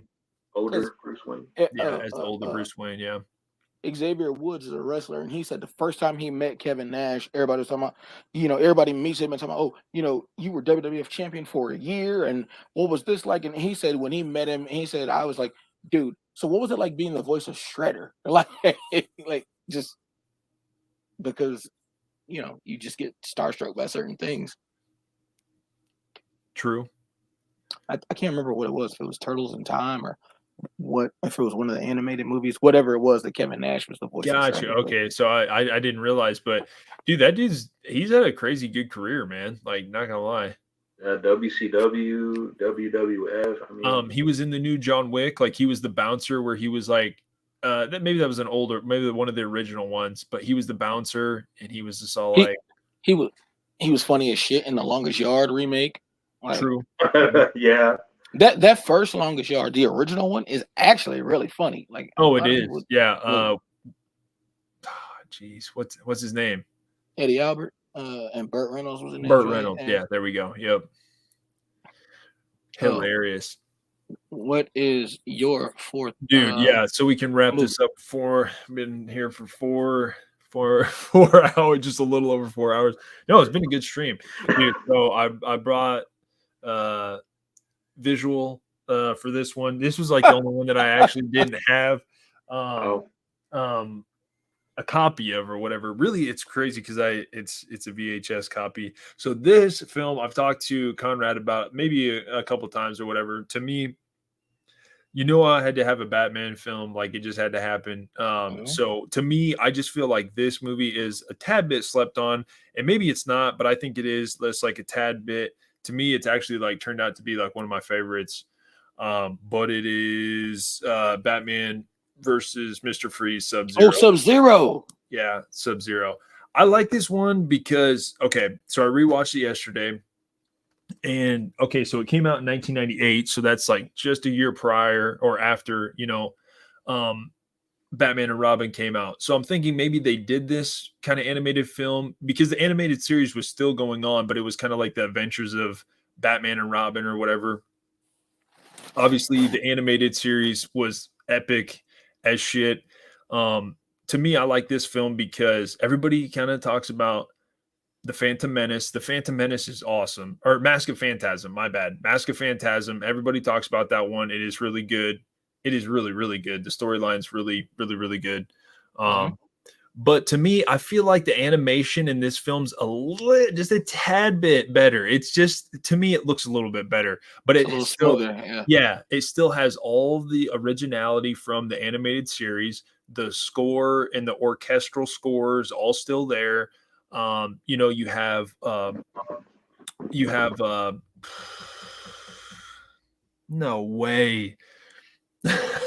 Barbara Gordon, like, you have her as Batgirl, you have Robin in there. But to me, I feel like they came out with this film because they were like, here, let's have like more of like a little backstory or a little different origin story for Mr. Freeze, or for Victor Freeze. And so they have the whole Nora Freeze storyline.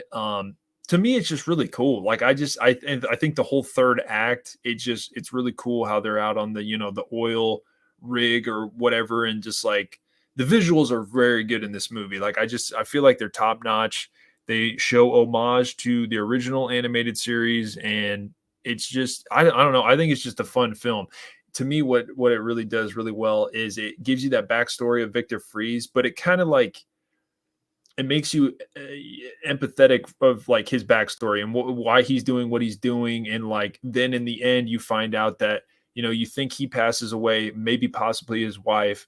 Bruce ends up saving his wife, and then he's like looking through the window at the end, and they're like on the news and they're like, oh, Nora Freeze is alive and well. And, Mr. Freeze might not even ever know that,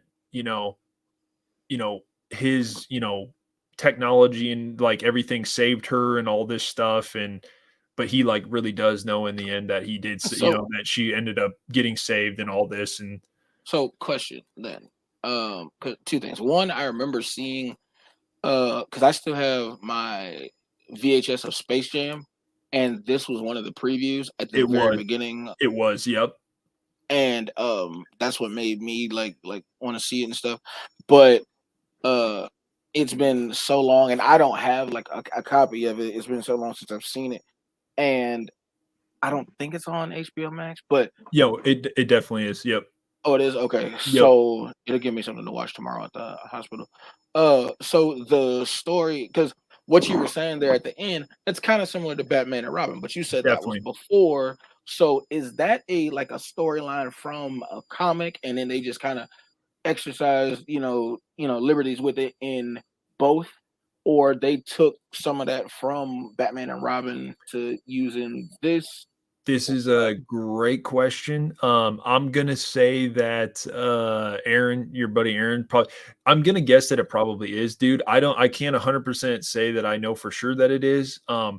I think they talk about like a comic, maybe his first one being called like Fire and Ice or something like that, or like, damn it, I should know this. I feel like I looked it up.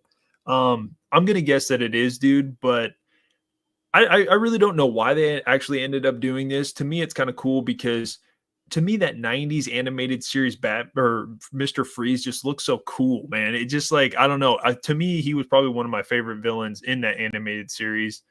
But to get like a little bit of a backstory, maybe they did it because they were like, I don't know. I think in Batman and Robin, Arnold kind of turns out to be a good guy in the end. Like, you know what I mean? He kind of saves Alfred, and stuff. But that's what I was saying though, is his technology still like helped save Alfred, but then didn't his technology is what kept his wife alive too, right? Exactly. Yeah. And I mean, I don't know that he knew that because obviously he thought the poison ivy had killed her for real. Yep. And then Batman was like, "No, we saved her." Which like how? Like I don't even know if he was there when that happened. Well, he said he got to her in time. So I mean, right, because he would know how long it would take. Like, get the fuck out of here. But and then he like we were talking about how remember he had like a perfect like crystal clear video. He's like, hey, dude, he was ahead of the times, dude. Head of the times. I think that's the same thing you said last time. Head of the times, dude. Like Batman probably is what Elon Musk is like now. I don't even know. Like I'm just saying, like she pushed didn't she push Robin like in the water? With like all the lily pads, like apparently, the vines took him in, or like I guess you would say I thought do the Venus after he pulled off the fake like the plastic. She kicks him in, she kicks him in, she kicks him in, and then he, I guess you would say, gets caught into like the vines and all that shit or whatever, yeah. And in Sub-Zero, his suit didn't take diamonds. No, did not. No, no, he definitely did not. And to me, like this is what I'm saying. Mr. Freeze is like the perfect animated villain because like all the shit you can do with like his freeze gun or his freeze ray and shit, like it was just so fucking cool, man. Like I looked into it and like, the animated series is so cool because again, it has that orchestral sound. It's so fucking sharp and shit. And then it has like that I've never seen Citizen Kane, but I hear a lot of people talk. It's like that Art Deco kind of like filter that it has on it, that old school like 40s and 50s kind of like the suits that they're wearing and like the cars that are it's I don't know, it's so cool. It's cool that they decided that that's what they wanted to base the the show off of and shit. Like what was it that Mr. Freeze did? I think they were in Arkham and he was with Poison Ivy and they had Bane, but like Bane couldn't smash through the wall or whatever it was. I think she hit the Venom button and he hit the wall and like nothing happened. And then Mr. Freeze like took the pipe.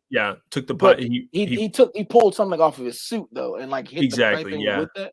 Yeah, I think it was like a combination of him freezing the pipeline and I think it smashed out or something. Man, I need to watch. Because that honestly, before I said the Green Lantern and the Spider-Man 2 thing, that was one of my 2 DC movies I had was Batman and Robin. Because let's go, dude. Nice, yeah. It will always and forever be my favorite Batman movie. It's the first one I ever saw. So crazy, dude. But I dig it though, man. That's so cool. When we moved from Georgia to St. Louis, we lived with my uncle when we first got to St. Louis, so I couldn't have been, maybe 6 or something. And he used to always go to movie gallery and rent stuff. And so he rented Batman and Robin and Toy Story 2 for me and my cousin. But we all sat and watched that Batman and Robin. And that's why it was so colorful and like visceral and stuff. I just had just the images of Poison Ivy, the green suit, but the pink hair, and Bane with the cables. And then Mr. Freeze had like this blue color. And I just like the lights and stuff, because there's like some scene where it's all dark and the lights come on. That's all you see. Right at the end where he's all like, "When has come early" or whatever. Poison Ivy's in the jail cell or whatever. Yeah. And I just love that whole movie. Like I said, I can sit down and watch it, to one of my favorite parts is like one of his. I think it's one of Mr. Freeze's goons.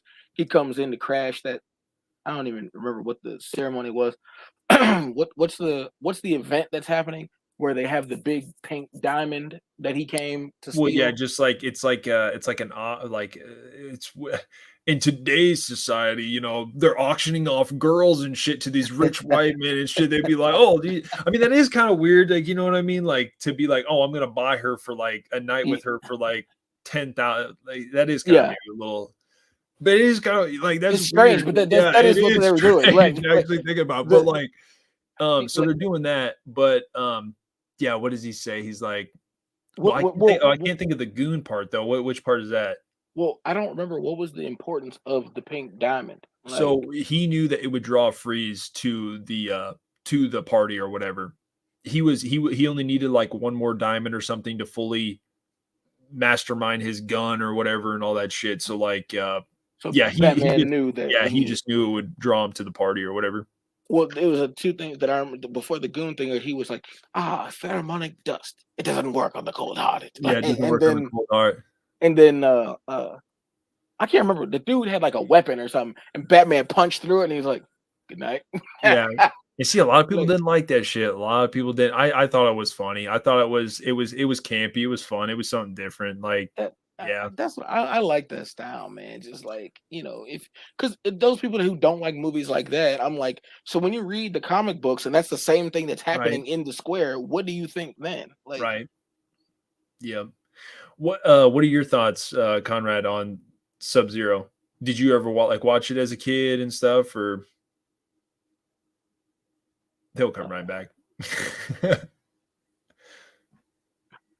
I've never seen the loading circle of doom before.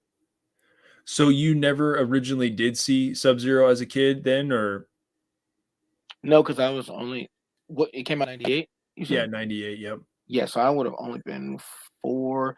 Did it went straight to video, or it came out in the theater? I think it did go straight to video. I think it wasn't. I think Mask of Phantasm did go to theaters. I don't think Sub-Zero did. Yeah. Okay. And so was that like a joint thing? Like both of those came out together? Like you got 2 tapes and it came out together? Don't believe so. I think Mask of Phantasm was way early. I think it was like 95 Mask, or maybe even like 93 Mask. Oh yeah, it was 93. Yep. Oh wow.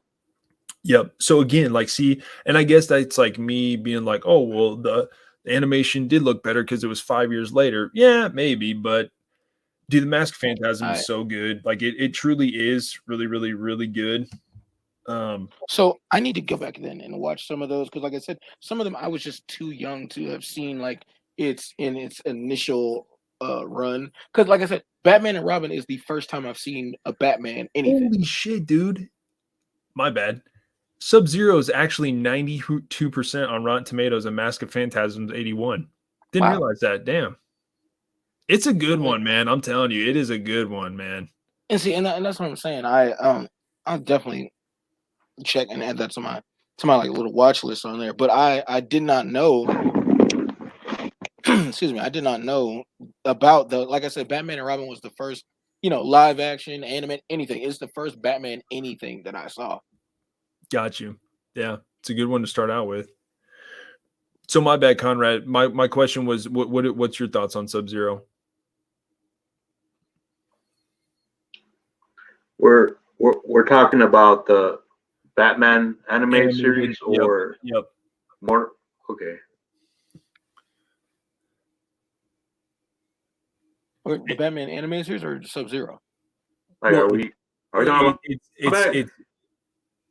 It's called Batman and Mr. Freeze Sub-Zero is what it's called. Oh, okay. Yep. I've seen it only once, but I liked it. Yeah. Dude, I'm telling you, you gotta rewatch it. It's a good one. Like, I know Mask of Phantasm. It's been a long time since I've seen it. Like, it's been a while, so I'll probably have to watch it again. Yeah, like Donnie said, I think it was a straight to video. So sorry, my internet kind of. Oh no, you're good, dude. Yeah, it's all good. Yeah, they got it. I just added it to the list there. Dope. Yeah, dude. I'm telling you, it's a good one, man. Is it on HBO Max? Definitely. Yep. That's what I just found it on. Okay, cool. Yep. I'm gonna watch it this weekend, so it's all good. what I was gonna say was it's dope that Mask of Phantasm got a 4K release that they're coming out with. So maybe I'm hopeful that maybe they'll come out with the 4K for this one. Maybe it'd be pretty dope. I want to restart though, man. You know, the Batman animated series. Yeah. I mean, dude, if they did a 4K of the whole series, that'd be sick. The Batman animated series is that the one that Mark Hamill was in, or is there one after? Oh yeah, yeah. Okay. Correcto Mundo, yeah. Because like as a kid, I just turned it on and just watched it. Like I wasn't, like I said, I was 5.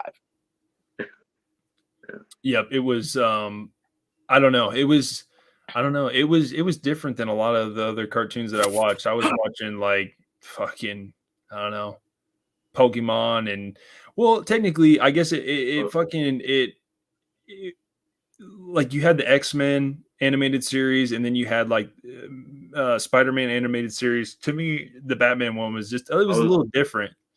Yeah. It was just, darker, it was very dark series. All of them really good though, yeah. And DC just is like that though. You know what I mean? They're just in this like darker bag. Because like when you think of, not that the stuff that Thanos was doing wasn't dark or whatever, but like even when you think of kind of a similar thing, like with Darkseid and Steppenwolf, something about their version of doing the same thing just seemed much more like it was dark, and it seemed like it was more like it was like violent more, but it seemed like it was more violent or vicious, like the way they were going about it or something. You know what I mean? It just it seemed that way. And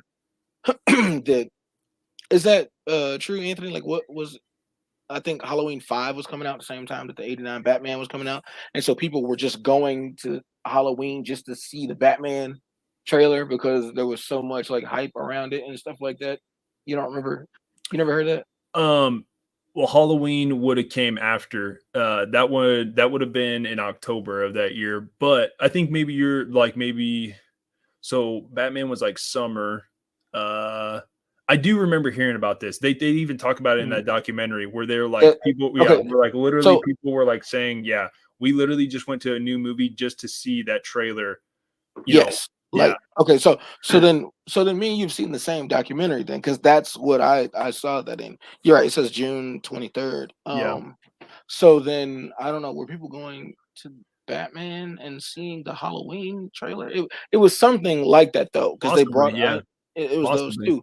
But the reason, so I found this in my, because I got all of my DC like movies like in chronological order on my like little entertainment stand. And so what I was gonna say is some of that stuff you saw on YouTube. So it says special features, and it says so commentary by director Tim Burton. Yep. Then he's definitely in there. Yep.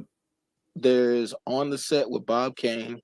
Legends of the Dark Knight, the history of Batman. It says the comic book saga as reinvented and reinterpreted over 7 decades.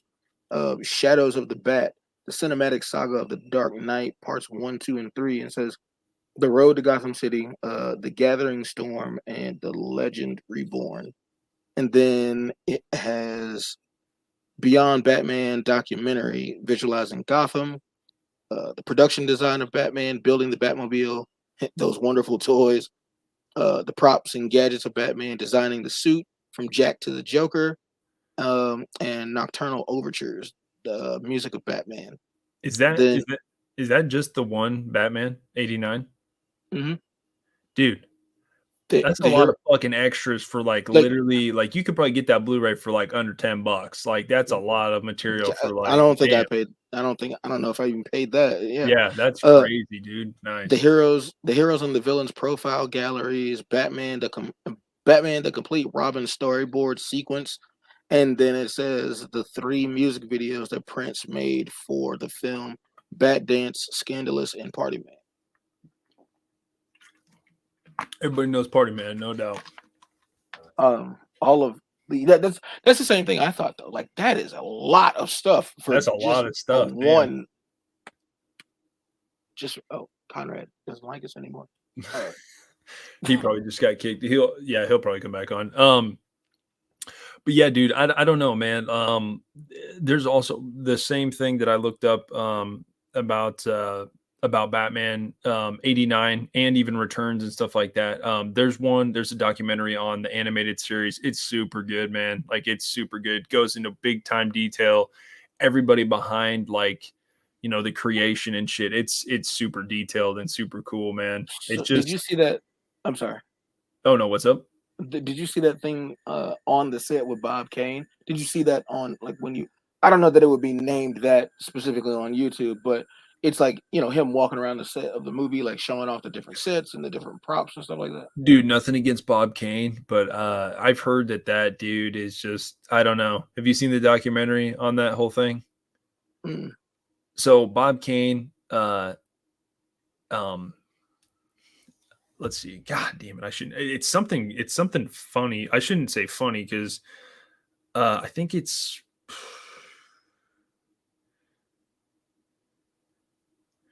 Okay, so yeah, I knew it. It was Bill. I knew it.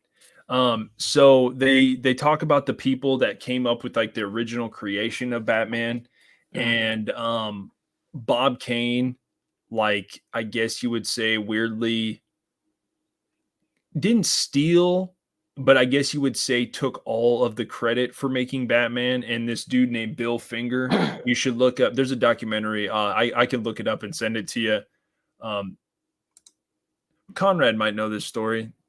Dude, you've heard of the whole like conspiracy, not conspiracy, but the whole thing behind Bob Kane, you know, the creator of Batman, and how he kind of took sole credit of creating Batman, but it was actually a lot of help from this other guy named Bill Finger. And they honestly kind of didn't give him his due until like way later.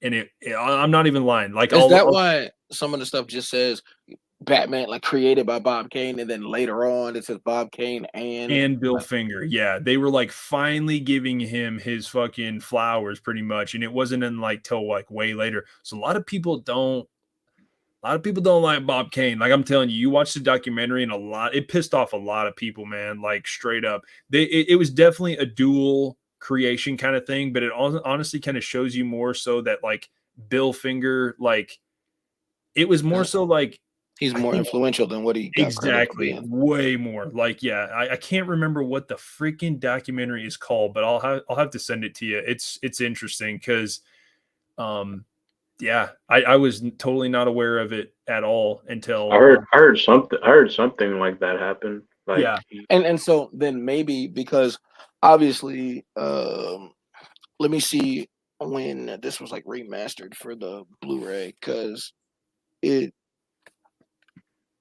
obviously we know the movie came out in 1989, but let me see.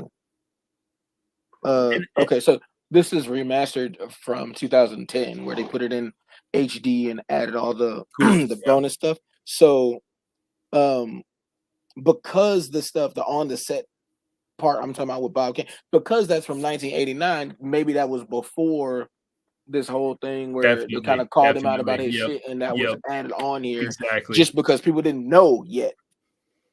Here, I'm just gonna look it up now. Yeah, because I think this guy either passed away early or some shit, or he was just like put in the shadows, dude. Because yeah, it's called sure. Right. It's called directed, written, and produced by Don Argot and Sheena Joyce. The film explores the creation of the Batman, how Bob Kane was accepted as the sole creator, and how Bill Finger was never credited for his work despite creating much of the Batman mythos. It's called Batman and Bill. Yep. Okay. Is it on YouTube? Or is this like a documentary or somewhere? Like, that's a good question. Batman and Bill. I would guess that it's probably on YouTube. I guarantee you that somebody's probably put it on YouTube. So when I look like some like the way it is in the encyclopedia, certain characters, just like small characters, they'll have like a little section that talks about them. Batman is one of the few characters where, like, as you can see, like, see, this is from 3 years ago. How Bob Kane Stole Batman, Bill Finger documentary. Damn. See, look, like, wow, he's got his. Look at that fucking dope ass artwork. Nice. Damn, look at that. Nice, dude. Like he has just like, the whole Batman just storyline, and like it said, like the mythos and just all the crazy comic book storylines that have been created. It's just so cool, The man. artwork is just amazing. Like every time Amazing, you dude. man. Yeah. Amazing. This picture of him getting like bear hugged by Solomon Grundy. Can you see that? Oh yeah, Yeah. I can see it now. Oh, I Yeah. see it. Yeah. Nice. Like, I'm not sure what that one's from. Excuse me, but it has like, you know, Batman's key storylines. You know, it's got Batman Today, Bruce Wayne, Murder, The Long Halloween, Dark Times. These are just look at this, The Broken Bat. Tragedy struck again when the terrorist Bane, after forcing Batman to fight many of his most powerful foes, broke Batman's back.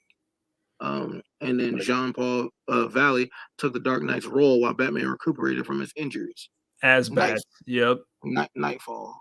Nightfall is the big time storyline. Yeah, Jean-Paul. Yeah, he's okay. I guess if I can't be Terry McGinnis, then I can be Jean-Paul because he's literally blonde. He's like no, but it's actually crazy. I didn't because he's then blonde, he's 7 feet tall. because he actually does end up beating you know, spoiler, he ends up beating Bane with like his suit and like yeah, it's actually pretty cool storyline. Yeah. And actually here it says, so Anthony, you're a little bit off because it says Bruce Wayne. This is real name Bruce Wayne, occupation industrialist, philanthropist, crime fighter, base is Gotham City. It says height 6'2", weight 210. So you're off. Eyes blue, hair black, and then under special powers and abilities, it should just be blank, but instead it's got like a whole paragraph, which I don't know how accurate that is. But it, you know, like I just read like a sentence. It says master detective with a brilliant deductive mind, quite possibly the greatest martial artist alive. Okay, so here we go. Ben Affleck plays Bruce Wayne. Ben Affleck is 6'4". So for me being Terry and being bigger than him in the show, he's bigger because he's kind of a little hunched dude. I'm telling you, it would work. So I guess it would have to be Affleck, dude. yeah, but you're 7 feet. I don't want to hear it. We're just gonna put you in the ring for the WWE title. I don't want to hear it. We're gonna go for the world championship. So, okay, my bad question. Well, I'm sorry. Okay, we should probably wrap this up. It's like 4.5 hours. Whoever's still in here, I'm guessing May's still in here. Dope, dude. See, I need to look more on the origin story of Green Lantern. Dude, I need to get an encyclopedia like that. That's so cool, man. I think on this page, it's got all of the different Green Lanterns that there've been like throughout time on this page here. Cool. You know, there's Kyle Rayner and Guy Gardner, Hal Jordan, John Stewart, and Jessica Rodriguez are the ones who those are the Green Lanterns from Earth. Gotcha. What I was gonna say was, so does Logan Paul wrestle? Mm-hmm. Yeah, he's in the WWE. Mm-hmm. Unfortunately, yep. I mean, is he good or not really? Is he just a name? He's actually far more athletic than I thought he was going to be. Right, like that. From what I've seen, it seems like he kind of is. Yeah. He tried to I think he got injured when he did that flippy. It looked like a flippy kind of a move. But other than that, right? At SummerSlam just now, you talking about, or you mean something else? No, when he went against Roman Reigns. Oh yeah, that was last year. Yeah, he tore like his ACL or something like that. Yeah, that's right. But other than that, he's really good in the ring, and like I got to give him credit for that. Anthony, have you seen the that spot with him and Ricochet from the Royal Rumble? That shit was actually crazy. You know what I'm talking about? Where they were like jumping from rope to rope at each other or some shit from opposite sides of the ring, and they smacked each other like right in the middle. Yeah, that was crazy. That was crazy. I definitely. But that's what I mean though. Like you know that I know that's not like the easiest thing to do. Oh hell no. In wrestling, you know you got to pull back and jump. It's from floor to the top rope is 10 feet. So you know you got to balance and then jump. You know, like it's a lot. Crazy. That's awesome, May, and I appreciate you still hanging with us 4.5 hours. Holy shnikes, we're gonna have to try to Dark Side, dope. Yeah, man, dude. Snyder was about ready to nail that, dude. Man, didn't he look like that? Just in the definitely just like that too. look Had his just arms like behind his that. back and everything Yep. like that. Yeah. Yep. He was about ready to nail that storyline. You could definitely be Darkseid. Real name, it says December 1970 was his first appearance. Real name, I'm not sure how to pronounce it. It's UXAS. And occupation tyrant / world conqueror. Base is Apocalypse. Here we go. Height 8'9". So is he like more powerful than Thanos, or he's just like the DC version of Thanos? No, he could kill Thanos. If Thanos had all the stones, he could still overpower him. He's just that fucking strong. Like dope. Like the only person that I think not that would like fight him, but just being that strong is probably Doomsday, because Doomsday can keep like he could die and come back and die and come back, you know. But it says he's 8'9" and 1,800 pounds. So there you go. There you go. That's more. That's more your speed. Literally 1 ton almost. Jesus. It says 1,815. Utterly ruthless, unforgiving planetary overlord who rules underlings by fear, immensely strong and apparently invulnerable. Eyes project omega beams, powerful rays that incinerate, annihilate, or transport beings. Crazy. But you see, that's what I meant though. It's like, so he's a like a main character, but you saw he only had like one page, or like Batman had like a full spread. Green Lantern, Joker had like, you know, that kind of thing. But yeah, I appreciate you having me on for sure. No, dude, like I said, these are fun, man. Good conversation. I'm gonna wait. Hopefully Conrad can get back on and then we can hop off. But okay. No, always good stuff. And thank you, May, again. And I think there's another person watching. I'm not for sure if that's Dace or who that is, but I appreciate you guys hanging in with us. And I hope you have tons of fun on your trip. You know, I'll definitely see your pictures on Instagram and stuff. That should be both, you know, good ass time. Like, honestly, like I've never been to Disneyland or Disney World, but if I was, Disney World is in Florida. Florida, yeah. World, Disneyland, yeah, okay. California. Gotcha. All right. Yeah, and May, I mean, I don't know you, but thank you for listening to us banter like complete idiots for 4 hours. But Anthony, I don't know if you know. So obviously Disney World was built after Disneyland. Disneyland originally was supposed to be in St. Louis. Oh, really? Nice. And the like, so you know, at the beginning of all the Disney movies, they have like, there's that blue background and it's got the castle. Mm-hmm. And it's like there's that big arch behind the castle, and it's got like little fireworks going off and stuff. That's because the arch was put in there because it was supposed to be in St. Louis, and then at the last minute they decided to move it to California. I appreciate that, May. Thank you. Thank you, dude. I've heard some conspiracy on like what that whole thing is supposed to mean in the background. I'm not trying to get into it because I don't want to ruin this for like May or anything. We'll have to talk about it though. But I'm telling you, man, I've heard about like what the whole design of that whole symbol of like Disney and shit is, and like all that stuff. And I'm not talking about just like the castle and stuff like that. I don't know. It's just no, I mean, I don't know. I mean, speaking like how I have this case or whatever of this Batman, dude, I had all the Disney movies growing up, like straight up. Like, okay, yeah, just like quick. I'm not for sure if Conrad's gonna hop back on or not. What were like your two, or like what were like your two favorite like Disney movies growing up? Like just animated, like so like is Pixar count, or do you mean like Disney did it? That's a good question. I would guess I was just thinking Disney, but Pixar, you know, I guess that's fine. Because if Pixar is included, then I'm going with Toy Story 2 and The Incredibles. The Incredibles is probably my all-time favorite like Disney animated movie. I love The Incredibles. The first one? Mm-hmm. Yeah, the first one's real good. I like the second one too, but I feel like it didn't have like the magic that first one had. Yep. Maybe because it took so long to come out. I don't know. I mean, I still went and saw it. Like, don't get me wrong. I still was right there, but I love the first Incredibles movie. You know, like Bob is trying to relive his glory days and hiding it from his wife, and then he finds out his other superhero friends have been secretly getting killed, by Syndrome. Because you remember he finds that part on the computer and it True. shows remember it like the first Omnidron, like that big ass robot, they Yep. were doing the same thing that they sent to him, like Mr. Incredible, we know you still want to be a superhero and all that. They were doing that and leading other superheroes to that island to get killed, right? And remember, it would show like, oh, well, this Omnidroid prototype number one, it killed these heroes. Then one came along that could beat this one.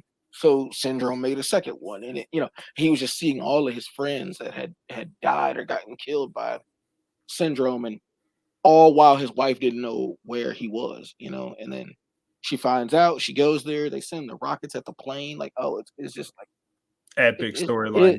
Yeah, like it's heavy, and the game was hard as shit. And I'm like, there's no way y'all made this for 10-year-olds this fucking difficult. Like, and there was no difficulty option. It was just like, standard. Yeah. Like the dash levels was bullshit. Do you hear me? Like, that's crazy. I never played the game, but I could see it being very hard. Yeah. The dash levels was, because you couldn't really like slow him down. He just ran at a specific speed, and you had to jump over stuff or just dodge it. If you hit it, you failed. You're going all the way back to the beginning. Damn. Because video games didn't used to hold your hand like they do now. Checkpoints and all that stuff. True. Very true. What are your two? Okay, well, oh, dude, like Aladdin I feel like Aladdin and Lion King are like, they're kind of everybody's favorite. But if I want a personal, like, I'm not saying that those movies aren't good. They're epic, like legendary films. Robin Williams as Genie and stuff, like, so good, so damn good. Personal favorites though, I got to go Hercules as my first, because I remember I was a young kid and I wanted to go to Hercules, but my brother made me go to some other fucking movie. I can't remember what it was. And I was so upset. I was so pissed that we weren't going to Hercules. I was so pissed that I literally said I was going to the bathroom and I left. And went in that theater. And I did. I went in that theater. I sat in the back on the floor because it was packed. I sat back on the floor and I just sat there the whole time. Usher came in, saw me sitting back there, didn't say anything, literally just kept going. I just sat back there and watched it the whole time. Huh.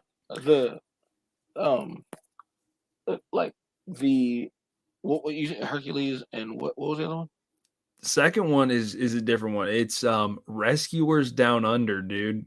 I remember that too. The Rescuers Down Under. We had that one. We had all these on VHS, but like, that's a Disney one though, right? Like it's hand drawn storyboard. It's not computer animated, right. like Monsters Inc. And yep. Okay. Yep. Rescuers Down Under was so much fun. It was like this little kid. He was out, in Australia, and this hunter was out there and he was hunting bald eagles, and it was like he was trying to save her and all this stuff in her eggs, and it was so much fun. Yeah. The two little mice, Bianca and damn, I can't think of his name. I know what you're talking about. I only saw it. It was a rare one. Like, I think we got it like from Movie Gallery or a Blockbuster or something. Yep. That's how I saw it. So of course I grew up with all the. Well, that's not really true. The Lion King was like the only one. Lion King and Pocahontas. My family never really showed me all those like The Little Mermaid, The Beauty and the Beast, Aladdin. Like, I never saw Aladdin or the story until the one with Will Smith happened. And then that's when I went back and watched the cartoon. Yeah. I had no crazy idea or concept. Like, I don't know what it was. I guess I do remember my grandmother, as I started to get older, used to talk about how Walt Disney was, he wasn't the best person, and he was kind of racist, and there weren't a lot of black. Wait, he wasn't a good person? He was come on. And I mean, maybe he was just depressed because he was so into his work that he didn't have a wife or a girlfriend. So he was just smoking, chain smoking and eating soup or peas or carrots out of a can. Like that's what he would eat for dinner, like every day. And then between that and the smoking, he ended up getting cancer, and and dying. But you know, maybe he was just maybe he was just a sad man. But there was not a lot of black people or black characters in his animation and stuff. Yep. And I think that's why my grandmother in particular didn't show me that stuff. Except the Lion King. But it's like the first time it had something to do with like a black cast, it wasn't even black characters, they were just animals, Animals, yep. Like so that was kind of like the thing with that. But like I said, with the Will Smith version of Aladdin, that's the first time I saw it. Then went back and I went to Disney World in like 2004. I was like 10. And I had the Make-A-Wish thing that they do for kids that have like terminal diseases and stuff. So when I was 10, they gave me the Make-A-Wish thing to go to Disney World. And I actually, I guess because what I wanted, like they couldn't do, or they had no way of doing it. Like what I wanted to do, they asked me what I wanted to do. I wanted to meet Allen Iverson. That's what I wanted to do. Dude. Like that would have been epic, dude. Especially at that time, dude. That dude was like the Jordan of our generation, pretty much. He really was. Yeah. And I mean, 9-year-old me, I want to meet Allen Iverson. Like that's what I wanted to do. And I guess maybe they just already had the trip maybe planned out or whatever. But it was for 3 people, and it's me, my mother, and my grandmother. And we went to Disney, and I mean, it was all expense paid. Like they had like this little like villa area. We had like a rental car and like this little villa area where we stayed, and like a train would come through like on the little street and pick you up and take you to the restaurant so you could eat, and then take you back to your villa. Yep. And then from there we would leave and drive to the park. And there was, Animal Kingdom, and there was the Epcot, and there was a SeaWorld, and there was all this stuff. And I had like a book, a little autograph book. We're getting ready to move here in a couple of weeks, and I might find it where each character, you went to all the characters and they would sign your little autograph book. Makes sense. And, nice, yeah. My favorite one was at that time my favorite character was Buzz Lightyear, and the suit that he had on, he couldn't sign anything because he couldn't like bend his hand. Yep. So he had like a stamp, you put your book in and he would like stamp, Buzz Lightyear. and it was so cool, man. We just had so much fun like with that. And this is before there was a Toy Story like area. This is before the Harry Potter thing, all that kind of shit. Like it was fun. Dude, I just saw Larry and Curse took their kids to Universal Hollywood. Oh, it was so cool. They had like the new Mario stuff all set up and shit. It looks so like just like real and like, you know what I mean? Like just fresh. I was like, damn, like that shit is so cool. Is the Universal Park, do they also have the Jurassic Park thing where the dinosaurs are like moving and stuff like that too? Dude, you got me. I'm not for sure. I think that's a Universal thing too. And I think the Harry Potter thing is in Florida. I don't think that one's in California, but I know that there's like a Jurassic Park kind of area as well where they got the dinosaurs like. So the Star Wars stuff is definitely Disneyland, right? Or is that Universal? That's in Disney World in Florida. Okay, Disney World. Okay, right on. I think they do have something in California because my friend Matt did go out there to see like the Millennium Falcon or something. Cool. I don't think that was in Florida. But I've seen some people go to that and it looks pretty awesome. Yeah. I remember when I got off we got off the plane and we're walking through the airport and stuff, and there was a guy standing there with a sign that had said Donnie Harden, on there. And I didn't see it. Like I'm looking around the mall. Obviously I've never been to Florida before. I'm 9 years old, Yeah. And I'm like looking around and stuff. I was like scared of getting on the airplane, that young. And true. I'm looking around, I'm seeing all the lights and stuff from the different stores. And my mom and grandma are like, DJ, what's that sign say right there? And I'm like, Sears? Like, like what, I don't know like what they're talking about. They're like, no, right there. And that's when we saw the dude had the sign that said, and I was like, oh, hey, like, like, that's dope, dude. Yeah, nice. I had the Stewie victory is mine like moment, and like it was cool. Like it just paid for that whole thing, man. It really was like nice, a beautiful thing. And I obviously I appreciate, them even doing that, because not to be morbid or nothing, but like sickle cell isn't something that gets talked about a lot True. versus like the other childhood, ailments and stuff. Because this is something that you're born with. It's not like something that just develops later on or whatever. Like, they my mom was when she was 3 months pregnant, they told her then that I was gonna have it. So like it's like that early That early. Yeah. I on that it was honestly taught. was not I had to read up about it and stuff like that. And I just yeah, dude. Um Tough, man. Like seriously tough. That's awesome, man. Yeah. Like honestly, dude, like that's an awesome story. Like, man, that would have been so cool to meet Iverson though, man. Like seriously. That's so weird you just said that because literally right before our stream, we I was on I watched like a lot of like card collecting and like card breaks and stuff like that. And this guy, he was doing this like, man, what the frick was that name of that box? It was something crazy, something I can't remember.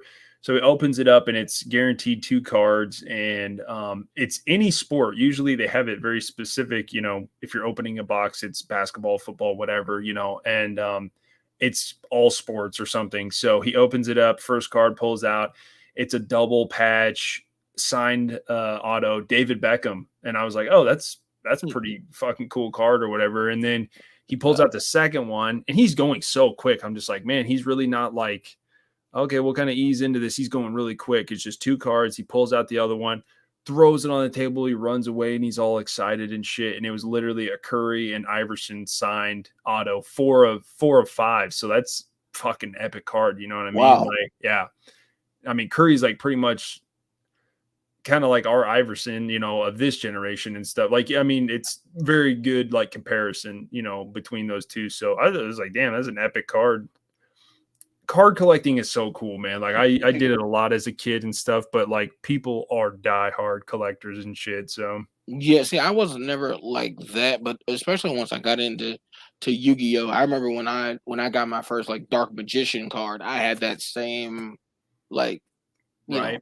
like moment where just I just like out of all the other stuff, I got all these cool cards, giant giant soldier of stone, the mystical elf, Celtic guardian, whatever it is, but Blackluster soldier, red eyes black dragon, blue eyes white dragon, but summon skull, but no dark magician. Like when I got that card, I had that same moment where I lost my mind. But don't you feel like you said it's kind of like our generation or this generation, Iverson is Curry.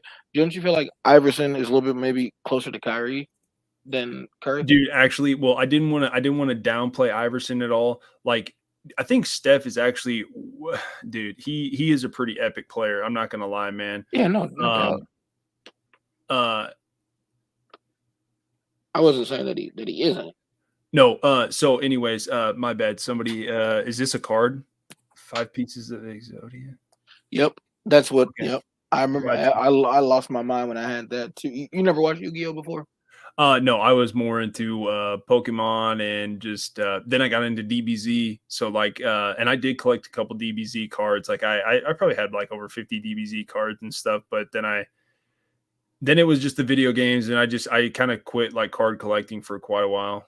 So Exodia is the cards before they start talking about. There's these 3 cards called the Egyptian God cards, which are super rare and that kind of thing. But before those were introduced, there was Exodia. He's called Exodia, the Forbidden One. But it's 5 pieces. The head, 2 arms, 2 legs.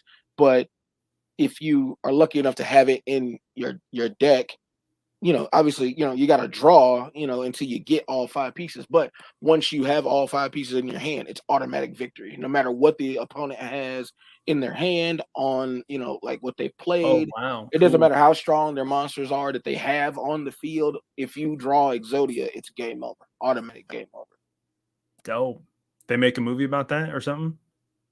Or was it just like a card gameplay? Yeah. This is in the very first episode of Yu-Gi-Oh! You actually get to see him. Like Yugi pulls the 5th card of him and uses him to win the battle that he was in. Cool. In the very first episode. Very first, nice.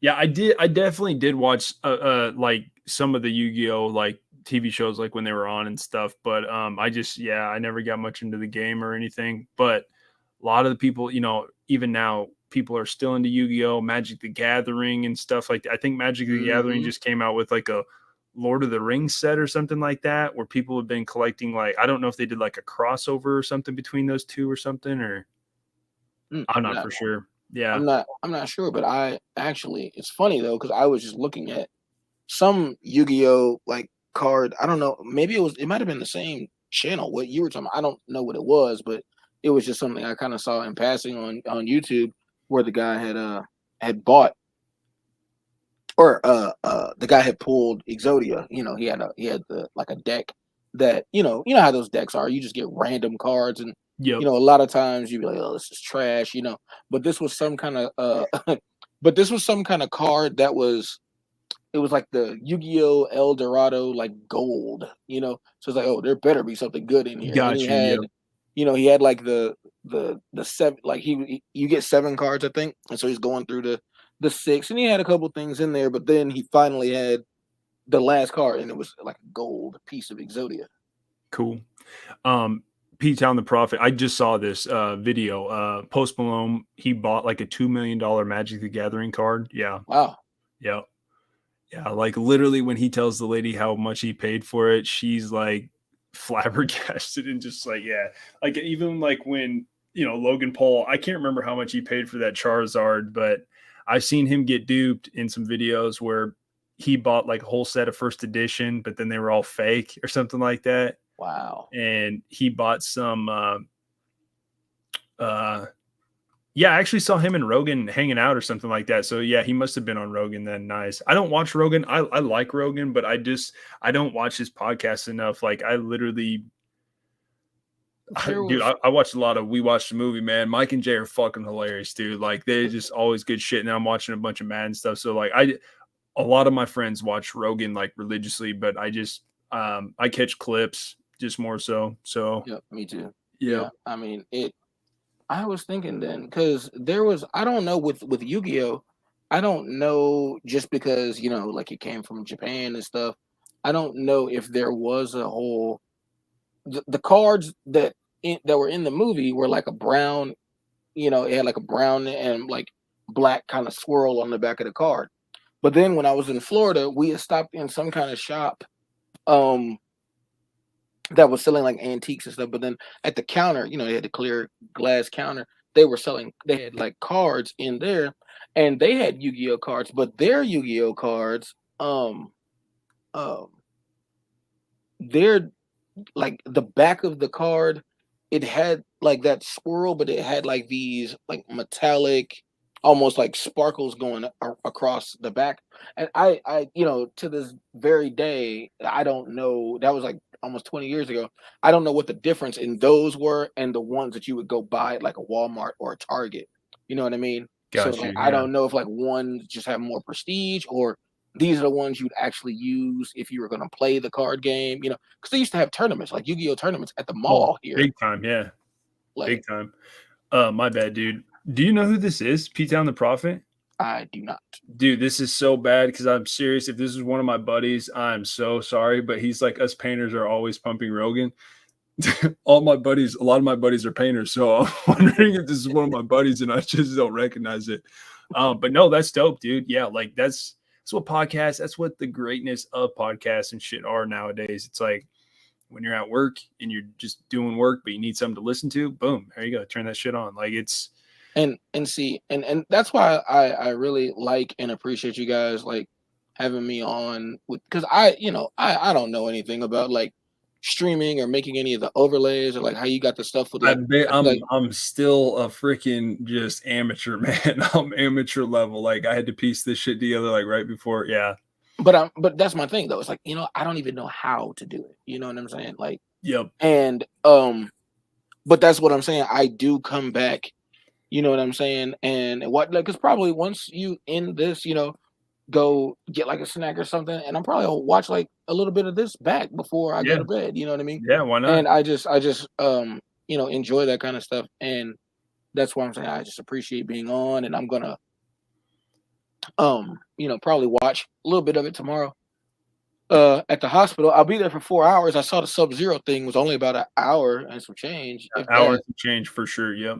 Like, so I'm telling you, man, it's a cool storyline. I feel like it's kind of like people that know Batman pretty well is like, oh yeah, this is the storyline I was expecting, but it's still good. It's still like just the score is really good. Oh my god, dude, I knew it. It's my buddy Peyton. What's up, dude? Nice.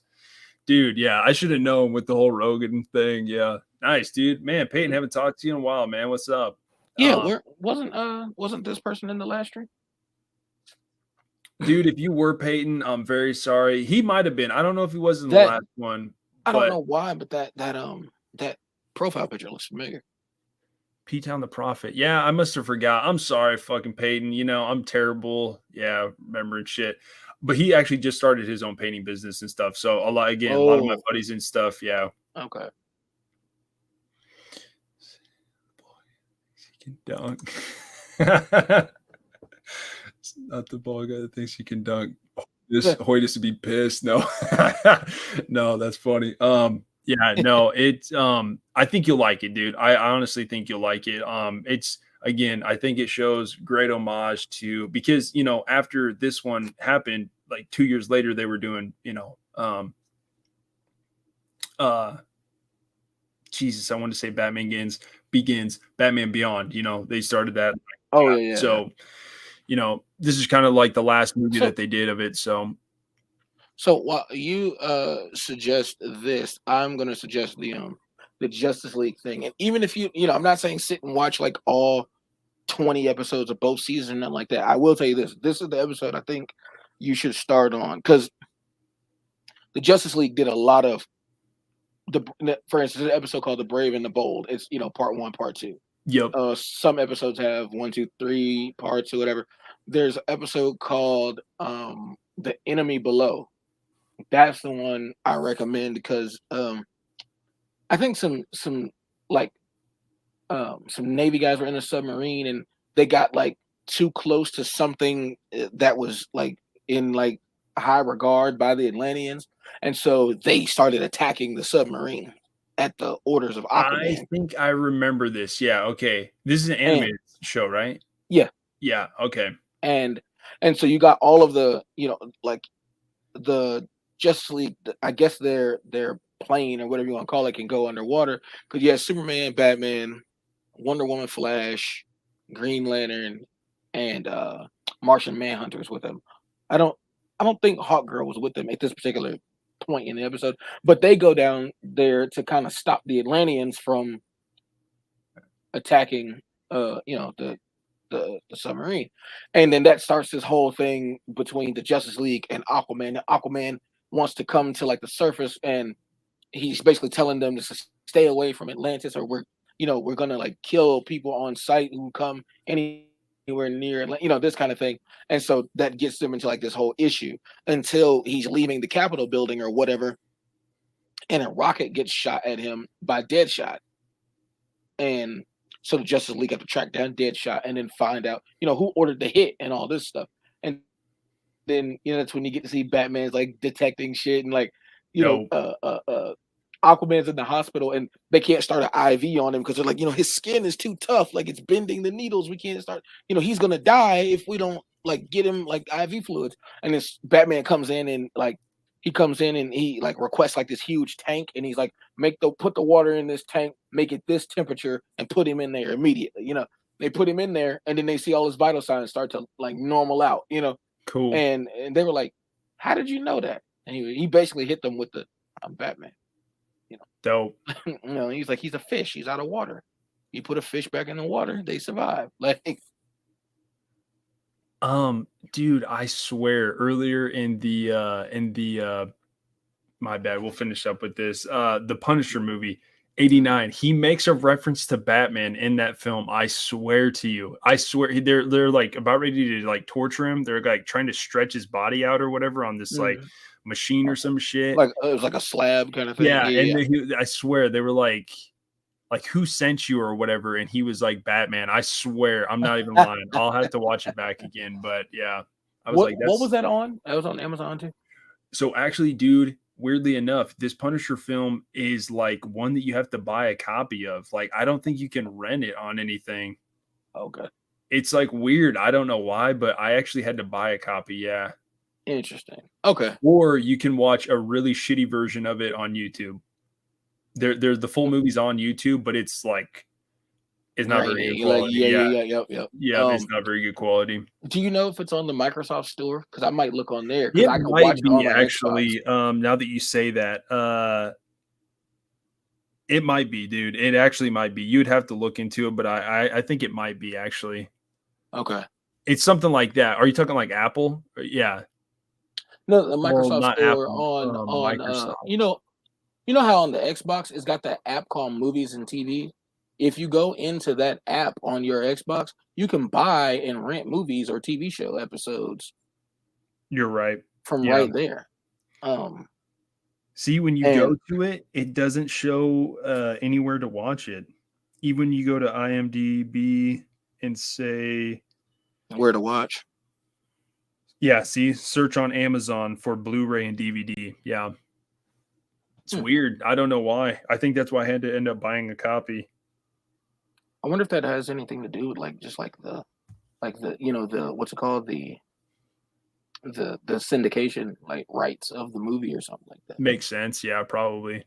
Because some movies are, I guess, movies or TV shows. Some of them, because like you ever wonder like, oh well, how come they don't show this show in syndication anymore or whatever? But then some of them just have like it's in the contract of the show or whatever it is that it can't be shown in syndication. You know what I'm saying? Yeah.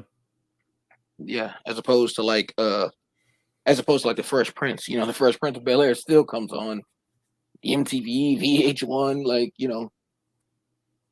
And I don't have cable, but yeah. I have the like I really was unaware of the sorry, I'm picking this stuff up off the floor. I was really unaware of like how bad the stuff was for the strike. So like there was a lady whose name I'm not familiar with, but she showed like her residual statement from working from Netflix or working for Netflix, and she had written at least 2.5 seasons of Orange is the New Black, or co-wrote damn near every episode, and her residual check that she was getting a year, not a month, a year, was $27.30 total, not per episode, not a month. That's how much she was getting total per year for her work on that show.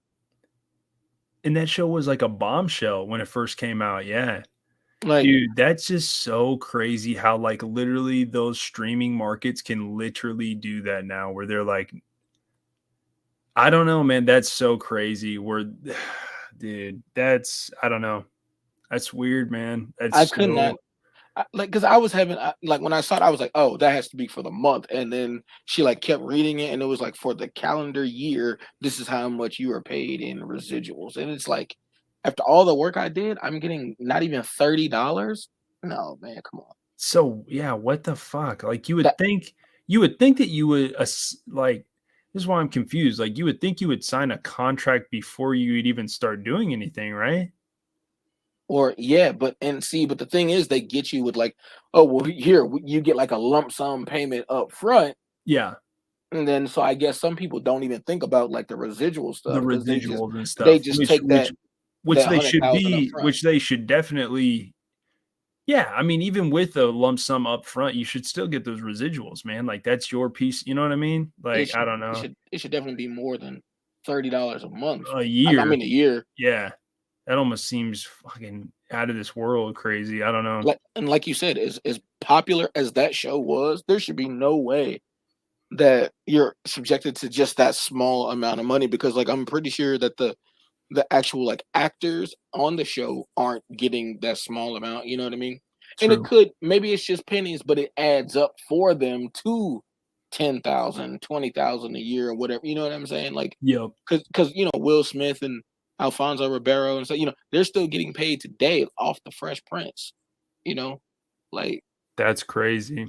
And you know, like I said, it's in syndication. It's on every day on some channel. It's on every day. So, you know, of course, you know, they're getting like a lot of money, but their whole deal was with a network, not a streaming service. You know what I'm saying? Like, so you're saying I need to get an audition for a TV show? Is what you're saying?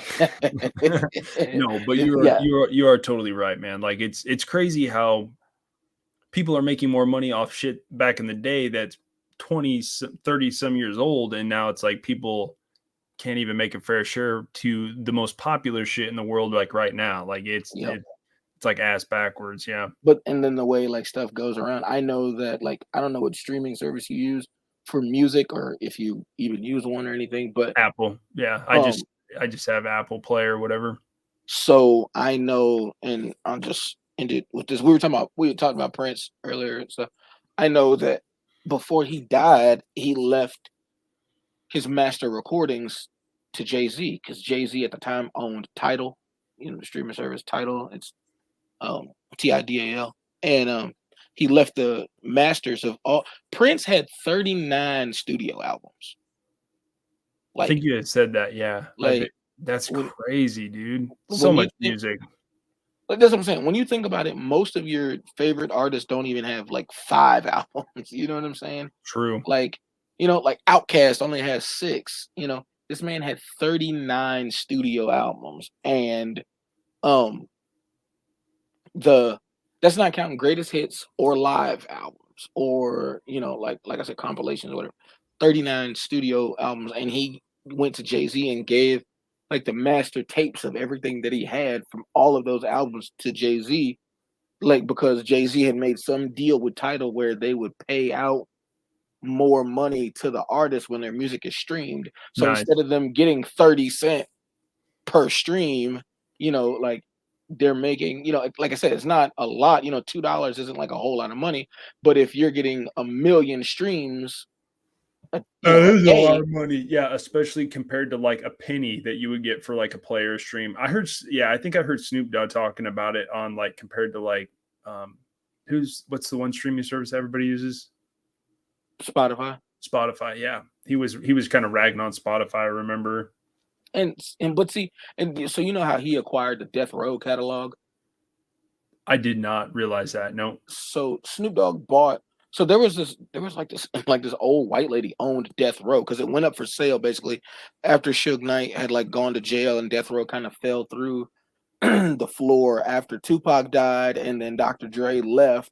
Death Row kind of like declined, and that's when Snoop Dogg left and he went to No Limit with Master P and stuff like that.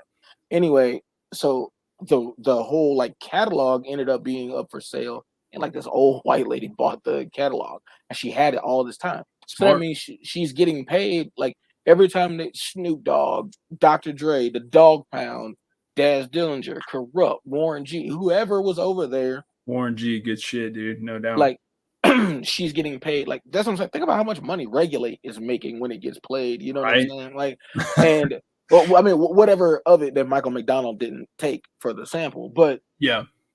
The point I'm making is Snoop Dogg acquired that like last year or in 2021. And then he went to all the other streaming services, Apple, Spotify, Tidal, whatever. And he took all the Death Row albums off. So The Chronic, Doggy Style, All Eyes on Me by Tupac, like, the Dog Pound. He took all of those albums off and he was going to make a Death Row streaming service where that streaming service would be all Death Row artists only. And then it never materialized. And so those albums went back on to Apple and Tidal and Spotify. Why didn't it materialize? Because did he get like pushed out by the monopoly or some shit or what? No, I think what happened is he started to realize the same thing that like I had been saying. Like I love Snoop Dogg and Tupac and stuff like that, but I'm not gonna pay for a separate streaming service for just those artists when I already have one that has everybody, almost everybody I want to listen to. Tidal, I can listen to Prince, and then I can go to Bob Marley, and then I can go to 50 Cent. You know what I mean? All on the same thing. And then I would have to get off of that, go to something else just to listen to a Snoop Dogg song, And I think everybody was just kind of the same. They felt the same way. Like, I'm not going to pay for a streaming service. And it's not like he was going to get other people. This was just for Death Row artists. For sure. You know what I mean? So from like 91 to like 98, 99. It was only going to encapsulate that amount of time. You never know, though. The demand could be there, though. Maybe, possibly. No, I'm not saying that it wouldn't be. Yeah. I just don't think it would have done the numbers as Spotify and Tidal and Apple. True. And then that's why he was like, okay, I'll just put them back on there. And then maybe he just upcharged Spotify and Tidal to get them back on. I'm not sure. But all I know is they just randomly appeared back on there after having been gone for like 9 or 10 months. They just randomly appeared back on those services. Crazy, man. So I guess Conrad didn't like us. No, he just said his internet. I forgot to tell you. Yeah, he just said his internet. He said we could wrap up or whatever. So it was all good. Yeah, he said thanks for the stream and it was dope. And yeah, we'll have to try to get better at. I'm not saying I didn't mind. Like, I don't have to do anything. Like I have to stay up until 10 o'clock anyway. So because I have to get ready for my work shift tonight. So I'll be up till 10 o'clock. So it's fine for me, but I just kind of feel bad when I have you guys on here for like 5 hours. Yeah, I mean, for me, luckily tomorrow I could have slept in Wednesday morning if we had done it on Tuesday. That's why I was saying Tuesday probably better because I do have to go to the hospital. But luckily for me, I'll be in a place where I can just sleep. So, dope. It's not that big of a deal. But I appreciate you having me on. It was fun having Aaron on, just being able to kind of broaden that conversation. And me and him are always having like in the car. Yep. It was cool to like broaden that out to other people. Other people would jump in and, oh man, I like this or I didn't like that or, whatever it is. Dude, I'm talking with multiple people in the community all the time about all kinds of different stuff. So like, so yeah, dude, it's like good to branch out again. Like I love superhero movies, action movies and stuff like that. I obviously love horror movies. So it's nice to like branch out a little bit sometimes and just kind of, change up the subject and stuff. I think a lot of people even, that are into horror and stuff like that, everybody's into superhero films, dude. It's like hard for you not to be, you know what I mean? As big of a thing as it's become. Yeah, it was like the biggest genre of like the last like 10 years, or maybe even longer. So, but it's cool, man. It kind of tells you a lot about people and their likes and dislikes and stuff. So, but no, I know there's 2 people in here. I'm not sure if Peyton's still in here. Sorry, Peyton, I didn't recognize that it was you, dude. If it is, if whatever you're painting today and stuff, man, hopefully that day goes well. Watch the playback if you want. Did you see the trailer for the Bob Marley biopic? I can't remember if I asked you that last stream or not, or if I might not have seen it last stream. I don't think so. No, okay. I just wonder because I guess it's going to be about his whole life, or it might just be from what I saw. It might just be about the assassination attempt when they tried to kill him. I do know the backstory with that whole fucking thing, man. Yeah, that's fucking crazy, dude. Yeah, yep. like. But go ahead, you were gonna. Yeah, wasn't it like I'm pretty sure I know the storyline, but yeah, I didn't realize that there was a documentary coming out about him. No, it's a biopic. It's gonna be like Bohemian Rhapsody or Straight Outta Compton. It's gonna be like that. Oh, dope, nice. And it was from what I saw, like I said, the trailer. I don't know if it's going over. Thank you, May, for sticking with us tonight. I hope you have a fun and safe trip and happy early birthday. And I hope your trip goes really well. Real talk. I concur with what the man to the left of my screen says. And it's nice. I guess nice to meet you, even though I saw you in the last stream. But like you said, safe travels and happy early birthday to you and everything. That'll be an awesome trip. Yeah, no doubt. I need to make it to Florida sometime, no doubt. You've never been? Ever? Never been. Dude, I've never even seen the ocean before, dude. Me either. Yep, never seen it. Been in furthest I've been. I mean, I went to Spain, but like when I went there, I didn't go to the ocean. And like when we flew over, it was dark, so I didn't even really see it. You guys, you and Conrad definitely got to come out here so we can go to the school from later. Child's Play. Dude, that'd be epic, dude. That would be so cool. Yeah. You said it's just abandoned? Yeah, like from what I remember, like it hasn't been, it's not torn down or anything. It's just sitting there. That's crazy. Damn. Not going at night, but we definitely got to go. Like, yeah. But yeah, it was over like some kind of political issue. There were 2 guys running for prime minister in Jamaica, and basically these guys, it was like a political hit because they thought Bob Marley was endorsing one politician over the one that these guys were supporting, and so they tried to kill him over that. They shot his wife in the back of the head, but her locks were so thick that they slowed down the bullet, and that's what saved her from dying. And then when they broke into his house and they shot him, and then he was in the hospital, and then he had like the wraps and stuff on him from where the gunshot wounds were, and he like took off all the monitors or whatever, and he went and checked himself out of the hospital and went to there's a big festival that night called Smile Jamaica, and he went there. He couldn't wear his guitar because of where the bullet wounds were, but he went up there and he sang and did, his songs and all that. And he brought the two politicians who were like on the opposite ends in the crowd. He brought them up on the stage and made them shake hands with each other, and all three of them did like a group hug on stage. And then that's when you saw like the crime and stuff like that started to dip down a little bit around that time of that election and after that concert. So it just shows you the power that one guy had, you know what I mean, in Jamaica. That's dope, dude. I used to listen to a lot of Marley, dude. I think that's what the movie is going to focus on is that. But to be shot and then get up and still go do, you know what I mean, a concert is insane, dude. That's wild. Yeah. While he was dying from cancer too.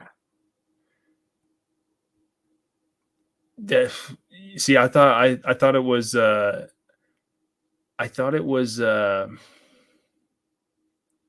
I don't know. We can get into it. We can get into it later or something like that. But yeah. Again, thank you guys. My bad. May have a good day. Have a good trip. We'll wrap it up, and we'll definitely have to do this again for sure. We'll try to set it up. But I was telling one of my other buddies here in the community that I need to start doing some videos. I know I say this at the end of everything.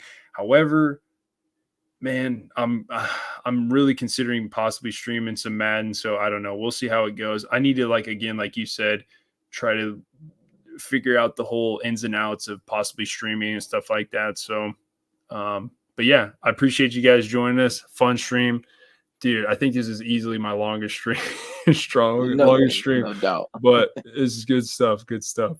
But again, thank you guys. Appreciate it. And we will see you on the next one. Peace. Thank you for having me.